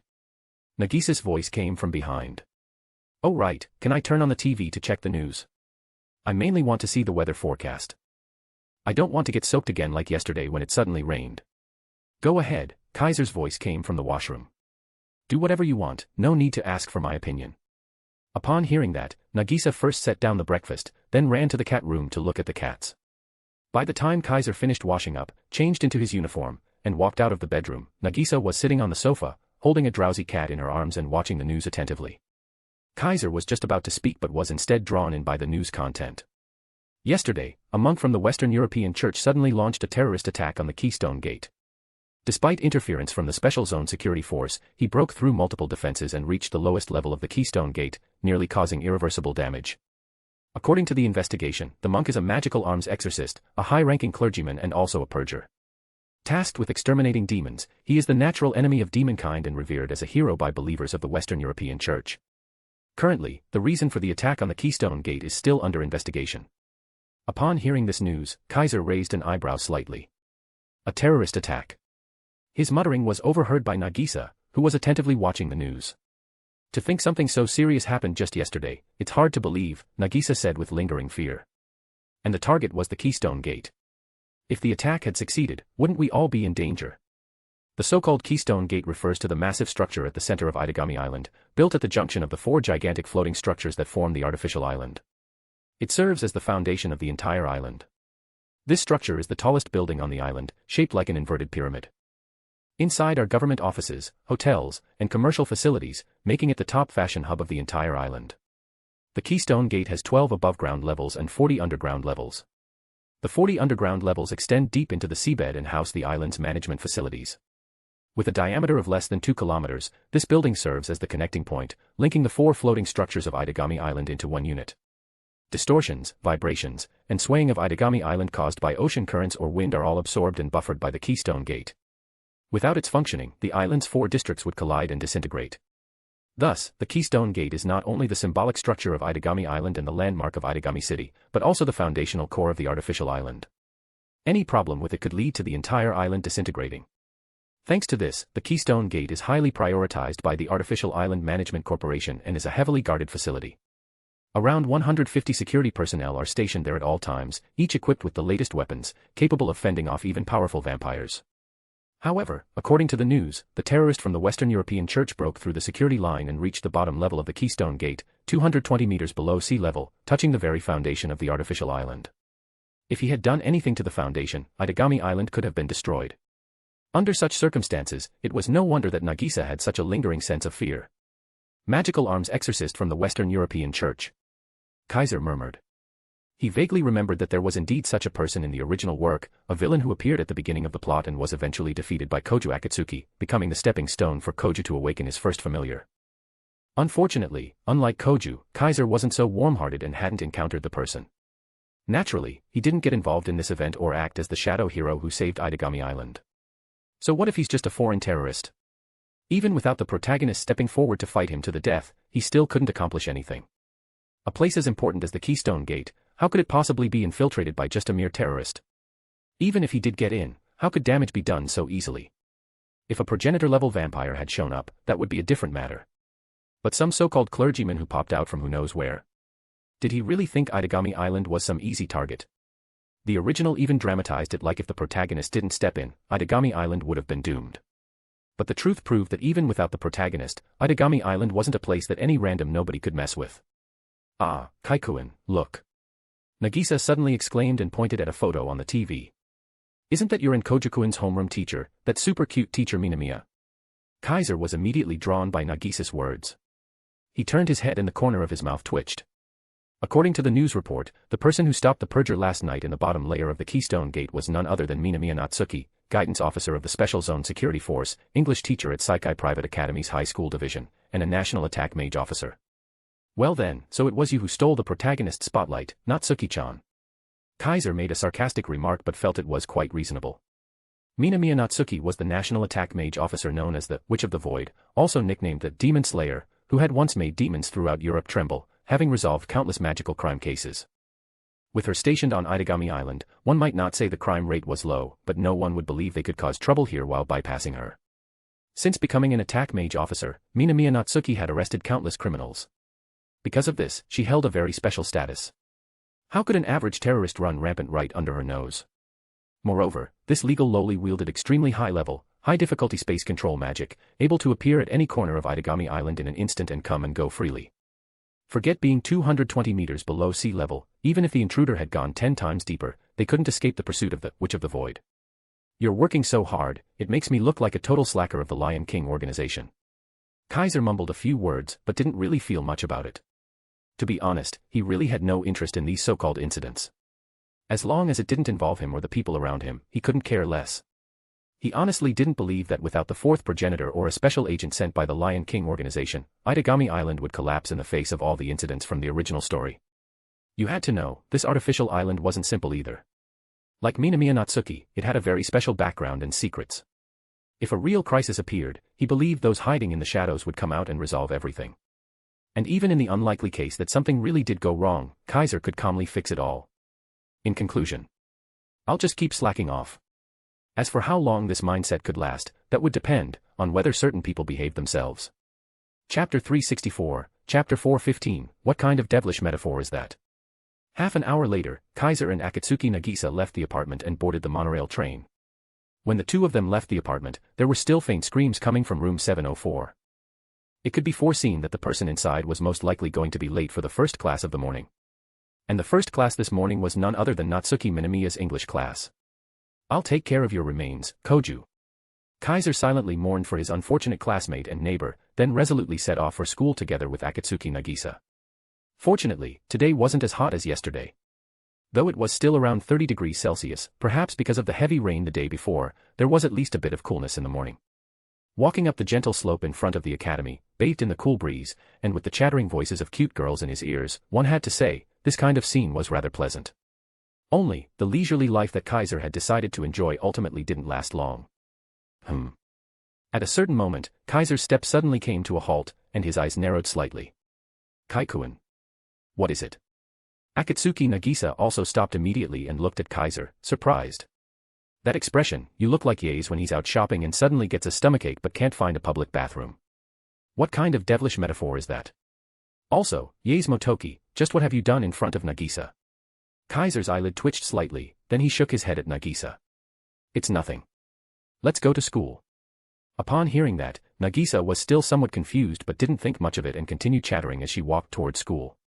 Just like yesterday, the two parted ways upon entering the school, one headed to the high school building, and the other to the middle school building. However, unlike Nagisa, who went directly into the middle school building, Kaiser once again stopped halfway. Suddenly. Bang. The stone tiles on the ground exploded. A silver arrow suddenly tore through the air and struck the spot where Kaiser had been standing, piercing through the floor. Kaiser had already stepped back a second before the arrow appeared, directly dodging the incoming arrow and causing it to miss. But just as he dodged the first arrow, from the top of a distant building, several more arrows rained down. Whoosh. Whoosh. Whoosh. Whoosh. Whoosh. With successive sounds of air being pierced, silver arrows shot through the sky like bullets, continuously aimed at Kaiser. Some of the arrows were fast, some slow, some ahead, some behind. They carried waves of magical power and subtly enveloped the area around Kaiser, sealing off all his escape routes. This archery. Kaiser was slightly taken aback. He found the scene before him somewhat familiar. Not only was the archery familiar, but even the magical energy on the arrows had a familiar feel to it. Based on this sense of familiarity, Kaiser instantly determined that these arrows were imbued with a curse-type spell. Once they made contact with the human body, even the strongest person would fall severely ill. To think they even added a curse. Kaiser had a pretty good idea of who the attacker was. However, that was something to be dealt with later. For now, he had to handle this wave of attacks first. Bakudo number 39, and Kozen. Kaiser invoked Bakudo, and a circular spiritual shield appeared in front of him. Clang clang clang clang clang clang. The incoming silver arrows collided one after another with the circular shield and were deflected away. However, once these deflected arrows hit the ground, they began to transform. They first quickly melted, then changed shape, like curtains losing their hooks. After becoming thin metal sheets, they stretched out flexibly, gradually reshaping and swelling into sharp-angled plates, eventually forming intricate beast-like figures out of folded steel. Roar! Roar! The steel beasts all let out roars.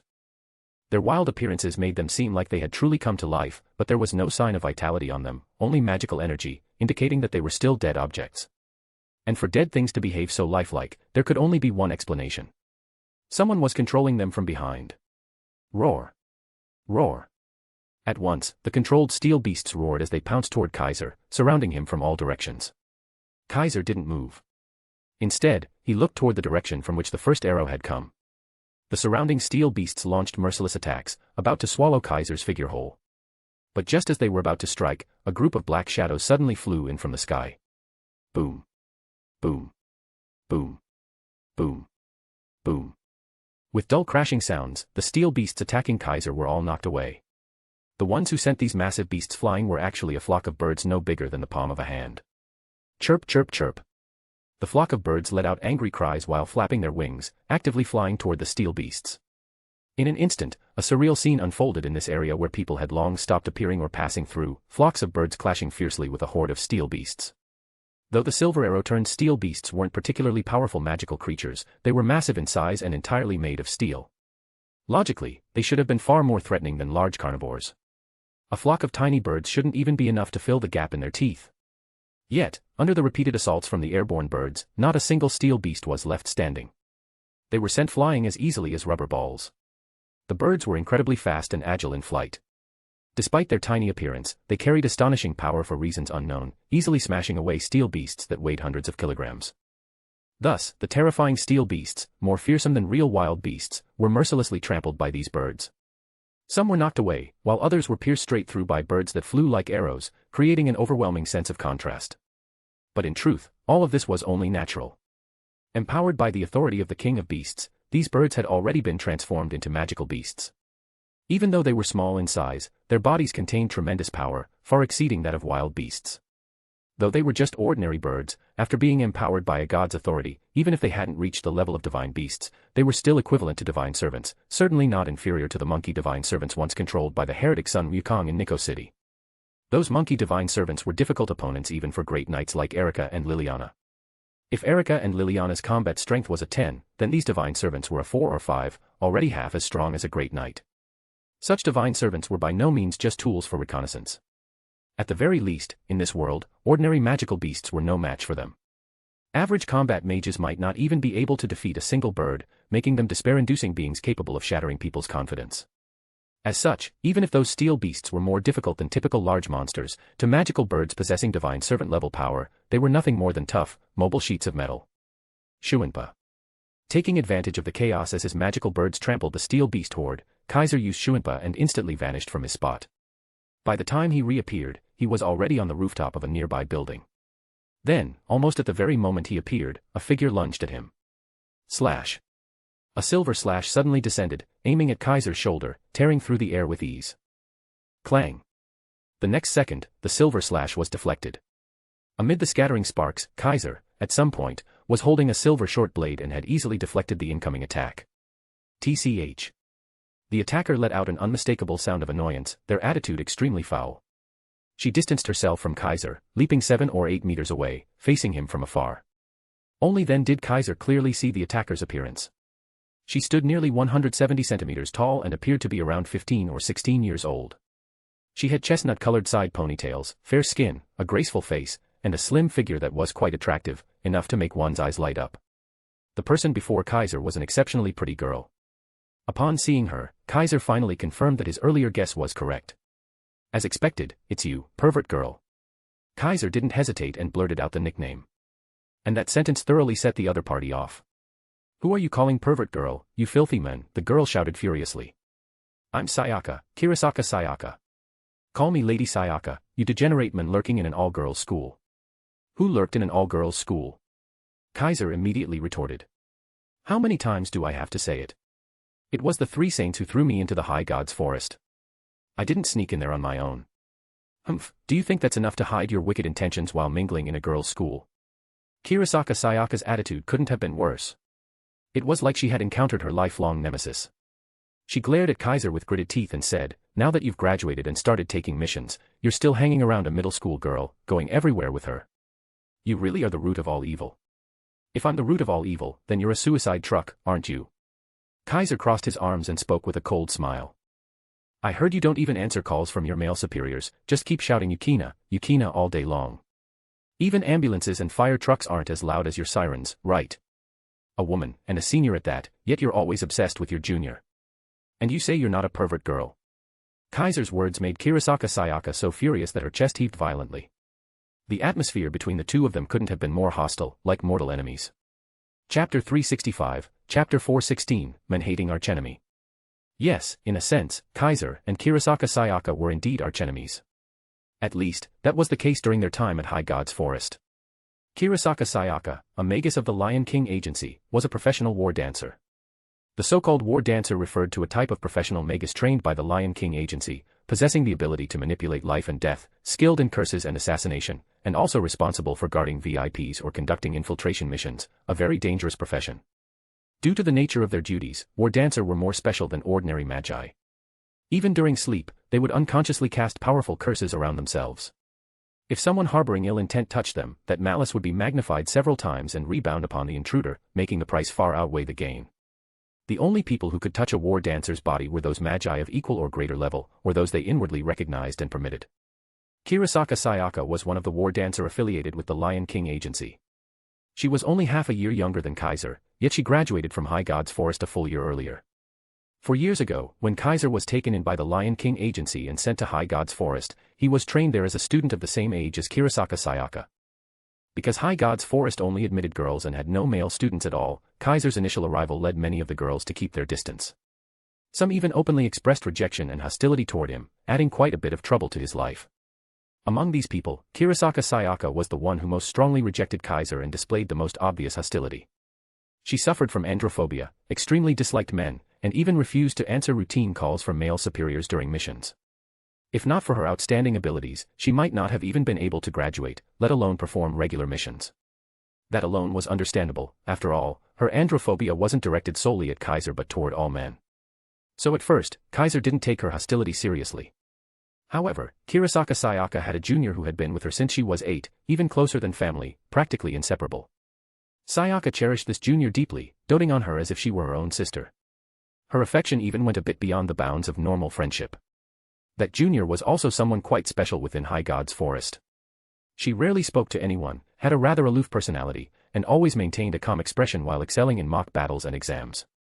Her results were unparalleled, earning her considerable popularity among the younger girls who admired her. But Kaiser, through a chance encounter during a mock battle, discovered that she wasn't actually cold. She didn't talk to others simply because she didn't know how to start a conversation. She seemed aloof because Kirasaka Sayaka was always by her side, making it hard for others to approach her. And she always appeared calm during mock battles and exams not because she was composed, but because she was nervous. Kaiser discovered this during one of their mock combat sessions and casually offered a few comforting words, which earned him her thanks. And then, Kaiser got targeted by Kirasaka Sayaka. Being androphobic and already extremely hostile toward men, Sayaka went ballistic upon discovering that her most beloved junior and roommate had interacted with Kaiser. Especially in the following years, as Kaiser and that junior grew closer, Sayaka's dislike for him only intensified.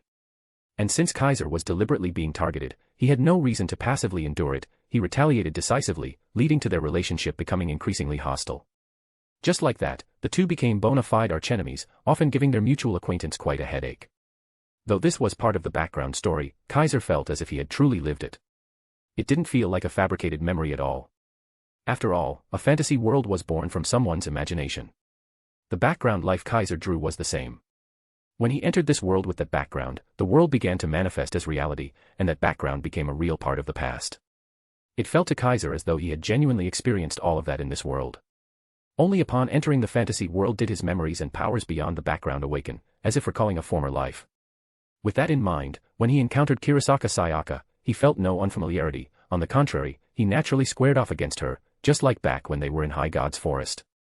The only difference was that, thanks to his familiarity with the original work, dealing with this man-hating woman had become much easier for Kaiser. As a result, Kurosaka Sayaka was utterly and flamboyantly provoked. "You bastard, people like you deserve divine punishment." Sayaka raised the blade she had been gripping the whole time. It was a sword about 120 centimeters long, made of smooth metallic surfaces. Its shape resembled a fighter jet's main wing, with straight joint patterns forming ornate markings, a silver greatsword, thick and sharp. Seeing this somewhat familiar silver two-handed sword, Kaiser raised an eyebrow. Heavy Demon Purging Bow Type 6. That's right.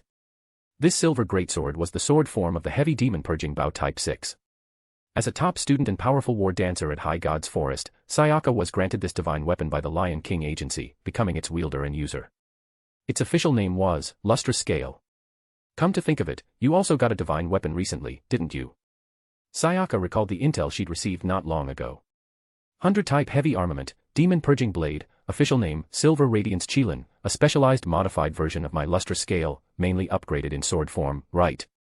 Even though it's supposed to be an upgrade, that weapon sure looks unimpressive. Sayaka glanced at the silver short blade in Kaiser's hand and mocked him, as expected. That's only one part of Silver Radiance Qilin, Kaiser said, hinting, against you, this much should be enough. What did you say? Sayaka was instantly infuriated and shouted, don't underestimate me. I'll show you my power right now. Saying that, she kicked off the ground and dashed toward Kaiser like the wind. Though the two-handed sword seemed far too large for her petite frame, her speed wasn't affected in the slightest.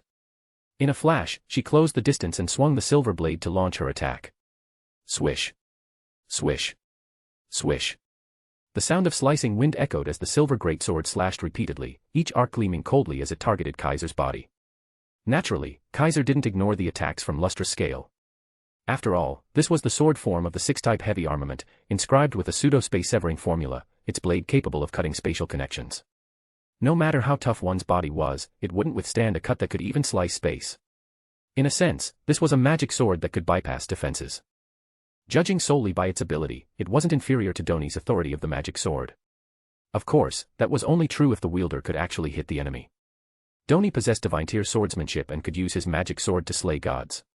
Compared to Doni, Sayaka's swordsmanship was far inferior. Kaiser shifted his steps lightly, evading each of Sayaka's slashes with minimal movement. Damn it. Stop dodging. Only an idiot wouldn't dodge, right? Stupid men deserve to be cut down. And someone who sneaks into her friend's bed to smell her scent is the real freak here. Don't think I don't know, when Yukina's not in the dorm, you've crawled into her bed more than once, haven't you? What? Why you, how do you know that? Because Yukina told me. She said she sometimes found your scent in her bed. I figured it out right away, you girl-loving pervert. I am not a girl lover. I just like Yukina. That's even worse. Lesbian freak. Shut up. Yuri girl. Shut up. While dodging, Kaiser kept verbally provoking Sayaka, effortlessly making her lose her composure. Her originally elegant, dance-like swordsmanship became completely disordered. Clang. Kaiser seized the opportunity, swung his silver short blade, and deflected the incoming silver greatsword. He then swiftly closed the distance and darted into Sayaka's arms. Bang. A powerful palm strike landed on Sayaka's sword-wielding wrist, making her release her grip on the silver greatsword. Crap. Sayaka's expression changed. Then she felt her foot get swept, her entire body lifting into the air. Her collar was firmly grabbed by a hand and viciously flung toward the ground. Thud. With a dull crash, Sayaka hit the ground hard, back first. Ugh. The intense impact forced the air from her lungs, eliciting a pained groan. Swish swish swish. At that moment, several silver short blades appeared above Sayaka, falling straight down. They pierced the clothing around her outline, pinning her to the ground. It's over. Kaiser looked down at the fallen Sayaka and declared casually. You. Sayaka's expression changed again and again, utterly unable to remain calm. Chapter 366, Chapter 417, no need to deliberately show it. Kaiser was someone that Sayaka Kirasaka considered herself quite familiar with. Though unwilling to admit it, back at High God's Forest, aside from her beloved junior, the person she dealt with the most was likely this detestable, filthy man. As the saying goes, the person who understands you best is not necessarily the one closest to you, but your enemy, your rival. Sayaka Kirasaka's understanding of Kaiser was arguably unmatched. Thus, Sayaka Kirasaka knew very well just how strong this man in front of her was. Due to his unique nature, he was not permitted to learn jutsu, nor was he allowed to study magic. As a result, he never once attended any classes related to spellcraft, didn't even have test scores in those subjects, making him undoubtedly the bottom of the class at High God's Forest in that regard. Conversely, in close combat, martial arts, and hand-to-hand techniques, his abilities were exceptional. In simulated battles meant to approximate real combat as closely as possible, everyone else could use martial arts, jutsu, magic, everything was allowed. In theory, they should all be stronger than someone who could not use jutsu or magic. Yet this filthy man, even without those arts, relied solely on his hand-to-hand combat skills to consistently rank among the top 5 in practical results, sometimes even reaching the top 3, or competing for second or first place. This alone proved how formidable he was in physical combat. Precisely because of this, when the Lion King Agency decided to custom-make a divine armament for him, they ultimately chose to base it on the sword form of the Type 6 heavy demon-slaying bow, because the sword form's abilities were extremely well-suited for Kaiser. This sword, engraved with an artificial space-severing formula, not only possessed a blade that could sever spatial connections, granting it terrifying sharpness, but could also create a blockade effect once those connections were severed, forming an absolute defensive barrier that nullified physical attacks. For someone like Kaiser, who excelled in close combat but lacked jutsu and magical protection, it was undeniably the perfect match. Sayaka Kirasaka had expected that Kaiser would become much stronger after obtaining the Type 100 heavy demon-slaying blade. But what she didn't expect was that the opponent didn't even display the full extent of the Type 100 heavy demon-slaying blade, nor had he shown the power of Silver Radiant Qilin, yet he still subdued her effortlessly. Though she hadn't used jutsu or magic either, wasn't the gap in strength just too vast? She'd only graduated a year ago, and this guy had already become this strong. Let me go. Sayaka Kirasaka's pretty face turned red, whether from anger or embarrassment was unclear, as she struggled and cried out. However, she had completely forgotten that the reason she couldn't move was because her clothes had been pinned to the ground. When she struggled forcefully, the poor quality outfit she wore immediately endured pressure it wasn't designed for. Then. Ryup. As expected, a tearing sound rang out. Sayaka Kirasaka froze in place, unmoving. Looking down at her from above, Kaiser raised an eyebrow. Seeing the sudden exposure of a large area of her fair skin, he couldn't help but whistle. I know you've got a great figure, but there's no need to show it off to the men you hate the most, right? Kaiser said, as if pouring oil on the fire. If anything, I'd rather see Yukina's instead. See Yukina's. Yukina's. S. That sentence echoed in Sayaka Kirasaka's mind. Go to hell. With tears in her eyes, the dancing shrine maiden exploded once more. Her ripped clothes fluttered in the wind like a tattered flag as she raised her hand and scattered a large number of spell talismans. Roar. Roar. The talismans lit up and twisted midair, transforming into ferocious beasts that pounced toward Kaiser. But Kaiser, as if he had anticipated it all, suddenly released countless flashes of silver light from around him. They were silver throwing knives. Like intersecting flashes of light weaving through space, the silver blades flew back and forth, piercing through the beasts. Schlick. Schlick. Schlick.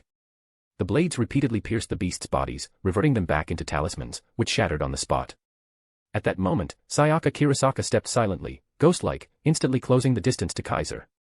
Starfiller/Age Break. A surge of dense spiritual power gathered in Sayaka Kirasaka's palm, which she then thrust toward Kaiser's chest. 8 General's Divine Technique. Kaiser immediately recognized the technique. It was the Lion King Agency silent assassination art, one of the close combat skills exclusive to dancing shrine maidens. It used jutsu to enhance physical strength and attack power. If struck by this move, even a strong beastman would be killed instantly. In other words, a human body couldn't possibly endure this attack. This brainless fetishist woman actually went for a killing move.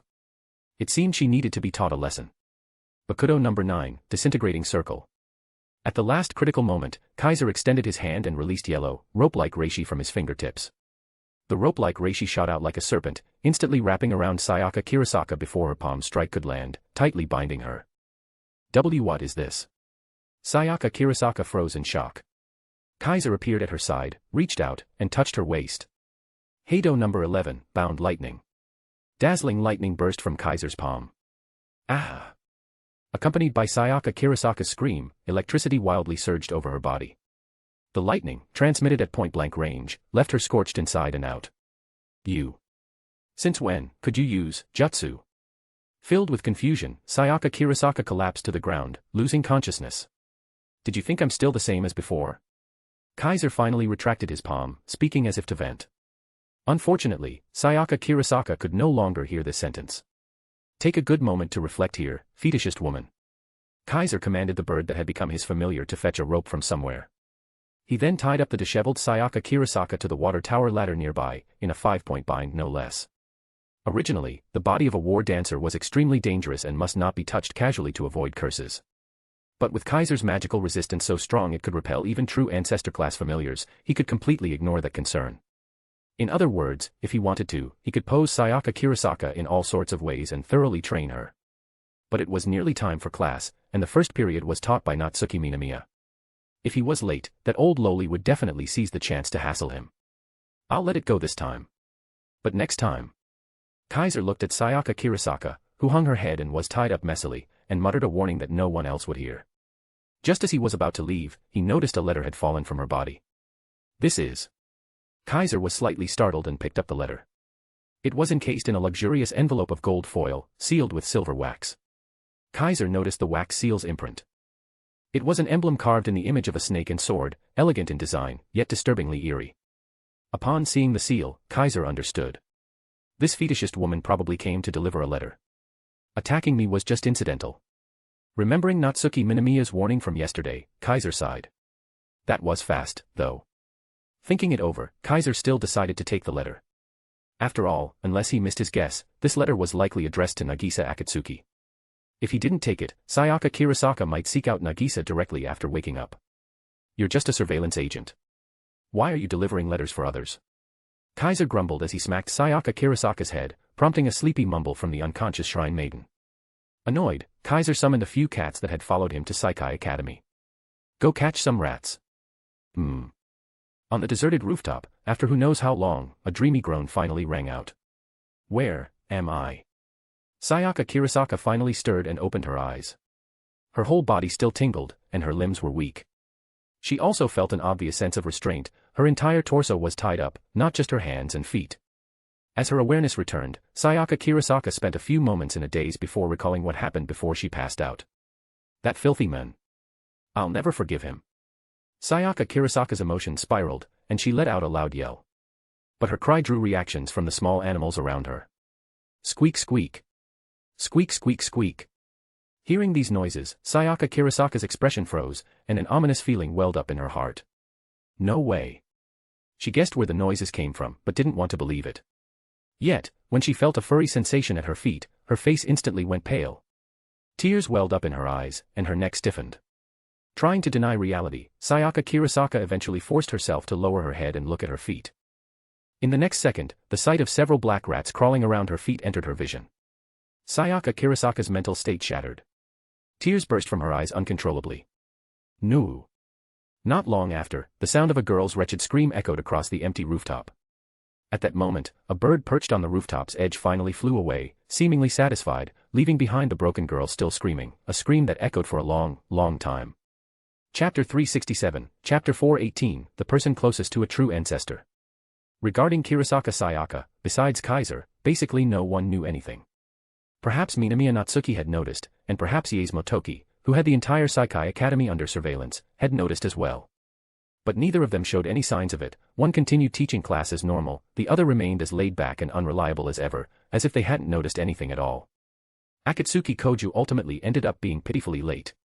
He was mercilessly demoted by Minamiya Natsuki to clean the school swimming pool, making him want to shout, "What misfortune!" But thanks to that, today on the way home, Kaiser and Akatsuki Nagisa had one less third wheel and gained a cute girl companion. That's right, the one referred to was Kane's Cannon. This girl had followed Akatsuki Nagisa out from the junior high building after school, saying she still wanted to go home with Kaiser to see whether those adorable cats had learned to backflip yet. Thus, Kaiser took two cute and beautiful underclassmen home with him again, drawing who knows how many hostile stares along the way, stares so intense they even made someone with Kaiser's superior constitution feel a chill on his back. Fortunately, the trip went smoothly.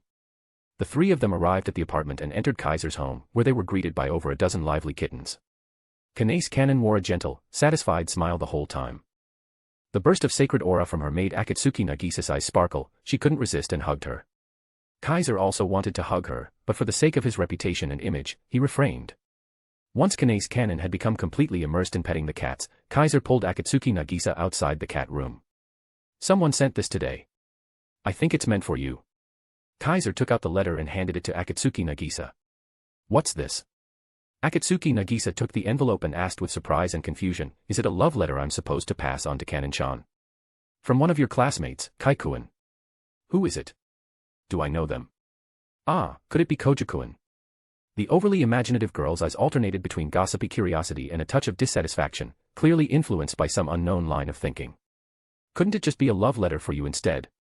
Seeing this, Kaiser teased her. A love letter for me. Akatsuki Nagisa was stunned at first, then quickly waved her hands and shook her head, laughing awkwardly.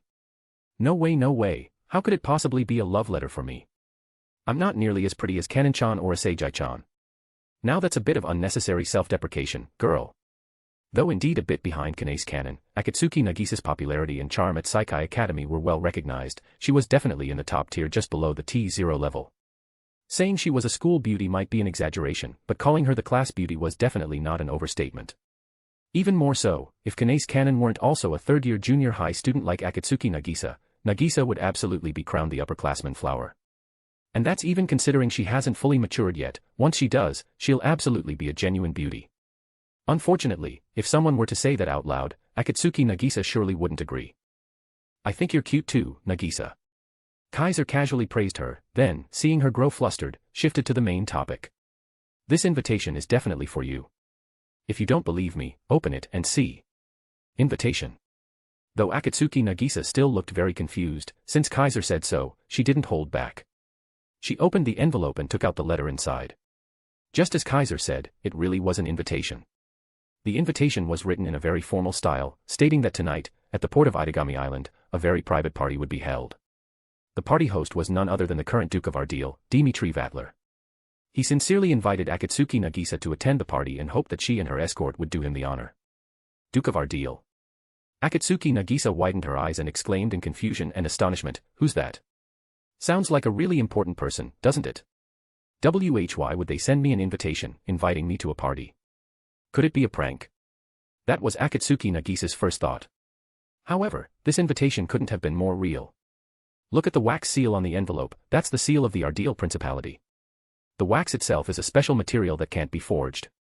Kaiser pointed at the emblem carved to resemble a snake and sword on the envelope and said, that's the seal of a vassal state of the warlord's domain. No one would dare forge or impersonate that. The Ardil Principality, as Kaiser said, was a territory of the Night Empire founded by the first true ancestor, the Lost Warlord, and one of the autonomous territories that made up the warlord's domain. The principality bordered the constitutional monarchy of Aldegia in northern Europe and had a standing military force capable of rivaling the armies of Western European nations, making it an extremely important area within the warlord's domain. And the ruler of the Ardil Principality was the current Duke of the Warlord's domain, a pureblood vampire of the direct lineage from the first true ancestor, the Lost Warlord, Dimitri Vatler. He wasn't a vampire directly descended from the first true ancestor, and although a pureblood noble, he was merely a distant descendant of a third-generation elder. Such a vampire might be powerful compared to humans and other demons, but within vampire society, there was no way he could possibly sit upon the ducal throne of the Night Empire created by a true ancestor, nor become the ruler of a principality. A duke of a country, the monarch of an autonomous territory, such a position was typically reserved for at least second-generation royalty, or at minimum, elite third-generation elders. A mere distant descendant of a third-generation elder, a normal pureblood noble, could never obtain such status or honor. However, this Duke of Ardil was an exception. Dimitri Vatler is a very famous noble in the warlord's domain, and he's said to possess power extremely close to that of a true ancestor. He's highly valued by the first true ancestor, the Lost Warlord. Kaiser explained, trying to use terms that Akatsuki Nagisa could understand. It's said that even though this Duke of Ardil is just a pureblood noble, he once devoured 2 elders. Devouring, formerly called kin-devouring, is an act where vampires gain strength by consuming other vampires. As previously mentioned, for immortal vampires, blood is the source of their magical power. It serves both as the medium for summoning their familiars and as the foundation of their existence. Vampires who live long lives usually accumulate powerful memories in their blood through acts of feeding, thereby acquiring immense magical power. Thus, aside from bloodline purity, the longer a vampire lives, the more powerful they naturally become. However, it isn't impossible for younger vampires to quickly gain strength surpassing that of ancient ones. That method is kin-devouring, absorbing the blood memories of more powerful vampires. As long as one steals another vampire's blood memory, the core of their existence, they can naturally gain that vampire's power and magical strength. Of course, typically, weaker vampires can't devour stronger ones. Even if they suck all the blood, they risk having their own body and consciousness overtaken from the inside and being devoured themselves instead. But in this world, there are always exceptions. With the right special abilities, it becomes possible to overturn that natural law. Dimitri Vatler was a vampire who possessed just such an ability to overturn bloodline concentration. Thanks to that unique power, despite originally being a distant descendant of the Elders, a mere noble among vampires, he gained tremendous power by devouring 2 Elder-class vampires and became one of the beings closest to a true ancestor in this world. And then, this person seems to have come to Itagami Island. The moment Kaiser saw the invitation, he understood. This Duke who was obsessively interested in the 4th true ancestor in the original work had, just as Minamiya Natsuki said, been drawn here. The battle maniac Kaiser had mentioned before, and the troublesome individual that Minamiya Natsuki had described as more difficult to deal with than even 3rd-generation elders or 2nd-generation royalty, was this very Duke from the Ardeel Principality. A Duke among vampires. Now understanding what was going on, Akatsuki Nagisa's face immediately turned pale. As if holding a hot potato, she hurriedly threw the invitation aside and took 2 steps back. Why would such a big shot invite me to a party? I'm not going. Akatsuki Nagisa's reaction did not surprise Kaiser. It couldn't be helped. While the other party was indeed a major figure, to Akatsuki Nagisa, who suffered from a phobia of demons, he was just a terrifying monster. How could she possibly attend a party hosted by such a demon? Absolutely impossible. Is this really okay? Kaiser had expected such a response from Akatsuki Nagisa, but still said to her, that person is a national ruler and a favored vassal of a true ancestor who commands a night empire, you know. If you refuse such an important person's invitation so casually and it triggers a diplomatic incident, that'll be a huge problem. This wasn't just a scare tactic. The first true ancestor, the Forgotten Warlord, as the ruler of the Warlord's domain, was a true king whose status in the international community was unmatched. Now his envoy had arrived on Itagami Island, and both logically and politically, they had to greet the 4th true ancestor, whose base was this island. If the 4th true ancestor refused to meet, it could be interpreted as a provocation, or even as a declaration of war. If that caused a diplomatic incident, then both the administration of Itagami Island and the government of Japan would find all sorts of ways to pester Akatsuki Nagisa. But Akatsuki Nagisa couldn't think rationally at all. Just the idea of meeting a demon made her tremble uncontrollably. There. Don't be nervous. Kaiser quickly comforted her, patting her on the head and saying, if you don't want to go, then don't. If the sky falls, the tall ones will hold it up. Chapter 368, Chapter 419, The Tallest of the Tall. In the end, Akatsuki Nagisa still chose not to accept the invitation to attend Dimitri Vatler's party. In her view, she was just an ordinary middle school girl.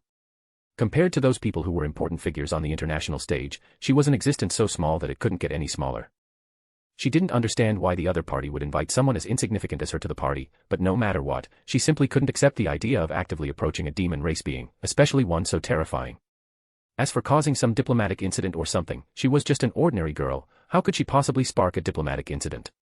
Therefore, Akatsuki Nagisa couldn't muster the courage, and even less could she accept such an unreasonable invitation. Kaiser, who had already anticipated this, did not force her. There's no way Nagisa in her current state can attend that serpent's party, much less meet him. After finally calming Akatsuki Nagisa down and sending her off to pet cats, Kaiser silently thought. However, with that serpent's personality, Nagisa directly refusing him will likely make it hard for him to back off. Kaiser knew very well why Dimitri Vatler had come. He had come for the 4th primogenitor. He had also come for himself, the vessel of Leviathan. His belligerent nature made it impossible for him to ignore the presence of such 2 powerful enemies, especially the 4th primogenitor. Dimitri Vatler, this person was not only combative but also extremely ambitious.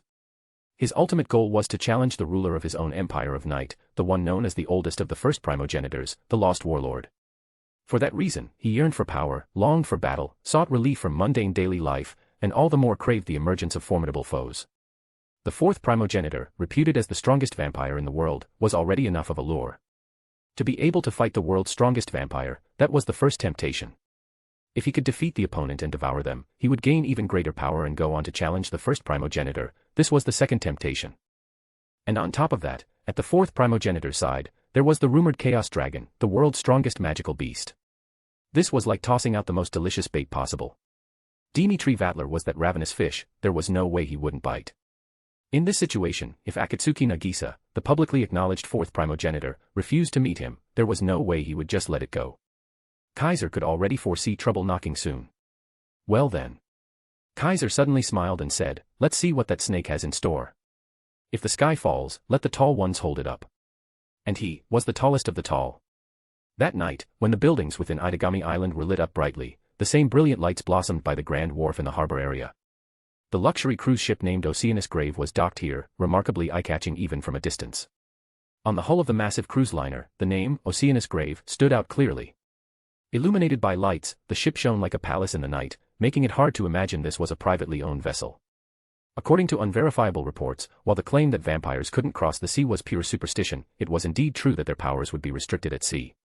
In other words, just the act of a noble from the domain of the War King traveling over by sea was enough to send a message of intimidation to the host nation, fully demonstrating the individual's confidence and audacity. Even if the noble traveled not on a military vessel but a civilian one, it was all the same. Even if it was just a cruise ship and not a warship equipped with weapons, so long as the ship's master was a vampire noble, the summoned familiars alone would be enough to rival all the firepower of a high-tonnage warship. Not to mention that this person was even stronger than third-generation elders and was hailed as the vampire closest to the primogenitors. It could be said that the existence of this luxury cruise ship, for Itagami Island, was like having an aircraft carrier docked at its shore. The amount of attention this would draw from bigwigs was easy to imagine. Thus, at 10 o'clock that evening, one after another, formally dressed individuals began to arrive. They were invited guests, faces that wouldn't seem out of place even when seen in the news. Either political heavyweights or financial giants, they were mostly dignitaries of the government or Itagami City. At this moment, these important figures ascended the gangway one by one, entered the ship, and arrived at the hall where the party was being held. In the end, the guest count totaled no fewer than 500 people. The guests conversed among themselves, engaged in notable and recognizable exchanges and dialogue under bright and splendid lights while enjoying sumptuous cuisine. Unfortunately, in the eyes of the master of the Oceanus Grave, these political and business elites weren't even worth blades of grass. The only guests he truly valued were one, or maybe two, and they had yet to arrive. When the party officially began, Vatler did not appear in the main venue. Instead, he stood at the prow of the ship on the deck, gazing toward the city center of Itagami Island. "Looks like I've been rejected. How sad." The blonde-haired, blue-eyed, handsome young man in a white suit had both hands in his pockets, letting out a laugh that made it unclear whether he was genuinely disappointed or simply amused. "My observer hasn't returned either. I hope nothing went wrong while delivering the letter." Vatler chuckled lightly and muttered to himself with apparent nonchalance. "So, what should I do next? My beloved fourth primogenitor and his observer actually refused my invitation. This really was unexpected. But, oh well." Vatler's gaze toward Itagami Island turned completely crimson. "If you won't come to me, then I'll just have to go to you," Vatler said with a chuckle. "But going just like this seems rather rude. What do you two think?" His final sentence was directed at the people behind him. They were two men dressed in formal wear like him, exuding the demeanor of noble sons. As Lord Ardeel said, even if we are to extend an invitation, it shouldn't be you who personally acts from the beginning. A boy with a dreamy appearance who seemed about 15 or 16, small and gentle-looking, evoking a protective urge in others, spoke gently. "Barbarians are always so rude. To dare ignore Lord Vatler's invitation is a crime deserving of death." A peer of the previous speaker in age but considerably taller, exuding an overwhelmingly aggressive aura, with sharp, cold features resembling a blade, likewise spoke coldly with undisguised hostility. These two were clearly vampires as well, the crimson hue in their eyes was the clearest proof. The aura emanating from them wasn't on Vatler's level, but it was still extremely dangerous and powerful. "Since even you two say so, then so be it." Vatler didn't look back, speaking with delight as if enjoying an appetizer before a main course. "Hila, Tibias. Represent me and go pay them a visit. Remember, don't go overboard. I don't want to be forcibly deported just after arriving." Though he wasn't afraid, nor did he care, he even thought it might be fun to wreak havoc in this country, a scenario like that would make follow-up matters troublesome. He wasn't ready to lose his current standing, nor the opportunity to challenge those above him. So, a little chaos was fine. Too much, and it needed careful consideration. "Go." As Vatler's words fell, the two young men behind him immediately bowed. In the next second, the two dissolved like mist. Itagami Island, South District, residential area, 7th floor of an apartment building. In room 705, it was already lights out and bedtime. Akatsuki Nagisa and Kanase Kanon had already left, even the cats in the cat room were asleep. None of them came out to wander or cry at night. Because he had stayed up the night before, tonight Kaiser didn't plan to stay up again. So, he returned to the bedroom early, lay down on the bed, and drifted into dreamland. Flap flap. At some point, a flock of birds suddenly flew past the window, producing a particularly sharp wing flapping sound, causing Kaiser to open his eyes and awaken. They're already here. Kaiser scratched his head and muttered with annoyance. That serpent really has no patience. Saying so, Kaiser slowly got up and lazily got dressed. After a while, he left the bedroom, then the apartment, and ascended the stairs past the 8th and 9th floors, arriving at the rooftop of the building. Whoosh! The wind howled past, lifting dust and bringing a wave of mist, which swirled before Kaiser. Not long after, the mist gathered and transformed into two handsome young men in formal attire. Good evening, observer. The gentle-looking boy greeted respectfully, his dreamy face full of amiability. You're the Chaos Dragon from the rumors. The aggressive youth cast a sharp gaze at Kaiser, his beautiful features ice-cold. Ha! Kaiser acted as if he hadn't noticed them at all, yawning lazily before finally turning his eyes to them. Vampire nobles from the domain of the War King, personal guards of Dimitri Vatler, huh? Kaiser spoke slowly, as if dealing with two unwelcome guests, because that's exactly what they were. I thought that guy would come personally. Looks like he's more patient than I expected. That attitude of being completely unsurprised by their arrival caused both vampire nobles to narrow their eyes. To deal with you, there's no need for Lord Vatler to act personally. The cold youth was the first to unleash his magical power. This is a greeting from Lord Ardeal. The gentle youth smiled as he released his own power. Under the cover of night, immense magical power stirred. A deadly and terrifying danger, to any ordinary person, had arrived. Chapter 369, Chapter 420, Is it over just like that? This magical power is truly strong. On the rooftop of the apartment building, Kaiser stood facing the wind, confronting two uninvited guests, watching as they released astonishing magical power, and couldn't help but feel a bit of emotion. Purely in terms of magical power, the two before him had already surpassed the level of divine beasts.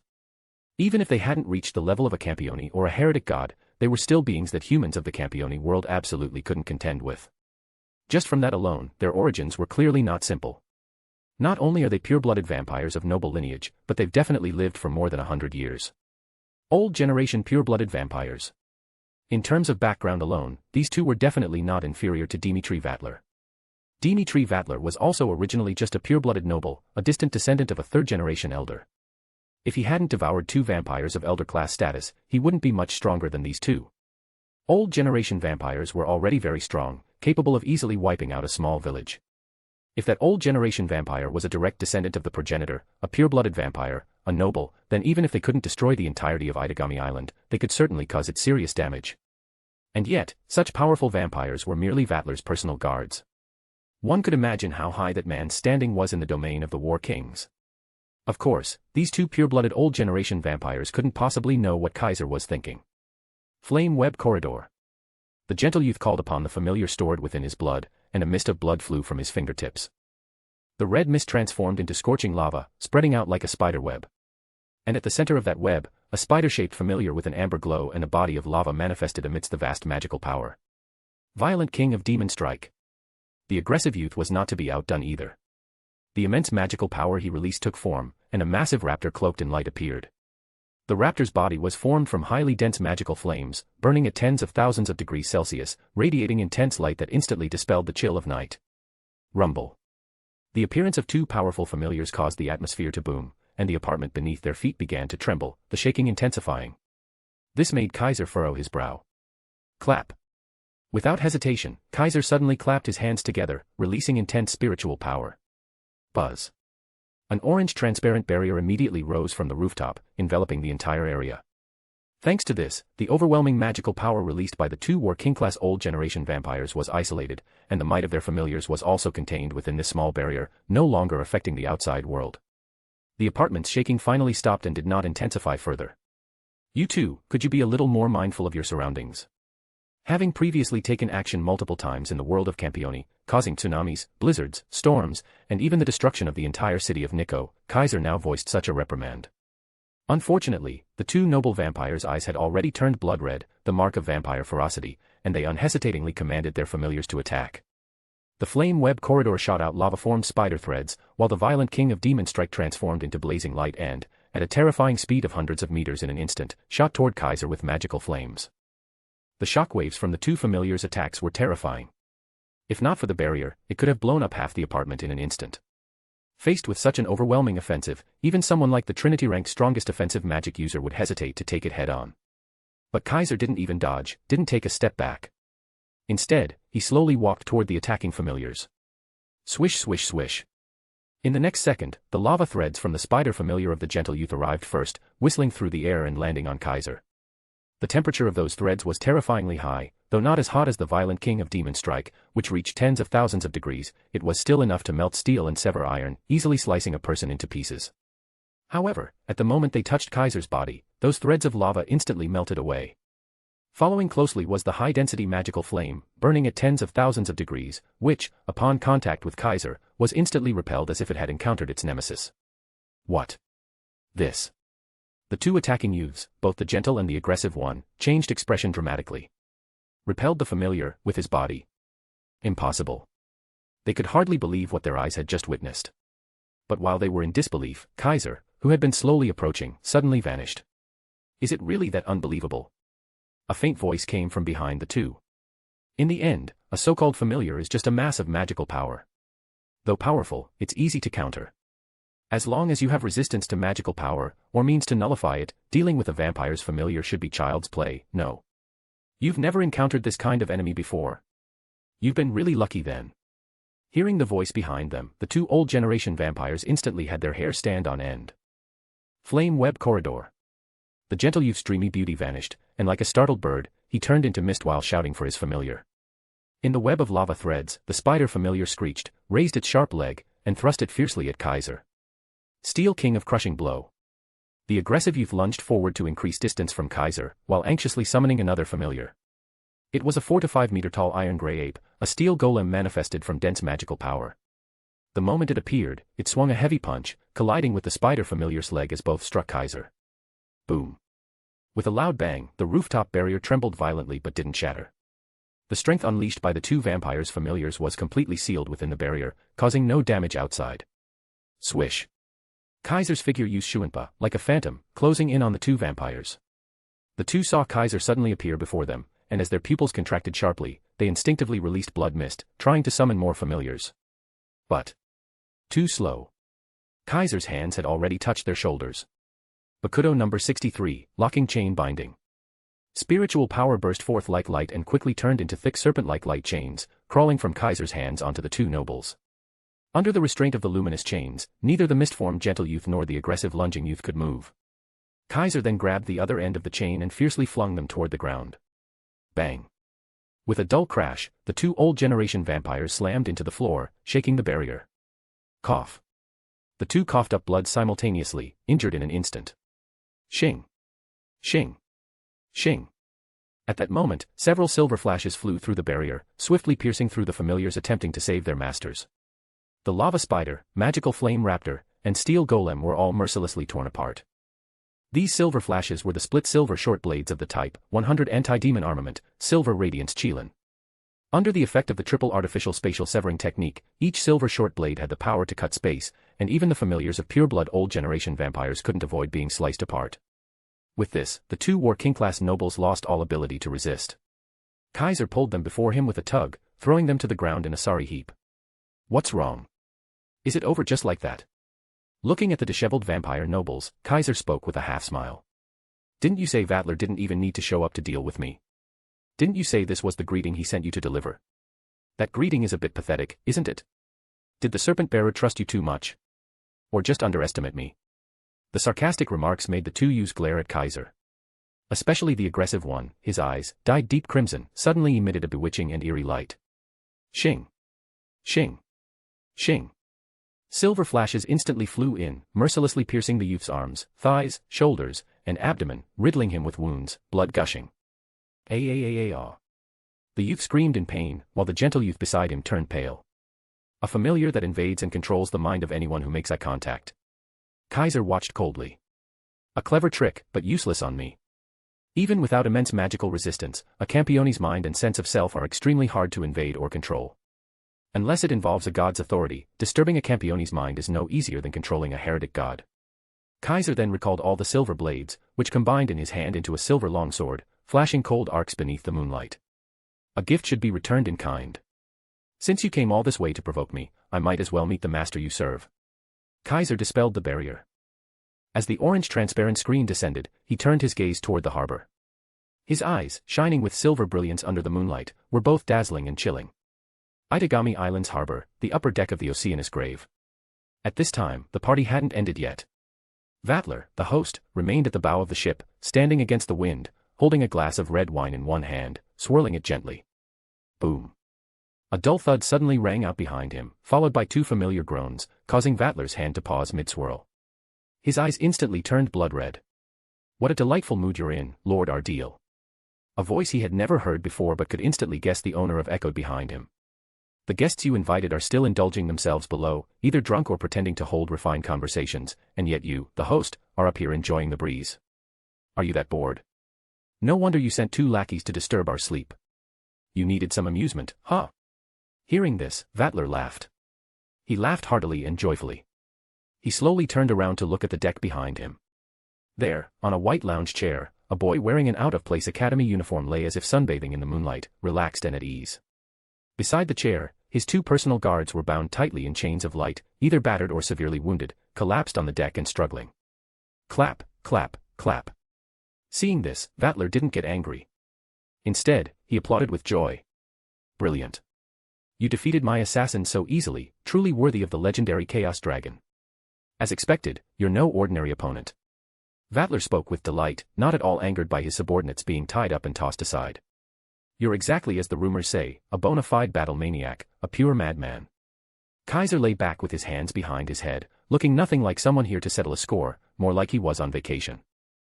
Aren't there plenty of strong fighters in the warlord's domain? 3rd-generation elders, 2nd-generation princes and princesses, there's no shortage.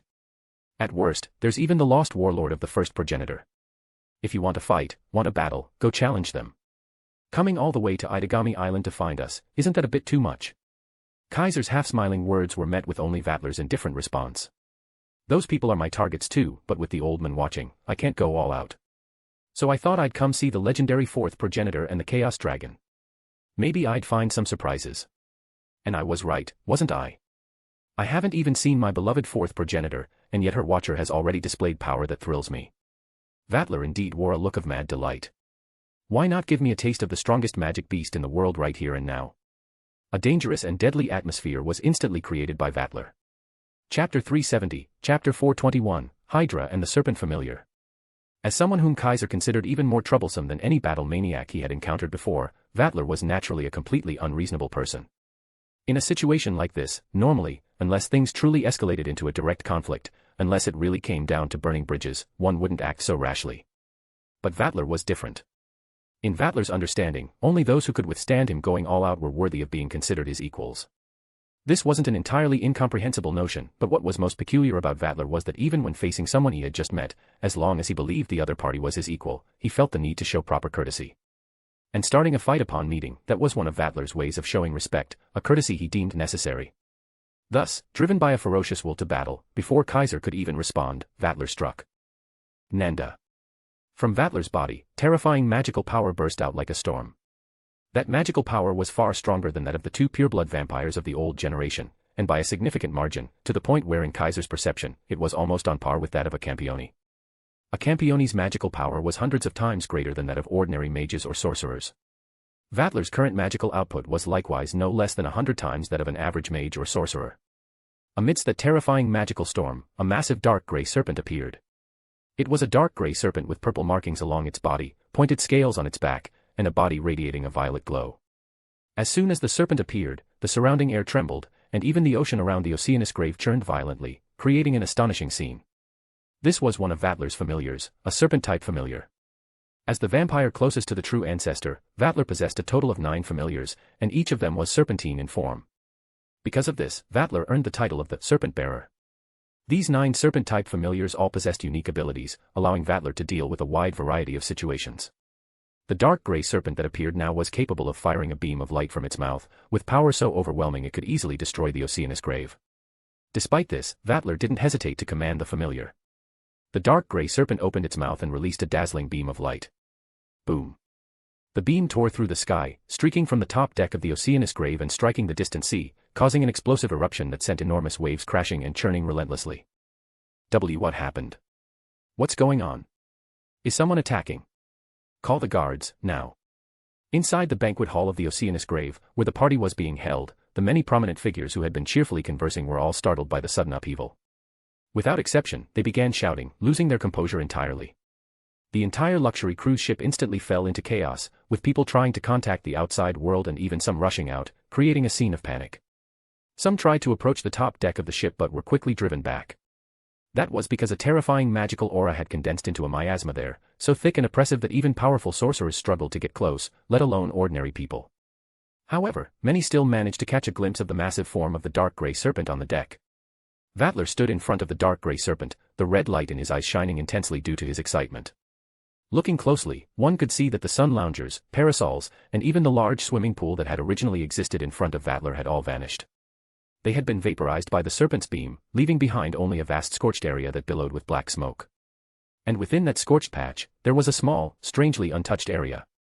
Kaiser was standing right there. Want to witness the power of the strongest magical beast in the world? Even though he had been struck by the beam, Kaiser remained completely unharmed as he calmly spoke. I don't mind. But before that, you'd better show some real strength. The power of that familiar behind you isn't worthy yet. As he spoke, Kaiser raised his hand. I'm not someone who just stands around taking hits. Before you see the so-called strongest magical beast, you can deal with this first. With those words, the spiritual power within Kaiser automatically converted into magical power. In this world, spiritual power and magical power were on the same level, the difference being that the former was more versatile and mysterious, while the latter had greater offensive and destructive potential. Kaiser converting all of his spiritual power into magical power meant that the methods he was about to employ would have greater destructive force and aggression. Of course, he had no intention of personally acting. The magical energy erupting from him was just like Vattler's earlier, first turning into a raging storm, and then forming a massive ferocious beast in the ocean behind him. That was also a serpent. But not the same dark gray serpent as Vattler's. This one had 9 heads and looked more like a dragon than a snake, a gigantic hydra. Roar, roar, roar, roar, roar, roar, roar. As soon as the hydra appeared, its 9 heads let out simultaneous roars, the sounds layering over each other to form a terrifying shockwave that instantly churned the sea, creating towering waves and causing the Oceanus grave to rock violently in the ocean. Hydra. It's a hydra. Why is a mythical serpent appearing here? Inside the Oceanus grave, the prominent guests who saw the hydra appearing widened their eyes and shouted in shock. The hydra, also known as the Lernaean hydra, was a monster serpent with 9 heads from Greek mythology. It was the offspring of Typhon, the father of monsters, and Echidna, the snake-bodied woman. It lived in the swampy region of Lerna by the Gulf of Argos. Upon birth, it devoured farmland, ravaged livestock and humans alike, committed every form of evil, and the poisonous miasma it emitted turned the area into a plague-ridden swamp. It was infamous throughout the world. After Kaiser slew Typhon, one of the authorities he obtained allowed him not only to control and strengthen various beasts, transforming ordinary animals into magical beasts for command, but also to summon mythical creatures born from Typhon, including Typhon himself. The Hydra was one such creature. Roar, roar, roar, roar, roar, roar, roar. Amidst the roars of its 9 heads, the Hydra lunged at Vattler, and at the dark gray serpent behind him. Ha ha ha. Wonderful. Absolutely wonderful.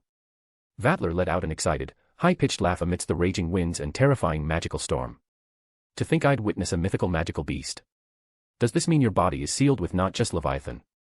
Are there other mythical creatures sealed within you, Kaiser? Overjoyed, the serpent-bearer sent out his serpent, commanding the dark gray serpent to continually fire beams at the onrushing Hydra. Bang bang bang bang bang. The beams exploded upon the Hydra's body, tearing its flesh and even blasting 3 of its 9 heads into pieces. But just as the Hydra was wounded, in the very next moment, it instantly regenerated. The 3 destroyed heads swiftly grew back as the Hydra roared and pounced, biting into the body of the dark gray serpent. Hiss! The dark gray serpent let out a hiss of pain and began thrashing violently, as if in great agony. Not long after, the dark gray serpent's entire body started to rot away, dissolving into blood and vanishing. The Hydra's 2 most infamous abilities were these. First, its incredibly powerful vitality. It had 9 heads. If one was severed, it would immediately regenerate. All 9 had to be severed to kill it, but the central head was immortal, killing the Hydra was virtually impossible. Second, its terrifying poison. The miasma it emitted could turn entire swamps into poison pools and spread plague. Its venom was one of the most feared in existence, even gods dreaded it. In Greek mythology, the Hydra was finally subdued by the great hero Heracles after extreme difficulty. He burned 8 heads with blazing fire, buried the immortal 9th head under a boulder, and split its body in 2, using its venomous blood to coat his arrows. Henceforth, anyone struck by those arrows had no cure and met certain death. The centaur Chiron, who possessed immortality, was accidentally struck by one such arrow. The poison entered his bones, and the excruciating pain led him to forsake his immortality and embrace death, becoming the constellation Centaurus. That poisoned arrow also led to Heracles' own demise. After completing his 12 impossible labors and settling down with his wife, he killed the centaur Nessus with a poisoned arrow on the way home. Before dying, Nessus tricked Heracles' wife into giving him a robe stained with his blood. When Heracles wore it, the Hydra's poison seeped into his skin, bringing about his tragic end. It was said that the Anigris River near the city of Elis in Greece remained polluted because Nessus, struck by the poisoned arrow, had washed his wounds there, contaminating the river with Hydra's venom. Therefore, the Hydra possessed not only terrifying vitality but also deadly venom. Anyone bitten by it, or touched by its venom or blood, even gods, could perish. The venom was even potent enough to dissolve familiars, reverting them into their original magical form. Thus, Vatler's familiar was unsurprisingly poisoned to death. But Vatler immediately released new magical energy and summoned it again. Padmananda. Not only that, he summoned a new familiar as well, a giant serpent fully armed with savage blades. The giant serpent entangled with the dark grey serpent, and in the end, they fused, becoming a grey steel dragon wreathed in scorching flames. At that moment, magical power on par with a true ancestor erupted, shaking the port of Itagami Island and sending the surrounding sea into a frenzy. Fused familiars, this was Vatler's special ability. He could fuse multiple familiars into a new one, combining their powers to create an even stronger familiar. Because of this special ability, Vatler was able to rise from a mere noble to prey upon 2 elder-class vampires, eventually elevating himself to near true ancestor level. Now, he had fused 2 familiars into an even stronger one, unleashing power rivaling that of a true ancestor. The Hydra and the steel Eastern Dragon, wreathed in flames and blades, both let out earth-shaking roars and lunged at each other again, beginning a brutal clash.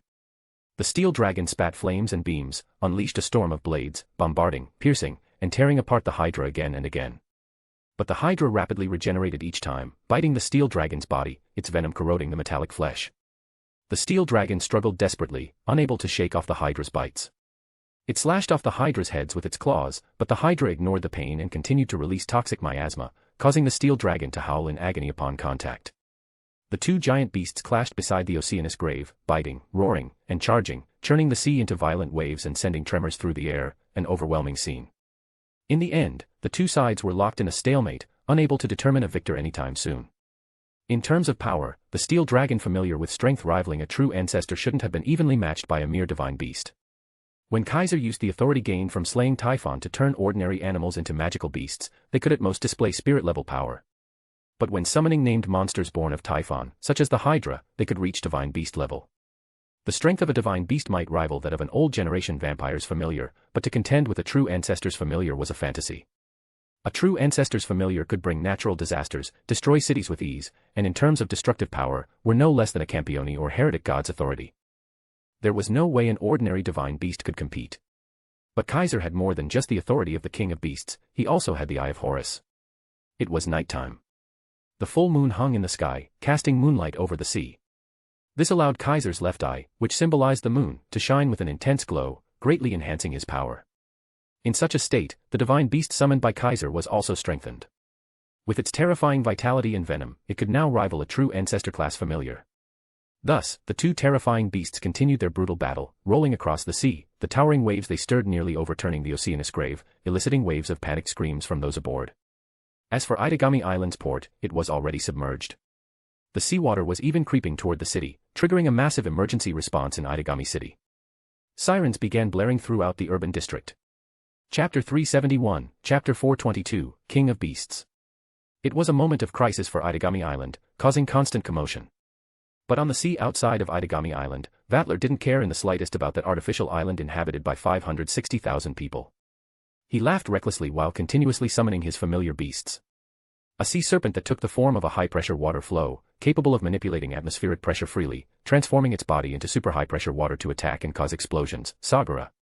A green serpent that resembled a frozen water surface, able to crack space and drag enemies into it, Utpalaka. A ferocious, giant green serpent tens of meters long that could emit searing flashes from its eyes, Taxhaka. Also, there were the black serpent Manasa, wild as a stormy ocean, the golden glowing serpent Anavatapta, and the familiar beast of serpents, Shukra, with 1,000 heads represented by a multitude of serpents. Vatler summoned 6 familiar beasts in one go, causing the Oceanus grave to crack under their brutal force. In response, Kaiser remained calm and began summoning magical beasts just like Vatler. Ladin, the 100-headed dragon from legend who guarded the golden apples. Cerberus, the hellish 3-headed dog of darkness and death that guarded the gates of the underworld. Orthrus, the 2-headed dog who guarded the red oxen and was deeply connected to Cerberus. Nemean lion, the giant lion whose hide was as hard as steel, impervious to blades and spears. Then came the Chimera with a lion's head and goat's body, the Sphinx with a lion's body and a human face, and Scylla the sea monster. One by one, mythical magical beasts were summoned by Kaiser to charge at Vatler's serpentine familiar beasts. The two sides clashed at close range like terrifying monsters out of a sci-fi movie, battling on the sea, the fight turning the world upside down, the waves surging violently, plunging the surrounding waters of Itagami Island into complete chaos, to the point that the island's very foundation, the Keystone Gate, trembled violently. In countless eyes, this was a natural disaster. In countless hearts, this was a nightmare. Especially when Kaiser's magical beasts began gaining the upper hand, Vatler had no choice but to once again merge his familiar beasts. He fused the 6 newly summoned beasts into 3 true ancestor-level familiar beasts and, together with the steel dragon fused at the beginning, launched an assault on Kaiser. At that point, the battle had reached an intensity no one could stop. Marvelous. Truly marvelous. Ha ha ha ha ha. Vatler had completely gone mad, utterly unable to stop himself. In contrast, Kaiser had remained calm from beginning to end. Even though Vatler's magic had formed a storm strong enough to tear apart the entire Oceanus grave, Kaiser stood like an immovable mountain, completely withstanding that terrifying magical storm without even changing his expression. If not for Kaiser enduring and resisting Vatler's power, the luxurious cruise ship Oceanus grave would have already disintegrated, and the hundreds of influential figures from politics and commerce aboard would have perished, triggering an international-scale conflict. Of course, Kaiser wasn't deliberately protecting them. His resistance and endurance of Vatler's power merely reduced much of the pressure and burden on the Oceanus grave incidentally. Meanwhile, Vatler had stopped caring about anything. At this moment, in his eyes, there was only that calm-faced man. At this moment, in his heart, there was only joy and madness. Appearing before him was a profound and unfathomable opponent whose true strength was unknown. In that case, was there anything more worthy of attention than this? No. To show my respect, I will fight with everything I have. Vatler spread his arms wide, and the magical power erupting from every part of his body materialized into substance. As it shook the atmosphere and ocean, it formed a familiar beast behind him. That was Vatler's 9th familiar beast, his final and strongest familiar beast. Come forth. Ananta, primordial serpent. It was a familiar beast that made one's skin crawl. Its form was that of a serpent tree towering into the sky. The roots anchored in the sea were writhing serpent tails, the trunk was a twisting serpent body, and the massive branches were menacing serpent heads, composing a serpent tree hundreds of meters tall. The serpentine roots and branches spread outward, completely encasing the seafloor. Vatler's previously summoned serpentine familiar beasts entwined themselves with it, fusing into this familiar beast, making the serpent tree even more grotesque and massive. The branches even turned into hydra heads, prompting angry roars from Kaiser's own hydra. At this moment, Vatler had summoned all 9 of his familiar beasts and fully fused them into one, its tail the roots, its body the trunk, its heads the crown, forming a serpent of world tree shape. By rooting into the seabed and the land itself, the serpent tree began absorbing the magical power of the dragon veins in the earth, creating a barrier-like effect in the shape of a serpent. Golden, toxic miasma began to spread. This is my full power. Vatler roared loudly. Behind him, the world tree-shaped serpent bellowed, its sound waves instantly raising a tsunami hundreds of meters high. The clouds in the sky were blown apart. The magic power it emitted was strong enough to overwhelm multiple true ancestor-level familiar beasts. This was why Dimitri Vatler was called the vampire closest to a true ancestor. With his unique ability to fuse familiar beasts, even merging just 2 allowed Vatler to match a true ancestor's familiar beast. When he merged 3, his power alone equaled that of 1. But even so, that still wasn't enough to rival an actual true ancestor. True ancestors didn't just have 1 familiar beast. The 4th true ancestor had 12 disaster-class familiar beasts, each of them true ancestor level. Even if Vatler could fuse several such beasts, the sheer number didn't compare. How could he compete? The other true ancestors were the same, each possessing numerous true ancestor-level beasts. For example, the Emperor of the War King Domain, the Vampire Overlord, the oldest true ancestor, the first true ancestor Lost Warlord, he had 72 familiar beasts. Even if Vatler could fuse multiple true ancestor-level familiar beasts, how could he compare to that kind of ancient monster? Yet Vatler was still known as the vampire closest to a true ancestor, all because of this one fused familiar beast, Anunta, primordial serpent. It fused all of Vatler's familiar beasts and was summoned at the cost of all his power, his strongest fusion beast. It was enough to overwhelm multiple true ancestor-level beasts, leaving individual ones far behind. It was no exaggeration to say that this familiar beast was far stronger than the ice beast Kaiser had seen earlier from Aurora. Even a single familiar beast of the so-called world's strongest vampire, the fourth true ancestor, couldn't compare to this monstrous thing. Take my full strength, King of Beasts. With Vatler's loud shout, the massive serpent tree behind him began to sway, and all the serpentine heads forming its branches roared in unison, charging at the magical beast summoned by Kaiser. Hydra was the first to rush forward, snarling with rage, but was quickly devoured completely, vanishing without a trace. Late in the 100-headed dragon, Cerberus the 3-headed hellhound, Orthrus the 2-headed dog, the mighty Nemean lion, the chimera, the sphinx, and Scylla, all were swallowed by the massive serpent tree in struggle and battle, devoured wholly by those grotesque serpent heads. The serpent tree kept writhing. Its countless roots and its terrifying serpent head branches all roared as they lunged at Kaiser. That savage, violent, and terrifying magical pressure finally brought a change to Kaiser's otherwise tranquil face since the battle began. You're quite capable, Snake Charmer. In a scene that anyone would consider hopeless, Kaiser actually smiled. Then let me show you, the true king of beasts. In the next second, countless serpent heads and roots engulfed Kaiser's body. Boom. However, the next second, with a heaven-shaking roar, a torrent of violent magical power shot into the sky, blasting away all the serpent heads and roots. The magic surged like a pillar of light, piercing the clouds while creating shockwaves of terrifying intensity. Kaiser stood at the epicenter of this overwhelming magical force, summoning forth it. That night, everyone on Itagami Island would remember the sight they witnessed. No matter where they were, in the center of the city or a far-off alley, as long as they looked up, they could see that silhouette. It blotted out the sky, taller than the heavens. The moment it appeared, its upper body disappeared into the clouds, its peak unseen. It possessed 100 dragon heads, each spewing dark serpent tongues. Its eyes blazed with fire. Its entire body was covered in feathers, with wings, and tangled, dust-laden hair. Its roar, as it descended into the world, was at once human and beast, like a man's words, a bull's bellow, a lion's roar, a dog's bark, all thunderous, echoing through the four corners of the world, shaking every person's mind into blankness. Countless people stared up at it, eyes blank. Countless people opened their mouths, unable to scream. Fear had been forgotten. Horror could not rise. Only a sense of absurdity, an emotion that made them want to laugh but couldn't, rushed through their hearts, causing tears to stream from their eyes in rapture. People should be thankful that it wasn't targeting them. Otherwise, not a single one of the 560,000 residents would have survived. People should feel joy that it appeared only to confront one person. Otherwise, this 180 square kilometer artificial island would have vanished from the world without even a single fragment left. After its appearance, it did only one thing. It reached out its giant hand toward the serpent tree, so minuscule compared to it as to resemble a blade of grass. Boom. With a thunderous impact, the serpent tree, capable of overpowering multiple true ancestor-level beasts, was crushed by that giant hand, like an ant being squashed. Not long after, the sky-covering, 100-headed giant vanished. As if it had never existed, its massive form dissolved like a mirage. The surging ocean slowly calmed. The violent winds gradually subsided. By the time everything returned to stillness, the port of Itagami Island was nearly destroyed, completely sunk into the sea, unrecognizable from its original state. As for the Oceanus Grave, the luxurious cruise ship had miraculously survived, floating like a fragile, pitiful leaf on the sea near Itagami Island. On its cracked upper deck, Kaiser stretched as if he had just finished a warm-up exercise. Satisfied, Lord Ardeal.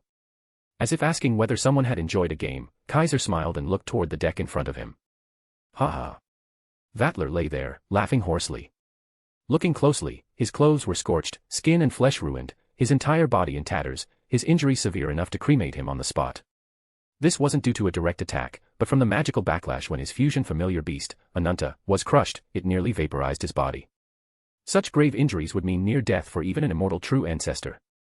That Vatler survived, and even seemed to be recovering rapidly, was nothing short of a miracle. The true king of beasts, huh? Vatler's laugh sounded like a bellows with a leak, hoarse and grating, as if his throat burned with each word. Indeed, that was the true king of beasts, the true king of magical beasts. Though in pain, vomiting blood with every movement, Vatler kept laughing, speaking, his body convulsing uncontrollably. Who would have thought I'd witness something like that? Truly worth it. Vatler's one remaining eye turned to Kaiser, his laugh unbearably harsh. Compared to that, what true ancestor's familiar beast, what world's strongest magical beast, all a joke, right? That thing, sealed inside a man-made life form. That's what they call the Chaos Dragon, huh? As if amused by his own words, or mocking the ignorance of the world, Vatler's chest heaved violently. Watching this, Kaiser's face remained utterly indifferent. Though I really dislike people like you, simply killing you now would make the aftermath more troublesome. So, be glad you survived, and that I have no interest in dealing with your War King domain. Otherwise, your battle-hungry life would have ended here. With those words, Kaiser turned. If you dare to cause trouble again, I won't be so lenient. As the words fell, Kaiser's figure vanished. Vatler didn't look in the direction Kaiser disappeared to. He lay there trembling, laughing incessantly. By the King of Beasts' command. In the ruined luxury cruise ship, Vatler's laughter continued for a long, long time, never stopping. Chapter 372, Chapter 423, Whispering Garden. The next day, the whole world became lively. This was mainly because the battle that occurred at the port of Itagami Island had already spread through various channels. Some spread it by word of mouth, others through institutions, corporations, spies, and agents stationed by various countries on Itagami Island specifically to deliver information. Added to this were the connections and channels of those high-profile individuals, and even ordinary citizens couldn't help but pass on this shocking incident. The end result was that in just one night, this matter had appeared in international news. The destruction of Itagami Island's port and that colossal figure towering into the sky, covering the sun, had already been widely circulated internationally. Even the scene of a large group of mythological magic beasts and serpent familiars fighting at sea had somehow been recorded and passed into the hands of major powers. Thus, on this day, Kaiser became completely famous. This was a space filled with dimness. As if located in the crevice between day and night, a space enveloped by dazzling golden mist stretched open, presenting a dreamlike scene. An endless white marble corridor extended, surrounded by rose walls. Unknown gigantic tree branches covered the sky like a ceiling, forming a garden-like structure, somewhat sacred, somewhat mysterious. This was not a space located in the real world. This was a barrier constructed within another world, named the Whispering Garden. The Whispering Garden was not only the name of this space but also the external designation of the Supreme Council of the Domain Treaty Organization. The so-called Domain Treaty Organization refers to the international body jointly operated by the Domain Treaty member nations, including the three Great Knight Empires. In the past, humans and demons experienced a prolonged war due to racial incompatibility, resulting in extremely severe casualties on both sides. Thus, under the leadership of the Lost Warlord, the first progenitor, the demons reached a peace agreement with humans. This peace agreement is the Domain Treaty. The treaty is upheld by the three Great Knight Empires and numerous other signatory countries, which together formed the Domain Treaty Organization, mutually overseeing the enforcement of the peace agreement. And the Whispering Garden is where the Supreme Council of the Domain Treaty Organization resides. The Supreme Council not only oversees the enforcement of the peace agreement but also holds the authority to take countermeasures against major magical threats. It even possesses the military force for such actions, a multinational joint army formed based on the Domain Treaty. This strongest army assembled from countries around the world possesses military strength equivalent to that of the world itself, capable of annihilating small nations in a single night. Not even the three Great Knight Empires can independently form such a powerful military force. In other words, this place is not only the home of the world's strongest military power, but also a coalition of nations from across the globe. At this moment, in the center of the Whispering Garden, 12 seats surrounding a crimson round table were all occupied. Each of the 12 individuals wore a silver mask, concealing their faces. However, these 12 people were in fact the 12 directors of the Domain Treaty Organization. In other words, the 12 present were the sovereigns, or rather, emperors, of the 12 nations that signed the Domain Treaty. Wearing silver masks and holding the highest authority and status in their respective countries, the 12 were now engaged in an intense discussion, speaking in whispers produced by magically altered voices. To think that the vessel of that magic beast turned out to be such a dangerous existence. The magic beasts sealed within him aren't limited to just Leviathan. Those magic beasts are definitely from the mythological era, like Leviathan, they existed on the surface before the advent of the Devas, and may very well be biological weapons. Even a single Leviathan is the world's strongest magic beast, with a danger level of X. Yet the beasts summoned by that vessel. Magic beasts differ from demons, they are not a race distinct from humans, but rather beasts imbued with magical power and demonic traits, possessing extraordinary abilities. Just like demons, there are many kinds of magic beasts in this world. Capricorns, leapfrogs, bee-serpents, Tarasques, simurgs, hippocamps, even wyverns, and the legendary dragons, these all fall under the category of magic beasts. Magic beasts have existed since ancient times, and some were even artificially bred. Among them, certain magic beasts are extremely dangerous and pose threats to human survival or the environment. Therefore, international organizations categorized and recorded the world's magic beasts and assigned them corresponding danger levels. The danger levels are marked using Roman numerals, ranging across 10 levels, I, 1, 2, 2, 3, 3, 4, 4, V, 5, 6, 6, 7, 7, 8, 8, 9, 9, X, 10. Of them, the lowest danger level is I, while the highest is X. Generally, when a magic beast's danger level reaches 6, it can rival a vampire's familiar, capable of sinking giant ships and destroying towns. A danger level of 9 means the magic beast's threat surpasses all current human weaponry, even the familiars of progenitors struggle to threaten them. As for level X, only one magic beast in the entire world has been classified with this level. That is Leviathan, the world's strongest magic beast. Therefore, for tens of thousands of years, people have avoided provoking it, allowing it to sleep quietly on the ocean floor. Even the progenitors are no exception. In the original work, Koju Akatsuki once briefly fought a rampaging Leviathan, deploying several of his familiars without managing to subdue it. In the end, a succubus sang to calm its rage and persuaded Leviathan to retreat on its own. If Leviathan hadn't retreated voluntarily, it remained uncertain whether the fourth progenitor, who hadn't fully awakened or mastered all his familiars, could have repelled it. This shows just how powerful and revered Leviathan, the strongest magic beast from the mythological age, truly is. Because of this, when it was discovered that Leviathan had a vessel, a commotion erupted among the nations of the world. That the Lion King organization could contain Kaiser, truthfully, it's unclear how much negotiation and maneuvering took place behind the scenes to reach this outcome, otherwise many nations would have set their sights on him. The vessel of the world's strongest magic beast, codenamed Chaos Dragon, is regarded by many and by the international community as a special existence second only to, or even equal to, the three progenitors.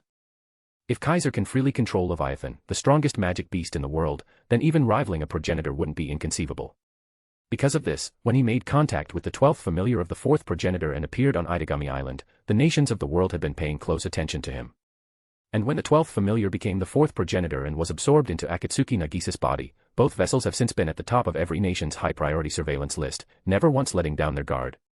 Now, with the world's strongest magic beast and the vessel of the world's strongest vampire meeting and interacting on Itagami Island, the level of attention this drew was far greater than Kaiser imagined. Vatler was only a minor part of it. Now, because of Vatler's reckless actions, under the guise of an unintended consequence, the vessel codenamed Chaos Dragon revealed a terrifying hidden power. This shocked and angered many directors in the Whispering Garden. Those magic beasts must be at least level 6, already comparable to a vampire's familiar. Even if they're not quite on par with Leviathan, they must be level 9, surpassing all current human weapons. Especially that final one. At this point, all the directors fell silent. Recalling the towering 100-headed giant scene in the footage, everyone felt a chill in their hearts. That was clearly beyond level 9, perhaps even beyond level X. That was a terrifying existence that surpassed Leviathan, with even its classification as a magic beast in doubt. Typhon, the king of monsters, is the strongest magic beast Kaiser can summon, possessing power that can rival Campione and heretic gods. With the authority of the Eye of Horus amplifying its power several-fold, this beast could face multiple Campione or heretic gods without falling behind, perhaps even gaining the upper hand. Let alone Vatler, a vampire closest to a progenitor, even an actual progenitor might not fare any better than Vatler. The directors all realized that this was a being beyond the progenitors, the strongest individual and creature in the world. What they didn't know was that after Leviathan recognized Kaiser as its master and became his exclusive weapon, it too had been enhanced. If it received the same authority boost from the Eye of Horus as Typhon did, it would definitely be no weaker, in fact, it might be even stronger. Typhon was merely strengthened by the Eye of Horus, while Leviathan could be enhanced both by the Eye of Horus and Kaiser's own authorities, growing stronger as he does. The current Leviathan was no longer the Leviathan of the past, which is why Kaiser ultimately summoned Typhon instead of Leviathan. However, in the eyes of the world, Typhon was undoubtedly even more terrifying than Leviathan. And such an existence, together with other magic beasts whose danger levels were second only to, or equal to, Leviathan's, were now all sealed within Kaiser's body. What this meant, no one could fail to understand. Did Japan know about this all along and intentionally conceal him? If so, then we must carefully consider whether you are plotting something. You must share all intel on Chaos Dragon, no, on the King of Magic Beasts, with us. Yes, in the name of the Domain Treaty Organization, we make a formal request. The directors began targeting one person among them. That person was the Prime Minister of Japan. Japan is also a member of the Domain Treaty Organization, one of the nations that supports the Domain Treaty. Otherwise, special demon zones like Itagami Island would not be nominally under their jurisdiction. Everyone, I've already consulted the 3 saints of the Lion King organization, the Prime Minister said under pressure from the directors. They assured me that they were completely unaware of the true situation of the one codenamed Chaos Dragon, no, King of Magic Beasts. The Lion King organization observed and studied him for 4 years, collecting and analyzing his hair, blood, skin tissues, and so on, yet never found any trace of magic beasts sealed within his body, not even the slightest sign. These are the research records from the past 4 years. You may examine them. A detailed set of research data was immediately distributed to the directors, who swiftly skimmed through them. Afterward, they had to admit that Japan did not intentionally conceal anything. Until now, the one codenamed King of Magic Beasts had never displayed even the slightest ability to summon magic beasts, so much so that the Lion King organization wasn't even sure whether he could control Leviathan, let alone summon so many highly dangerous magic beasts. Only now had this uniqueness and danger been revealed. Was it deliberately hidden? Or did it change after coming into contact with the vessel of the fourth progenitor? Unclear. Further observation is needed. Is observation enough? Shouldn't we place King of Magic Beasts under control? That would be unwise. He's already shown power beyond that of the progenitors. Acting rashly is dangerous. But if we let such a dangerous existence continue to grow, won't that endanger us? I suggest we deploy military forces to impose strict control. I second that. No, that would be reckless. I disagree as well. The directors immediately split into 2 factions and began to argue. The radicals insisted on controlling such a dangerous element, unable to feel at ease otherwise. The conservatives strongly objected, unwilling to poke the tiger's tail. Finally, the 3 leading figures spoke. The current situation is still unclear. We need to observe for a while before making a decision. Yes, there's no need to rush. Let's wait and see for now. Once the 3 spoke, the others immediately fell silent. Because those 3 held a special status in the Whispering Garden.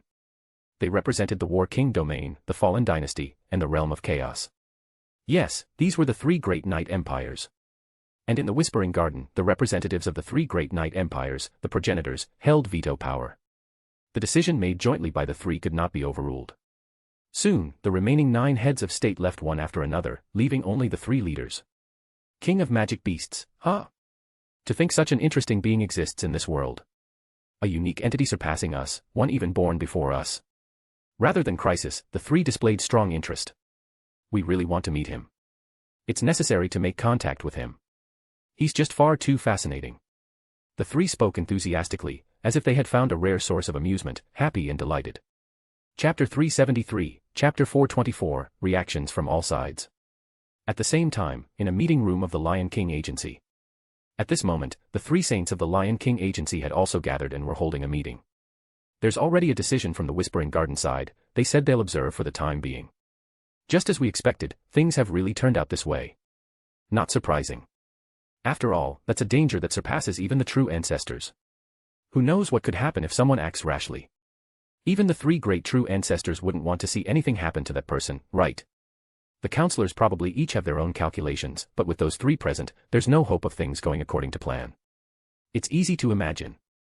After all, the vampire true ancestors have lived longer than anyone. Even that serpent bearer couldn't wait to stir up trouble with him. Once the true ancestors learn what happened, they'll definitely be interested too, right? Yeah, a person possibly stronger than them finally appeared. Rather than seeing it as a threat, they must be truly happy deep down. That way, they won't feel bored anymore. The 3 saints chimed in one after another, dissecting the nature of the Supreme Council of the Holy Domain Treaty Organization nearly in its entirety. They had already foreseen that things would end up like this. Those 9 counselors might want to take action for various reasons, including the Prime Minister of their own nation, but the 3 great true ancestors would definitely not just sit back and watch it happen. Even someone like Vatler, who had lived for centuries, had grown so bored that he became a complete battle maniac. The even older true ancestors, how could they possibly find this unchanging world interesting? Hearing that someone stronger than themselves had appeared, their first reaction definitely wouldn't be panic, but joy. The success of the Blazing Banquet a few months ago, how could it have gone smoothly without those true ancestors secretly pushing it forward? Not to mention the base units beyond number 12, most of them had been kept by the 3 great empires of the night. Without the true ancestors' permission, how could they have been sent to Itagami Island to participate in the resurrection ritual of the 4th true ancestor? The true ancestors had long been looking forward to the revival of the 4th true ancestor, which is why they watched the ritual from the sidelines, even lending their support. In other words, they had long hoped for it, hoped that this world would change, would become more interesting enough to alleviate their endless boredom. Thus, in the eyes of the true ancestors, Kaiser's sudden outburst this time was undoubtedly something worth being happy and excited about. In such a situation, the three great true ancestors would naturally not want anyone ruining all this, unless Kaiser went completely insane and decided to go against the whole world, against the Holy Domain Treaty Organization. The three saints were well aware of this, but instead of feeling relaxed, they were somewhat uneasy. The Holy Domain Treaty Organization probably won't act rashly, but this result also shows that the three great true ancestors are indeed deeply interested in that person. They're likely to take action, right? The second true ancestor might be able to hold back. The first true ancestor, even if wanting to act, would likely prepare in advance. But the third true ancestor, who knows? The three great true ancestors might all be bored beings and would surely be interested in Kaiser, but the three had very different personalities. The first true ancestor, the Lost Warlord, is the oldest vampire and once promoted the signing of the Holy Domain Treaty, advocating peaceful coexistence between humans and demons. So even if interested in Kaiser, he likely wouldn't act recklessly, at least not in the short term. The second true ancestor, the Fall Gazer, is a reclusive person, the least visible of the three. Among the known true ancestors, he's also the most mysterious. Even the high ranks of his own empire know little about him, his true identity and whereabouts are unknown. This is also why his bloodline, the G-type, still has not been fully classified. The third true ancestor, the Chaos Bride, is the most ostentatious of the three. Rumors about her appearances keep surfacing, like how she suddenly showed up somewhere and caused turmoil, but these stories are usually prefixed with allegedly, because she can change her appearance at will and has no fixed form. She might appear in any place in any way, perhaps even that person you passed by one day was this capricious true ancestor. Based on this intelligence, the three saints concluded that the second true ancestor might not act, the first true ancestor might not act rashly, but the third true ancestor could act at any moment. Of course, that wasn't certain. For other matters, the three might not change their usual patterns. But now, someone had appeared who might be stronger than them and who possessed many divine beasts capable of rivaling, or surpassing, true ancestor-level familiars. That sky-covering, towering hundred-headed giant, even the three saints, known as the strongest human attack mages, felt a chill when they saw the footage. What kind of reaction would the true ancestors have? That was truly hard to predict. But, they couldn't do much anyway. Monitor the situation on Itagami Island closely, and track all flight information heading there. If any suspicious figures appear, dispatch someone immediately.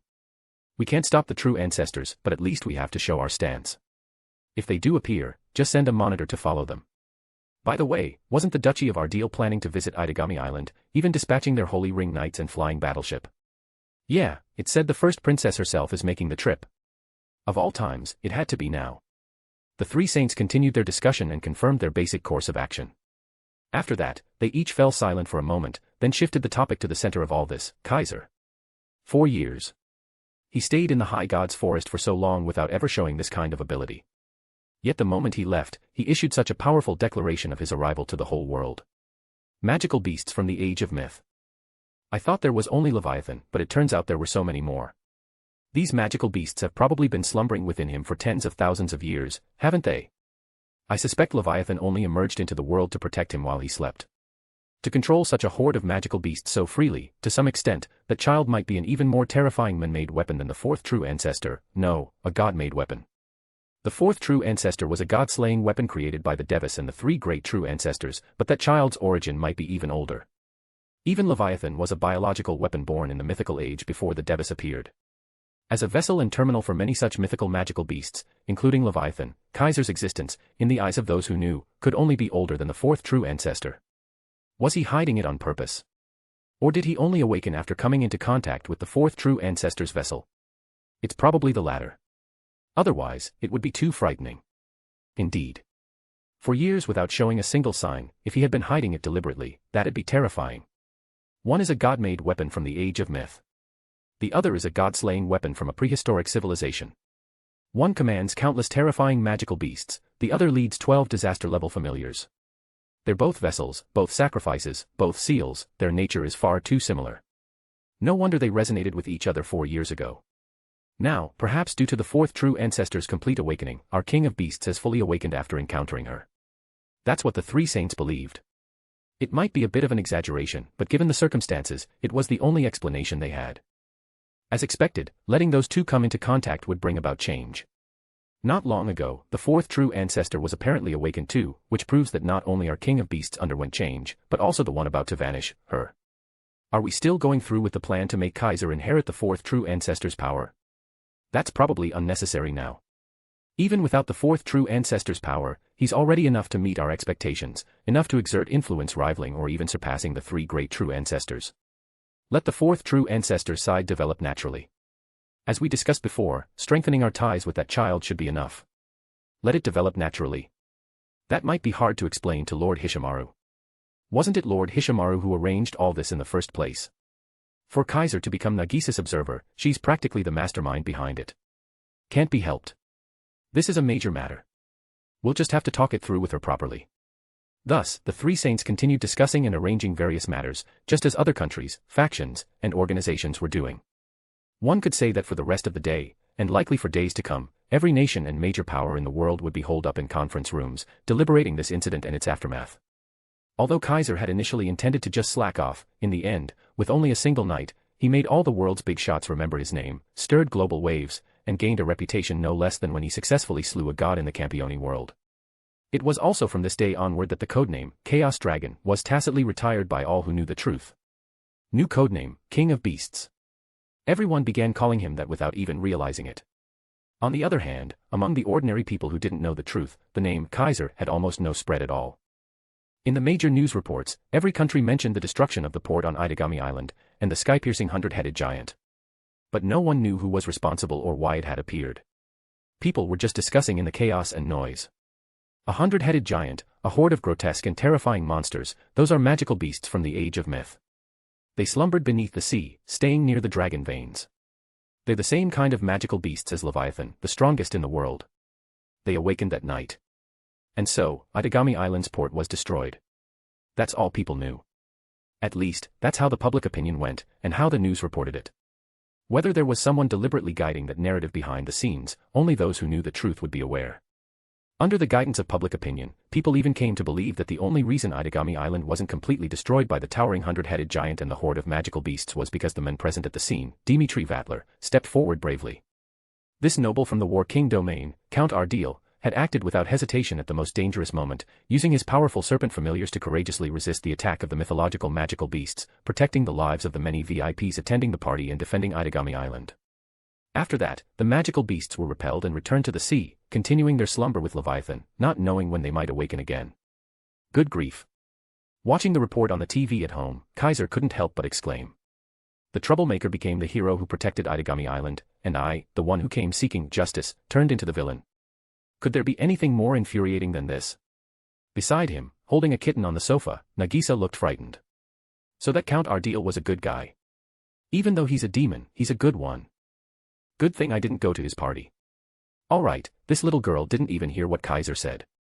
Just like the general public, she saw Vatler as a hero. You really think he's a good guy? Kaiser looked at Nagisa and asked with a constipated expression. Of course. He protected Itagami Island. Nagisa said without hesitation. Even though I fell asleep that night and didn't know such a big thing happened, a lot of classmates and teachers said it was really dangerous. That hundred-headed giant, when it appeared, a lot of people saw it. I never imagined there were such terrifying creatures in this world. It's scary, but I kind of want to see it with my own eyes. The girl rambled on, completely unaware that the man beside her was looking more and more annoyed.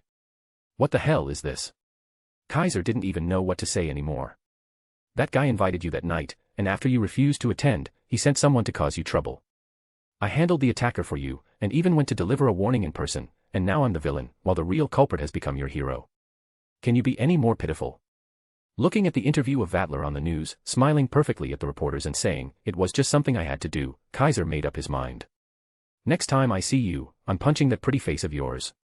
Only then could he vent the frustration in his heart. Chapter 374, Chapter 425, bringing up the most inappropriate thing. No matter how lively the outside world was, the world of ordinary people remained very simple and wasn't particularly affected. For example, Itagami Island, one of its ports had been completely destroyed, and a mythological creature beyond comprehension had even appeared. This had been heavily reported in international news. But for ordinary people, aside from being amazed and chatting about it, there wasn't much else they could do. So even after such a big incident, life went on. Students still went to school, adults still went to work, and Itagami Island's port was already under reconstruction. With the level of technology in this world, it should be restored quickly. In that regard, Itagami Island still had a significant advantage. After all, it was an artificial island built from scratch, incorporating techniques from magic, sorcery, and various technologies developed from years of research into demons. Reconstructing a port, so long as the money was there, was just a matter of time and efficiency. Under these circumstances, the daily life of the people on Itagami Island wasn't particularly affected, at least internally. As for externally, over the past 2 days, survey ships from various countries had been loitering around the waters surrounding Itagami Island. What exactly these ships were trying to investigate was obvious without asking. Also, the entry application process for Itagami Island had suddenly become very strict, one could even say severe, in recent days, intercepting many people and flights that originally shouldn't have appeared. With the cooperation of the national government, any visitors with ulterior motives could no longer easily step foot on Itagami Island. This was probably the only change on the island. Kaiser originally thought that after acting so recklessly, the Lion King agency might make some move. But unexpectedly, the other party didn't show any reaction at all, as if they didn't even know the person who clashed with Vattler that night was him.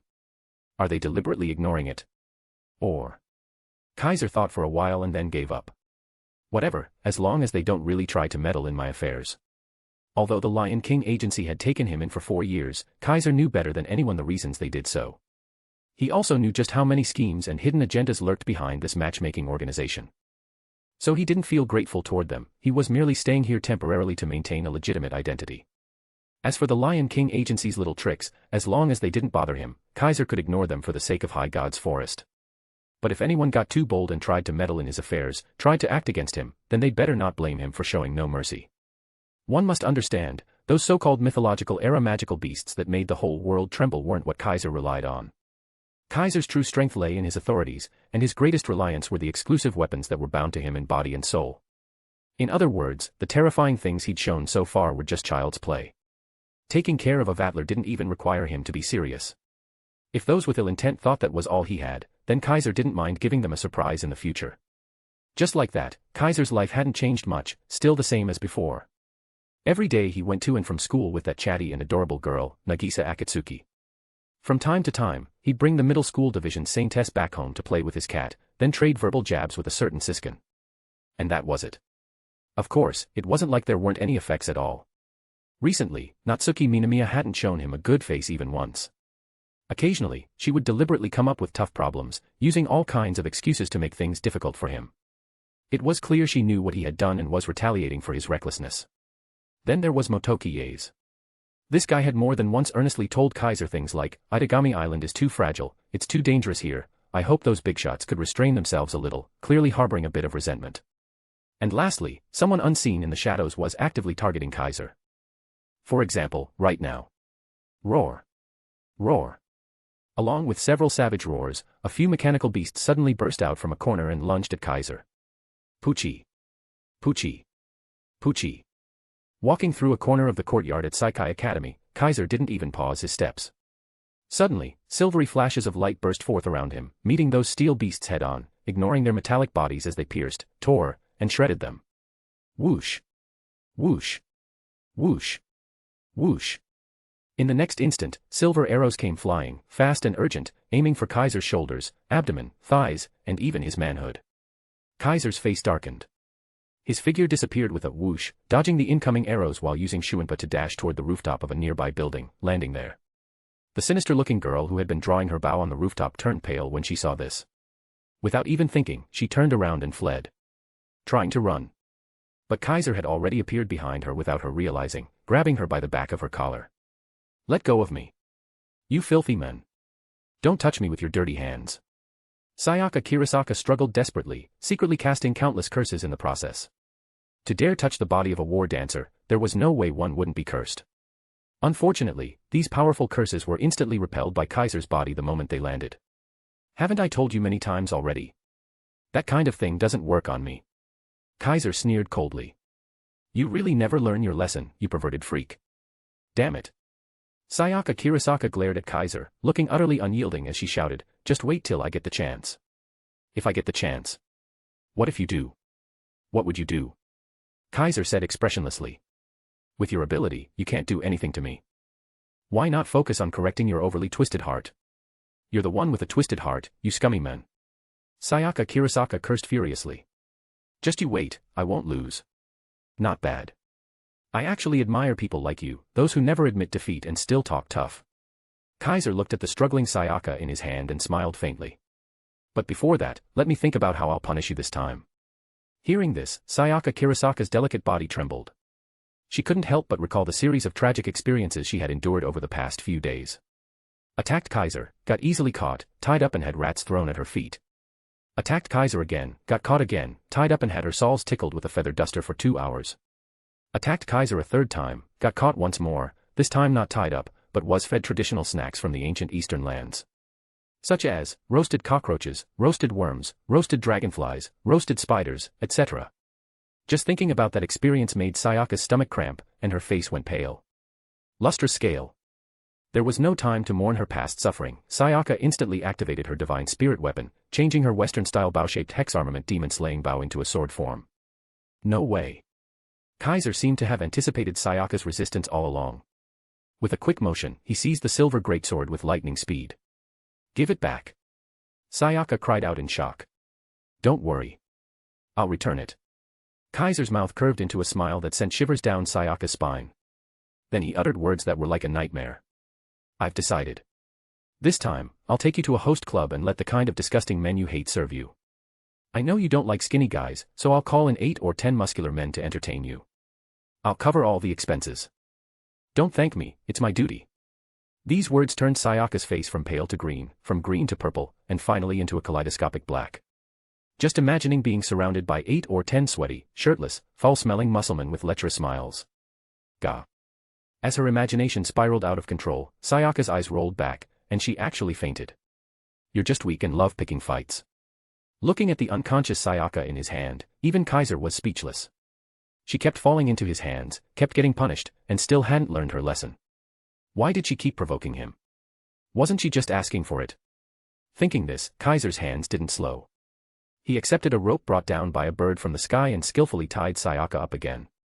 Before he could even come up with a punishment plan, a cold voice rang out behind him. Playing bondage games in broad daylight with some unknown little girl, you sure are in the mood, transfer student. Hearing this, Kaiser paused his movements, turned around, and looked behind him. There, a girl stood silently. Dressed in a frilly Western-style outfit that looked hot just from sight, holding a parasol in one hand and a lace fan in the other, she looked at Kaiser as if he were some degenerate who had strayed from the righteous path. How rare, Natsuki-chan, Kaiser raised an eyebrow and said, didn't expect you to interfere this time. Previously, when Sayaka attacked him at school, Natsuki Minamiya hadn't even shown up. So her appearance now was indeed surprising. Don't call a teacher, Chan. Natsuki Minamiya's expression darkened as she snorted coldly. Don't think I turned a blind eye before because I was indulging you. This is a school, if you and your competition want to get all lovey-dovey, take it elsewhere. Like where? Kaiser asked without hesitation. The port. A tick mark popped out on Natsuki's forehead. This bastard really knew how to bring up the most inappropriate things. Chapter 375, Chapter 426, The Kingdom of Aldager. Others might not know who was behind the incident at Itagami Island's port, but there was no way Natsuki Minamiya wouldn't. She had known for a while that Vatler would be coming to the island, and exactly who he was coming for, so it hadn't taken her long to piece together the truth. She knew who had fought that serpent at the port that night, causing such an uproar. That person had not only destroyed one of Itagami Island's ports but had also gone toe-to-toe with that dangerous serpent, and, on top of it all, happened to be her own business rival and an unwelcome outsider mage for hire. Layer all of those factors together, and it was no surprise that Natsuki was in an exceptionally foul mood. As a result, she hadn't shown Kaiser so much as a pleasant expression for the past few days, deliberately targeting him at every opportunity, just to vent her irritation. If it weren't for the fact that he had the Lion King organization behind him, with even high-ranking national officials running cover and clearly unwilling to pursue him for the excessive damage he had caused, Natsuki would have loved nothing more than to treat him to an all-expenses-paid, one-day tour of the local prison. And now, this man had the nerve to casually bring up the incident, sending her temper flaring even higher. You, fooling around with that snake is one thing, but are you trying to get on my bad side too? Natsuki's eyes took on a dangerous glint. Don't think you're all that just because you've got a few pets living inside you, animal handler. That level of power isn't enough to impress me, Kaiser shrugged. I'm just returning the favor in conversation, Natsuki-chan. And I told you, stop putting chan after a teacher's name. Natsuki clicked her tongue. Forget it, talking to you just makes me more irritated. Let's get to the point. The point. Kaiser smirked. So there was something you wanted from me. That's why you suddenly showed up. What else? You think I'd want to see you for no reason? Natsuki said sourly. Even though talking to you about this is equally infuriating, I don't have much of a choice, this matter might involve you. Without giving him time to voice his confusion, she shifted the topic. Last night, there was a serious assault in the West District. You know about it. Kaiser frowned. You mean that unregistered demon brawl they only reported on this morning? It had been on the news earlier that day, right after Vatler's interview. Since Nagisa Akatsuki had deliberately brought it up, Kaiser still remembered it. It was said to have happened in the dead of night, in the West District. The quiet streets had suddenly erupted into large-scale destruction, as two highly dangerous unregistered demons fought high above the district for an extended time, causing extensive collateral damage to the surrounding buildings. The destruction included several high-rises, even the streets had collapsed. Fires had spread to nearby structures, causing power outages, water supply cuts, and shattered windows across the area. Afterward, a large number of island guard units had poured into the disaster zone, but they apparently hadn't been able to stop the battle. At the time, Kaiser had wondered if it was more of Vatler's people stirring up trouble. After all, a demon capable of that level of destruction was most likely an old-generation vampire. But as it turned out, that wasn't the case. They couldn't prevent the incident, but the island guard did manage to arrest one of the two unregistered demons, seriously injured, at the scene, Natsuki said with displeasure. But they couldn't identify him. The demon registration database in Itagami City had no matching entry, which means we can't pin down the other suspect's identity or whereabouts. An unregistered demon, one without a registration card, was an illegal resident, making them nearly impossible to track. That does sound troublesome, Kaiser said with a nod. But what's it got to do with me? Of course it's related, Natsuki shot him a look. According to our tracking data, the fugitive unregistered demon briefly hovered over the apartment building you live in. And not long after that, an armored flying ship from the Kingdom of Aldager in northern Europe went missing. Its coordinates cut off 160 kilometers west of Itagami Island, likely the work of that unregistered demon. For the record, when the suspect left your building's airspace, they headed west. Kaiser fell silent. Aldager. It was a small northern European country facing the Baltic Sea, famous for its natural beauty and advanced industry, especially in the field of magical engineering. Ruled by the Rehavane royal family, its main industries were tourism and magic technology. Its borders touched the War King's domain and other demon territories, and it had been at odds with demonkind for centuries, winning some conflicts and losing others, gaining vast experience in anti-demon combat. Its anti-demon weaponry was considered world-class. It was said that all royal women of Aldager were powerful spirit mediums, so the nation placed great importance on the female royal bloodline and combat prowess, earning it the nickname Valkyria Kingdom. The country's most famous military force, the Holy Ring Knights, included many women who had achieved great victories, earning them the reputation of being demons' natural enemies. The armored flying ship was one of the nation's signature magical engineering marvels, a military airborne fortress bristling with countless autocannons. And now, one such warship had apparently vanished. Frankly, this is a real problem, Natsuki sighed. Someone very important was on that ship, visiting Itagami Island. Now they're missing, and the Kingdom of Aldager is on the verge of losing its mind. Kaiser knew exactly what she meant. He hadn't connected the dots at first, but the moment she mentioned Aldager, the whole picture clicked into place. In his mind, a silver-haired girl's image flickered by. You want me to investigate this? He asked. No. I don't want to, Natsuki replied bluntly. This is a magical crime on Itagami Island.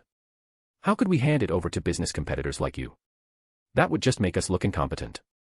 Still, she muttered begrudgingly, but since this might have something to do with you, you might be the most suitable person to handle it. Kaiser almost wanted to ask why she thought it was related to him. Just because the suspect had hovered above his apartment for a few seconds. That was a stretch. Natsuki thought so too, but the incident had drawn the attention of the homeland, and the Lion King organization had learned about it. That wasn't surprising.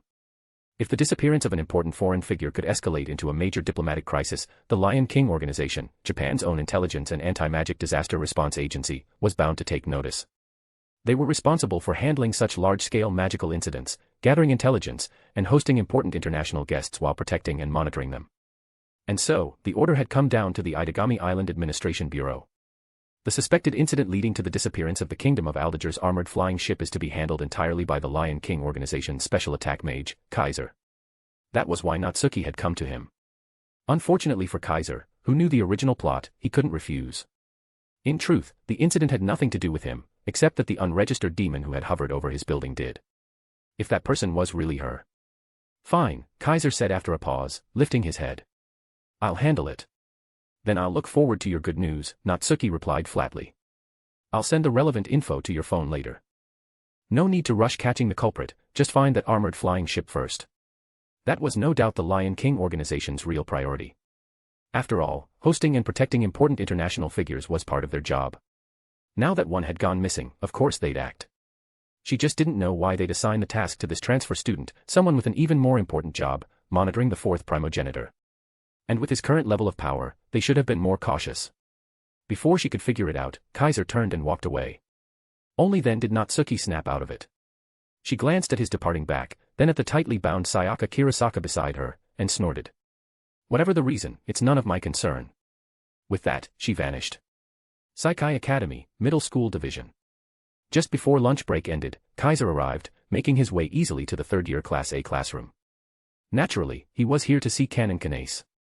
Even though the younger boys in the middle school division glared at him with murderous eyes, Kaiser strode right in and asked for her. To his surprise, one of Canon's classmates told him. Canon-san took the day off today. She's not at school. Chapter 376, Chapter 427, A Messy Dream. The school day ended quickly. But today, Kaiser wasn't surrounded by the usual group of eye-catching girls, he was, for once, completely on his own. Canon Kanace wasn't at school, and Nagisa Akatsuki had decided to attend a club activity she'd been absent from for some time. She'd messaged Kaiser earlier, telling him not to wait for her and to go on home. Normally, if Nagisa had a club meeting and couldn't leave on time, Kaiser wouldn't mind waiting at school for her. It was an excuse, sure, but with Aurora still sleeping inside Nagisa, there was no telling when she might wake up. If something like last time happened again and he wasn't there, it could be a real problem. That was why Kaiser had told Nagisa before that if she had club activities, he'd stay at school and wait for her. But today, he couldn't do that. He had to take action. So, while telling Nagisa he'd be leaving first, Kaiser walked over to the still tightly bound Sayaka Kirasaka. Hey, pervert girl, wake up. He patted the unconscious Sayaka, trying to rouse her. Instead of waking, she mumbled. Just let me keep holding you a little longer, just a little. Her face curled into a lecherous smile as she spoke, grinning with downright shameless delight. A dark vein throbbed on Kaiser's forehead. He stopped holding back and raised his hand high. What kind of filthy dream are you having? Wake up. The raised hand came down hard. Smack. With that crisp slap, the unconscious girl woke up in an instant. Ow.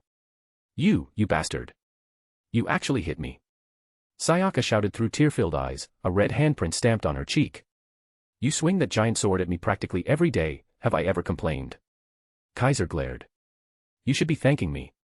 If I hadn't woken you up, who knows what embarrassing thing you might have let slip. Just let me keep holding you. Don't tell me you were dreaming about cuddling Yukina Heimragi. Sayaka froze, her expression turning awkward. Kaiser dropped 3 light, deadly words. Lesbian freak. Sayaka immediately exploded. I am not a lesbian. I don't like women. I just like Yukina. That only earned her an even more contemptuous look from Kaiser. That's worse. I'd love to let Heimragi hear what kind of woman she treats like an older sister. He pulled out his phone. Want me to call her right now? No. Sayaka panicked, then caught herself. Wait, Yukina doesn't even have a phone. How would you call her? No one knew Yukina better than Sayaka. That beloved underclassman was serious and honest, with a strong sense of justice and responsibility. Among the talents at the Lion King organization, she was exceptional, well-educated but, having grown up entirely in the sanctuary, she was unfamiliar with much of modern life and noticeably lacking in certain kinds of common sense. Thanks to that, she rarely touched technological devices like cell phones, making her nearly impossible to contact directly. If it weren't for that, Sayaka would already be calling her every few days, chatting for hours and keeping her lovesick pining at bay. Of course, Kaiser knew all of this. Are you stupid? He gave her the kind of look reserved for idiots. I could just call the sanctuary and have someone put Heimragi on the line. The girl didn't have a cell phone, but the sanctuary certainly had a landline. Ah. Sayaka was speechless. Then panic struck. Why, you're not actually going to call Yukina, are you? She admitted it, she was scared. If that beloved underclassman started looking at her with disgust, Sayaka might as well swallow a curse and die. You don't want me telling Heimragi, right? Kaiser's smile turned calculating. Then do me a favor. A favor. Sayaka narrowed her eyes warily. You're not going to make me do something indecent, are you? She'd read this plot before, in magazines you couldn't show in public. Sure enough, this guy was a filthy man. You're overthinking it. Kaiser cut her off before she could finish preparing a spell. Even if I had any thoughts about Heimragi, I wouldn't have them about you, you Yuri girl. What? Sayaka completely missed the point, eyes blazing. So you do have thoughts about Yukina, you bastard. Kaiser. He was too tired to respond. Keep making things up about me and I might just deal with you right here and now. The flatness in his tone shut her up. She didn't like admitting it, but after years of love-hate bickering, she knew his personality well enough to tell when he was teasing her, and when he was serious. Right now, he was edging toward serious. Push him too far, and she really would regret it. See? That wasn't so hard. Kaiser sighed at her sullen, cowed expression. Listen, pervert girl, I've got something important to take care of. I can't keep watching the fourth primogenitor for now. He fixed her with a look. You're free at the moment, so until I'm back, you're going to keep an eye on Nagisa from the shadows. As a war dancer, Sayaka wasn't just skilled in curses and assassination, she also handled VIP protection and infiltration. Being a curse and assassination expert made her one of the best at countering them, too, so she could serve as a perfect antidote to such threats. Under those conditions, she could easily take over his surveillance duty, without ever showing herself, protecting Nagisa in secret. If she agreed, anyway. I have my own mission, Sayaka refused flatly. She was on Itagami Island to watch Vatler, why would she abandon that to cover for Kaiser? Oh, please. Kaiser rolled his eyes. If you were that dutiful, you wouldn't have let that snake do whatever he wanted. They'd already fought once, and it had been a world-shaking battle that drew global attention. By her mission parameters, Sayaka should have intervened before Vatler's people ever attacked Kaiser and Nagisa. And yet, an entire port was gone. That was the result. The mention made her bristle. That's your fault. If this bastard hadn't tied her up and let mice run around her feet, she wouldn't have fainted from fright. If she hadn't fainted, she would have stopped Vatler. You've got some nerve blaming me, Kaiser laughed in disbelief. You're the one who attacked me first. I was only delivering a message. And also attacking me. I did not. You think I believe that? They bickered right there in the hallway, the perfect picture of a squabbling duo. Forget it, I'm not wasting any more time on you. Seeing the minutes drain away, Kaiser cut her off. You clearly have plenty of free time, you show up to attack me every other day. So you'll take over for now. Watch over and protect Nagisa in secret. And no refusing. What I'm doing is also an assignment from the Lion King organization. If you turn me down, I'll report you to the higher-ups. What could Sayaka do? Nothing but curse him under her breath, furious and helpless. Not that Kaiser was leaving it all to her. He'd already instructed the kittens at home and the birds that always circled above to keep watch over Nagisa at all times. He'd also given her the Gorgon stone to carry. If something happened that Sayaka and his familiars couldn't handle, Athena would emerge from it. Only after making all these arrangements did Kaiser leave Psychi Academy. Once outside, he ducked into a narrow alley and began setting up a spell. Heart of the south, pupil of the north, fingertips of the west, toes of the east, gather with the wind, scatter with the rain. A pattern took shape on the ground, and Kaiser invoked his Kido. Bakudo number 58, Kakushitsuisaku. The design flared, sending out invisible waves that spread rapidly in all directions.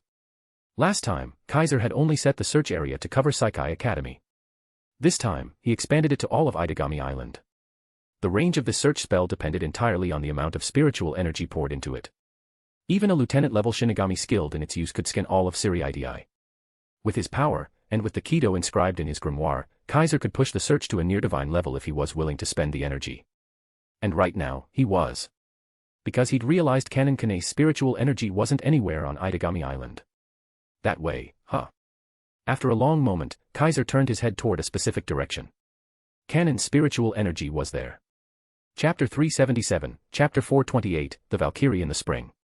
Off the coast of Itagami Island, in the Pacific Ocean. As evening settled and night slowly approached, the once vivid blue sea had turned crimson. The sight was ominous, yet, for some reason, strangely tranquil. Across the waters, ships of unknown nationality, faction, or organization drifted about, and the occasional silhouette of a submarine broke the surface, lingering proof that the chaos from some time ago had yet to fully subside. In one corner of this now familiar scene, from the direction of Itagami Island, a streak of light tore across the sky, leaving a long tail of radiance in its wake as it sped toward a distant point. The light moved fast, breaking the sound barrier with ease, accelerating into supersonic speed. After 10 odd minutes, it reached the airspace above a small island. It was an uncharted islet, close to Itagami Island yet almost entirely forgotten. Barely 2 kilometers across at its widest, it could be circled on foot in half a day. Grassland and dense forest covered its crescent-shaped form, and from above, not a single building could be seen. It appeared to be a true, untouched wilderness. This should be it. The streak of light faded to reveal Kaiser, white wings of the White Dragon Emperor unfurled behind him, as he gazed down at the island and confirmed his destination. This wasn't just any random island, it was part of Itagami Island's administrative territory.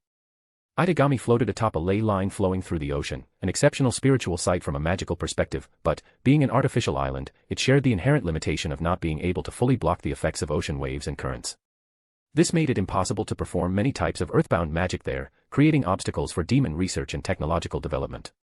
To compensate, companies based in the Demon District could apply for government permission to use nearby uninhabited islands under Itagami's jurisdiction as controlled zones, establishing specialized research facilities there. This particular island belonged to Magus Craft, a renowned manufacturer of industrial-use magical robots. Magus Craft. Kaiser's eyes glinted faintly.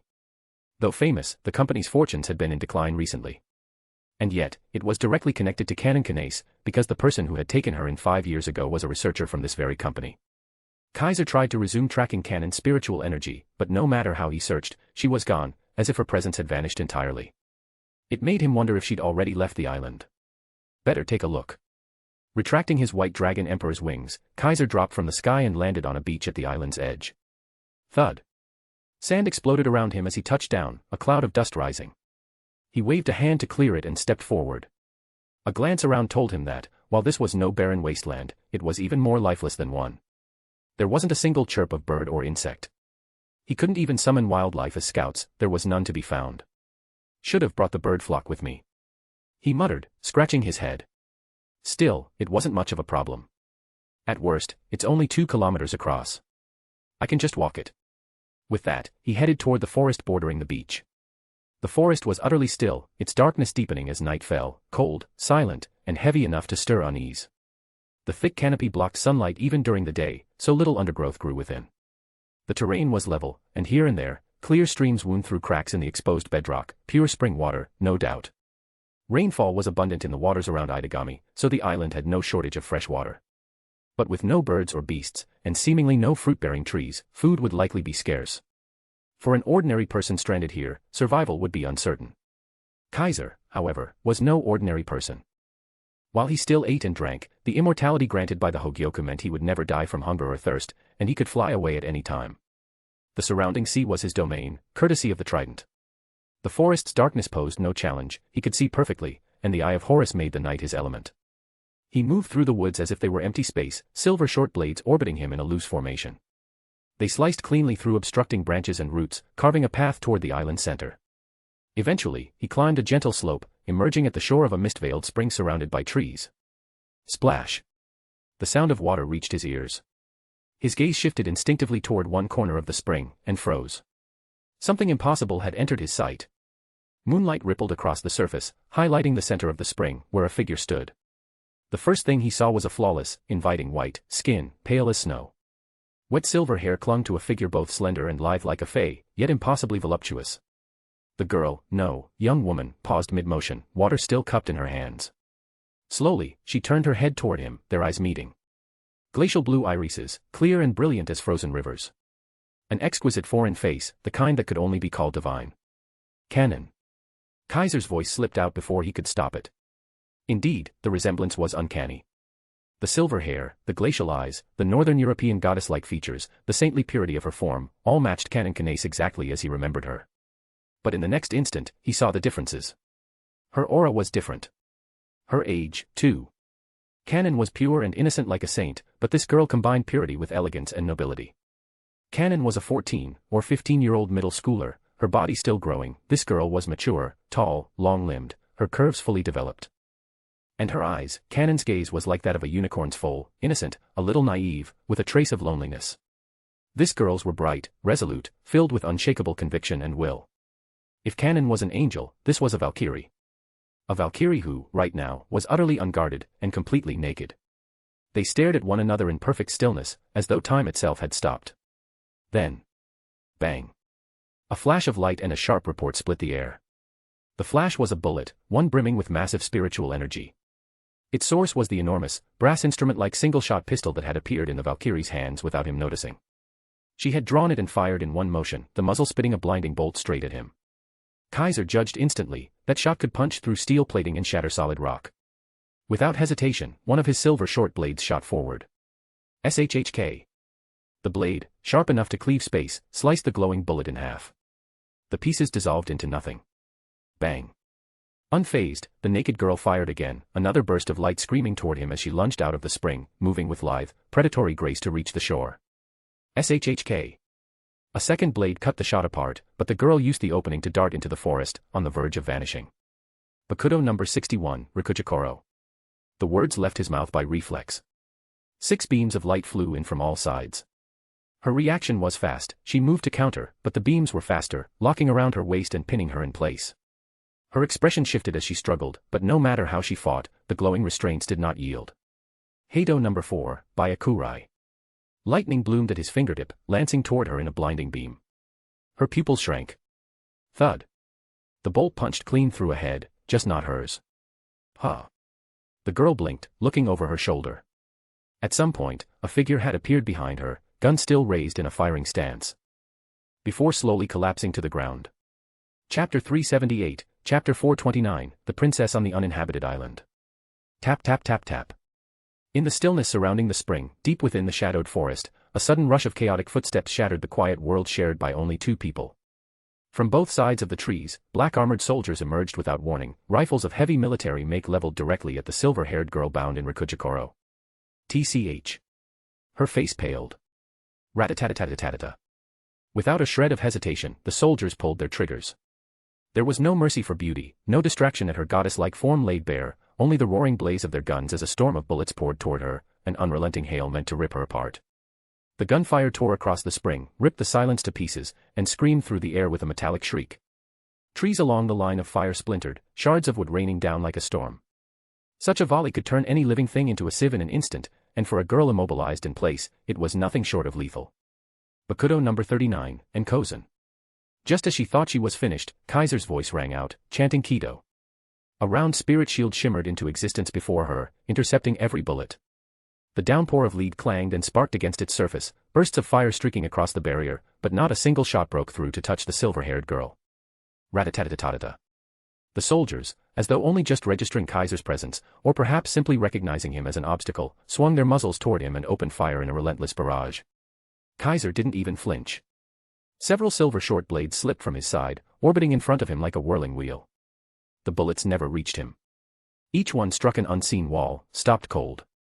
The space around the blades had been severed, creating an absolute barrier no material could cross. The Type 100 heavy anti-demon blade and the Type 6 anti-demon bow shared a unique ability, severing the link between matter and space, creating a dimensional rift. Anything unable to cross that rift could not touch what lay beyond. Within that severed space, Kaiser was untouchable. The soldiers seemed to realize this and began to reposition. Despite their heavy armor, they moved with unsettling agility, circling to flank both Kaiser and the girl, preparing to strike from the side. They never got the chance.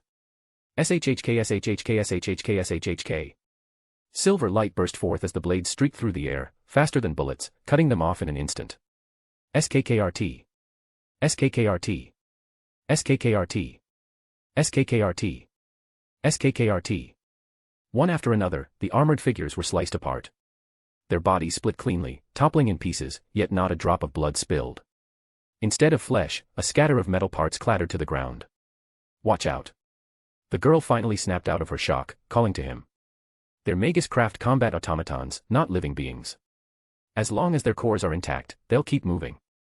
As if to prove her right, several mangled units, missing limbs or weapons, still lunged at Kaiser, some firing their guns, others drawing blades for close combat. Kaiser wasn't surprised. He could feel no spiritual or magical signature from them, no breath of life, just as in the original events he knew so well. By the time she finished speaking, he was already moving. Heido number 58, Tenrin. A spiraling tornado roared from his outstretched hand, tearing across the spring in a wave of raw force. Rock, tree, and water alike were ripped apart, scattered like dust before a storm. The automatons fared no better. Whole or crippled, every one of them was swept up into the maelstrom. SHHK SHHK SHHK. The silver blades followed, streaking into the airborne targets, slicing, crushing, and grinding them into fragments. Within moments, nothing remained but piles of metal debris, flung far into the distance amid soil, stone, and shattered wood. When the wind finally died, the area was unrecognizable, a scarred wasteland where the spring had once been tranquil. Incredible sorcery, the girl breathed, awe flashing in her ice-blue eyes. Your gun's not bad either, Kaiser replied, his voice reaching her again. Though I was the one you were aiming at. She turned her gaze toward him as he approached. Snap. With a wave of his hand, the beams of Rikujikoro shattered, dissolving into motes of light. Thank you. Now free, she offered him a word of gratitude. Kaiser, however, openly let his gaze sweep over her, a smirk tugging at his lips. I should be the one thanking you. Who'd have thought I'd find a naked beauty in the middle of a deserted island? Truly generous of you, my eyes are grateful. A chill prickled her skin as she remembered her current state. No screaming. No fluster. Only a quiet lift of her arm to cover herself. Excuse me for a moment, she said calmly, before turning and slipping into the trees. Fabric rustled faintly in the dark. When she emerged again, the breathtaking form that could stir desire in any man, and envy in many women, was concealed beneath a set of ornate, noble attire. A military parade-style uniform, high-laced boots, a gleaming pistol strapped to her thigh, she was every inch the Valkyrie, beautiful beyond compare and radiating fearless poise. Sorry to keep you waiting, Kaiser Kuan. She walked toward him with measured elegance, his name on her lips. You know me. Kaiser raised a brow. Of course. Her goddess-like face wore a flawless, composed smile, as though the earlier exposure hadn't happened at all. Special attack mage of the Lion King organization. Watcher of the fourth primogenitor. The Beast King who keeps countless creatures of myth. Your name has echoed across the world lately. The implication was clear, knowing of him was no rare thing among those who moved in certain circles. Ordinary citizens wouldn't, but individuals of high standing in governments and special agencies across the globe certainly would. Her confident identification of him made her own exceptional status obvious. And that, she added, gesturing toward the silver blade now fully assembled in his hand, is the famed Type 100 heavy anti-demon blade, Silver Radiance Qilin, forged specifically for you by the Lion King organization. Triple-layer pseudospace cutting formula, an absolute defense barrier that nullifies physical attacks, a blade that can sever space itself, create dimensional rifts, even warp the fabric of space. Its presence alone told me who you were. Such intelligence-gathering ability was far beyond the reach of ordinary people. You flatter me, Kaiser said with a shrug. But your cursed gun is just as impressive. Cursed guns, crafted from precious metals infused with sorcery, were rare, costly, and devastating. Their ammunition was equally expensive, rendering them impractical for mass use. Only royals and nobles of considerable wealth could afford them. Many existing pieces sat locked behind museum glass. The fact that she carried and used one so casually was yet another mark of her privileged status. In truth, Kaiser already suspected who she was. Still, he asked. And you are? Her smile bloomed like a flower. I am La Folia Rihavain. Rihavain, the surname of Aldager's royal family. Her identity was now beyond question. La Folia Rihavain, first princess of the northern European kingdom of Aldager, daughter of King Lucas Rihavain. A pleasure to make your acquaintance. She spoke with a smile, blissfully unaware of just how much shock her introduction might bring. Chapter 379, Chapter 430, I suppose that doesn't count as dishonoring me. Natsuki Minamiya had once told Kaiser that the kingdom of Aldager had sent an important guest to visit Itagami Island, only for this person to be attacked, apparently by an unregistered demon. The armored airship carrying them had gone missing before reaching the island. That guest, without question, was the king's eldest daughter and first princess, La Folia Rihavain. Internationally, her popularity was enormous, so much so that her renown nearly eclipsed that of Aldager's king, making her a symbolic figure of the nation. The reason was simple, she possessed beauty worthy of a goddess, yet by the age of 17 was already helping shoulder affairs of state. She was famed for her wisdom, her martial prowess, and her brilliance. The Silver Princess, that was the title the world had given her. In Aldager, she was the beloved and admired princess, the pride and treasure of the nation. Abroad, she was a formidable figure even for the old guard of politics to contend with, someone not even the Duke of Ardil would underestimate. And now, here she was on this uninhabited island, face to face with Kaiser. An honor to meet you, O great king of beasts. The illustrious Silver Princess gathered her skirts and curtsied. Please, don't use that title, Kaiser said with a hint of discomfort. And there's no need to be so formal, you've no reason to bow to me. He was, after all, a special attack mage of the Lion King organization, a government operative. By rights, it was his duty to protect and support someone like her, not to be honored by a royal princess. La Folia clearly didn't see it that way. Oh my, what's wrong with paying respects to an ancient king before whom even a true ancestor must yield, she said with a playful glint in her eyes. With your strength, you could found a fourth knight empire even in this age. I'm simply offering the courtesy due a future monarch. Yeah, no thanks. I'm not the fourth primogenitor, and I've no interest in building a knight empire. Kaiser shook his head. That king of beasts business was just a one-off to warn that snake. I imagine the Duke of Ardil was delighted, La Folia said with a hand to her lips, smiling. He does love to test himself against the strong. I'm sure you pleased him immensely. She knew Vattler well. Aldager's territory bordered the warlord's domain, and the two had been in conflict for generations. The kingdom's capital, Ser-Veresta, had suffered severe damage multiple times at the hands of demons from the domain, leaving Aldager with no fondness for its inhabitants. As a duke of the domain, Vattler had clashed with Aldager often. In other words, La Folia and Vattler were political enemies, arguably personal ones. Given that, she could easily picture what had happened and offered her praise without reservation. To defeat the Duke of Ardil so easily, splendid work. Don't be fooled by his reckless behavior, he's still called the one closest to a true ancestor. Only the likes of a true ancestor could normally put him down so easily. If he's smart enough to take the hint, then I suppose all that noise I made wasn't wasted.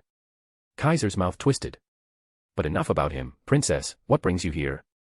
Just call me La Folia, she said warmly, almost familiarly, with no trace of aristocratic aloofness. As for why I'm here, that would be the result of saving myself. According to her, she'd been forced to flee en route to Itagami. The armored flying ship carrying her had been attacked by an unknown demon before arrival and sent crashing toward the sea. The assault had been sudden, the enemy appeared aboard at an altitude of 1,000 meters, struck with overwhelming force, broke through the ship's defenses in short order, and brought it down. Under the protection of the Holy Ring Knights, La Folia had escaped aboard a lifeboat, plunging into the ocean. She drifted for a long time before eventually washing up on this island. I thought I might starve before rescue arrived, but before that could happen, I found you, and those automatons. Clearly, she'd already encountered the machines before, or she couldn't have identified them so quickly earlier. Magus Craft's automatons, right? Kaiser said. Then the ones who attacked your ship, forcing you to escape, can only have been that struggling robotics company. I suspect the same, she said lightly, as if it were someone else's problem. Likely they coveted my body, seeking Aldager's royal bloodline to reverse their decline. Aldager wasn't only advanced in magic engineering, every royal-born woman was an exceptionally gifted spirit medium by nature, a living divine envoy. Many magical secrets and techniques required the abilities of such royal mediums to even be attempted. Those arts were so intertwined with the royal bloodline that outsiders could rarely replicate them.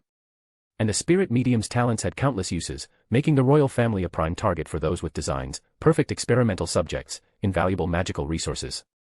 Nagisa Akatsuki, as a hybrid with a strong medium's constitution, had once helped her family locate buried ruins, decipher ancient inscriptions no one else could read, and even open the underground tomb that housed the fourth primogenitor's base body.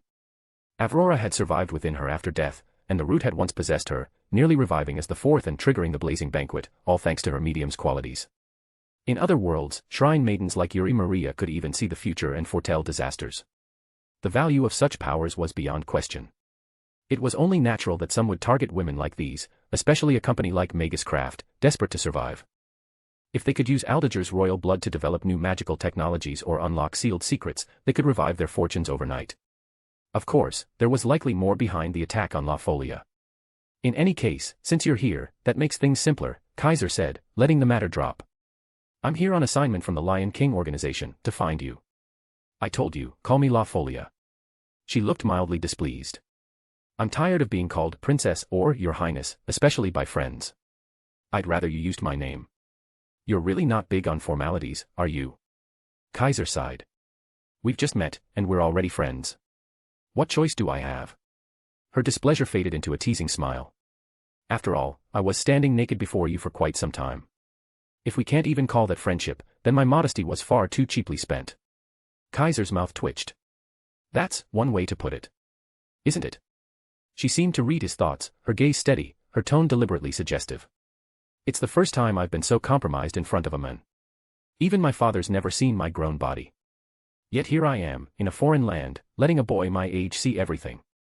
Fortunately, the one who saw me is a beast king before whom even true ancestors bow, a man worthy of Aldager's first princess. I suppose that doesn't count as dishonoring me. Perhaps it's fate's guidance.